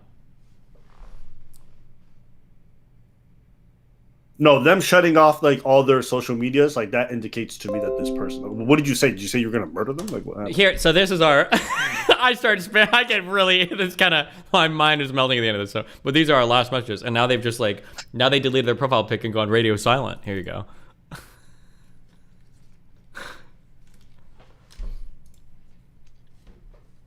So I'm just reading. Yeah, go for it. Yeah.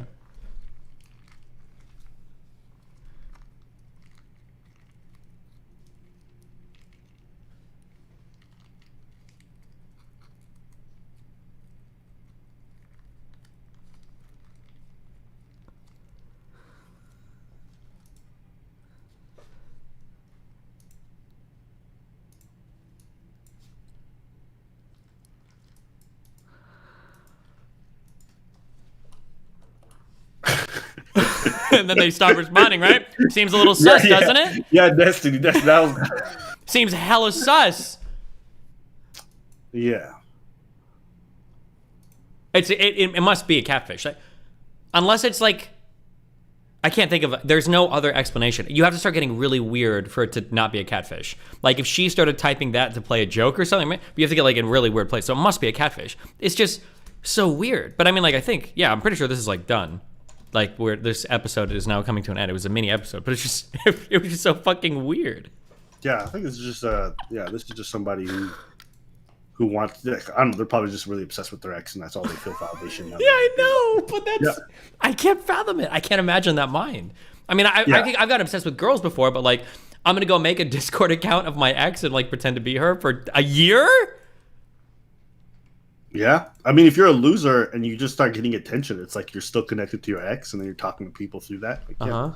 I mean, there's plenty of reasons why a dude would pretend to be a woman on social media platforms. That just period. And then doing all this, like, yeah, it tracks. Like once they explained it was the ex, like everything fucking made sense in my head because I would have never even thought of that kind of scenario. But now reading these messages and everything, like, it really does seem very plausible. Do you think I just got? Hold up. Yeah, go. Okay, actually, okay, she's from like a no-name state, like a really small state in a small city. Like, what are the odds this girl knows how to make AI-generated pictures? Like, I don't know. It just does seem like a small city kind of thing. Maybe that's the fucked up thing to say. But I will say. Okay, wait. Did I just get really unlucky? When I asked for this picture and it happened to be like kind of a, so this is that conversation leading up to this. I think I just happened to ask for something that was more common than I thought. This was the convo leading up to this.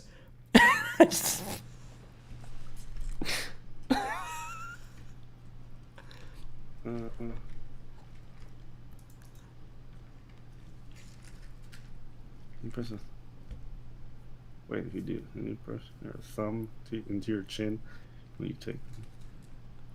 I mean, so they sent me that picture in like 3 minutes, so I'm like, no, okay. No. I feel like what you asked for is a bit different than what they did. Is it? Well, I mean, technically, it meets the rules of what I asked for, right? Maybe I could have, like, but that's what I'm saying. It's like just enough to mindfuck me, right? Like that could be a picture that this person just took, but, or maybe they were trying to do what I'm not sure. No, because here's the thing. You would be right, but the thing is, they were dating this person, so they probably have all kinds of picture of this person on their phone or already saved up, right? So you asking for this one, which is not. If you would ask for a spoon pic and the bitch had it, then I would have been like, "Oh man, this inception's going on." This one is, I feel like, a picture that you would send to somebody you dating. I mean, like I've got tons of pictures of all of my exes. I don't think I could spin one up for like photo requests. If you were, you would be able to if you were catfishing her and you were pretending to be her. You would. You would have all these pictures already saved. Oh, yeah, maybe if you've got like an archive of it. Yes, which is what this person has because they've been using their pictures this whole time, right? They've been using it on their Twitter and whatever. I think them shutting down the Twitter and not shutting down any other social media is too fucking weird. That doesn't make sense. That's the part to me that really seals the deal that they're 100%. No, yeah, you're right. 100%, you are right about that. Yes, I agree. That doesn't make sense. Why would you just shut down the Twitter when it literally links to everything else that you have in the same name? And then not shut anything else down, yeah. Yeah, that doesn't make any sense. Hold on. I gotta call. I'm sure to call another person. 1 second. All right, yeah. Okay, I'm streaming. Don't say anything stupid, okay? Yeah. Okay, part of the reason why I thought this person was real is because we were mutuals. What happened? Are you in on this? No, I thought it was a girl. Like, this entire time I thought it was a girl. How long have you been friends with this person? Like, a little over a month. I mean, they kind of came out of nowhere, but I mean, that kind of happens, you know? Like, And you've especially- never talked to this person in voice chat ever in your entire life? No. They were in Discord, and they always, like talked about, like, joining, like, VCs, but, like, I mean, I have a life. I never, like, you know, like, checked. I had no idea. Okay. Well, do you have anything else you want to add to this before I close this chapter of my life? Completely fucked up. Another catfish. I'm like seeing the chat right now. Absolutely not. But apparently it's their ex. Yeah, supposedly, yeah. I 100% got catfish. I fully thought it was a girl. Did they get anything from you? Did they ask for like personal information or? Not really, but like I mean they do have like that Twitter I talked about.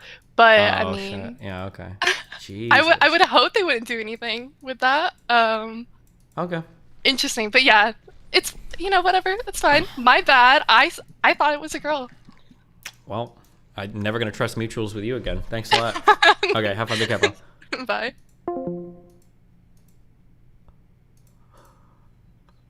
Okay, I'm gonna go get something to eat, and then who is this? You have no idea who this is. This is a random person. Okay, I'm gonna go get food, and I'll come back in like an hour. It's just so weird. I'm so confused. Here's the issue. I fucked up. I think I fucked up. I mind fucked myself. So I asked her, I want you to send me a picture of a thumbs up. Send me a picture of because who takes pictures with thumbs up? And then I was like, well, fuck. Maybe somebody took a picture with a thumbs up because you like, oh, thumbs up for the camera. I'm like, okay, no, wait. Take me a picture. And then I said this is what I said. I said, if you do, press your thumb into your chin when you take the picture. And so I'm thinking like, okay, if they do like this, like who does that? Because that's kind of weird. But then they sent me a picture where it's like this. And I'm like, well, technically that is their thumb pushing their chin. But this is kind of it's kind of a pose that a lot of girls used to do like 5 years ago.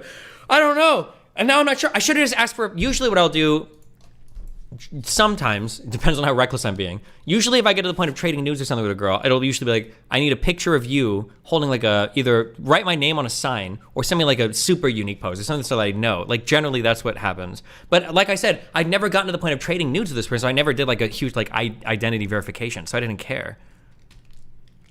Because this picture is not the most uncommon picture. And it might be that their ex is taking that picture and they just had one saved.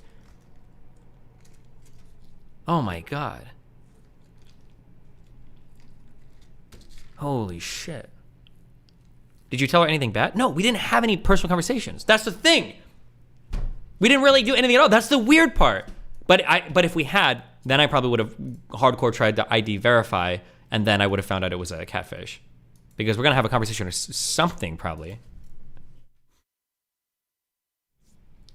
Oh my God.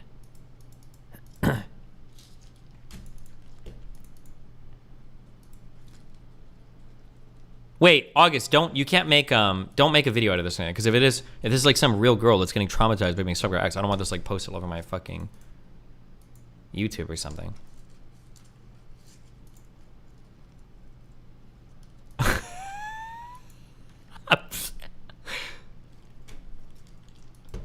Oh my God.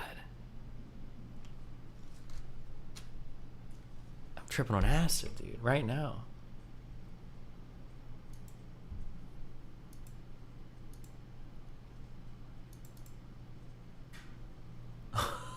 I'm just okay. I'm gonna go get food. I'll be back in probably about an hour and a half. I think I'll gym too, and then we have to go over the we should go over this video. I need to do oh shit, I need to read the rest of these things. Fuck. I'll read these two things about the Tate debate. Then we need to do the Twitter files read through for the Hunter Biden stuff, and then that'll probably be it for today. I think. Yeah. All right. Jesus. What a Would this be the weirdest thing that's happened? No. There was one thing that happened to me that was the weirdest thing that's ever happened to me in my entire life. I've told this story on stream before, and I thought this was going to be one of those stories. The weirdest thing that's ever happened to me in my entire life was, let's see if I can remember this story. It's so fucking weird.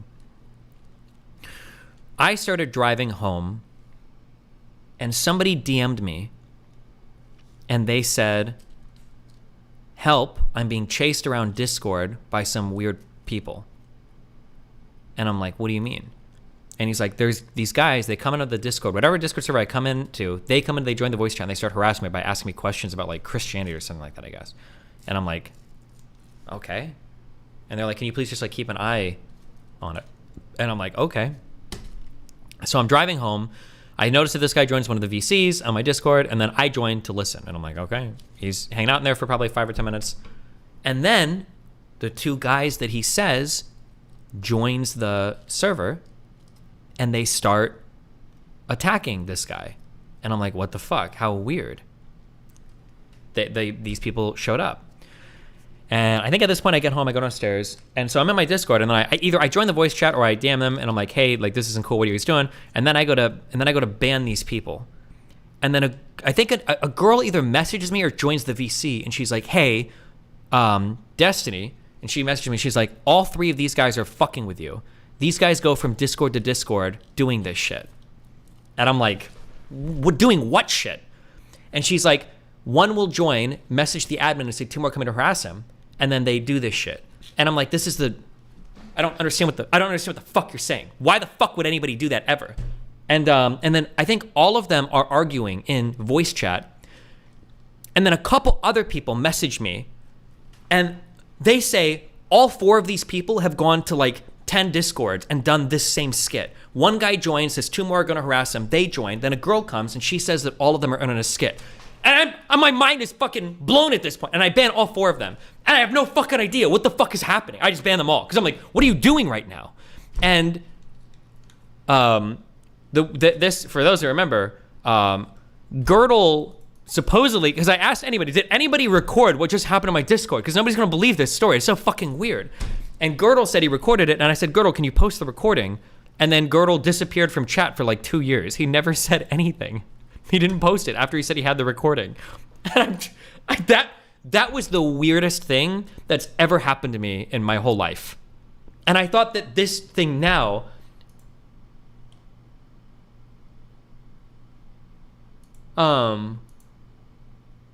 was going to be one of those things.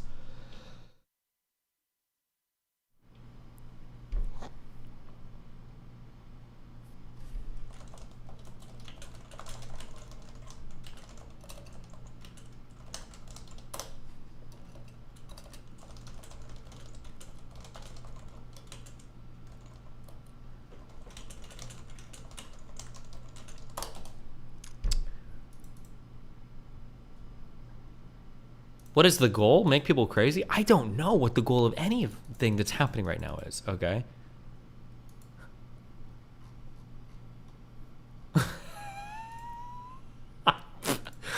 Okay, I need to... Because... Your thirst gets you into so much trouble, bro. Wait, you're fucking retarded. I'm not in any trouble right now. I haven't sent anything compromising. It's just a weird situation. You understand that, right? Like, a successful, like, I guess I'll give you the secret. If you've got a picture of a really attractive girl on Discord and you send me a friend ad to chat, I'll probably chat with you for a little bit. Like, congratulations. But typically a successful catfish usually gets some type of, like, nude picture or crazy, or revealing information of the person, right? Like, that's the, otherwise it's easy to, like, quote unquote catfish somebody, but if you don't actually do anything. No shit, Sherlock. It's just a weird situation. To be honest, the sad guy pretending to be his ex is more strange. Yeah. Okay, whatever. This happened. I understand it all now. We've sorted it.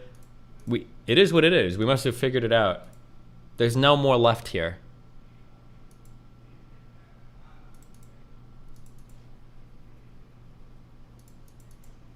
Yeah, that's it.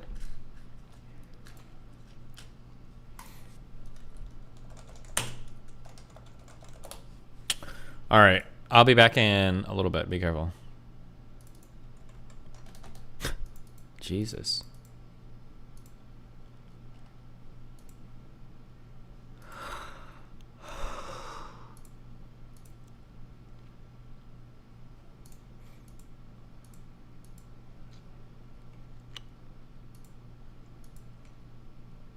Okay, I'll host slowly for a little bit. I'll be back.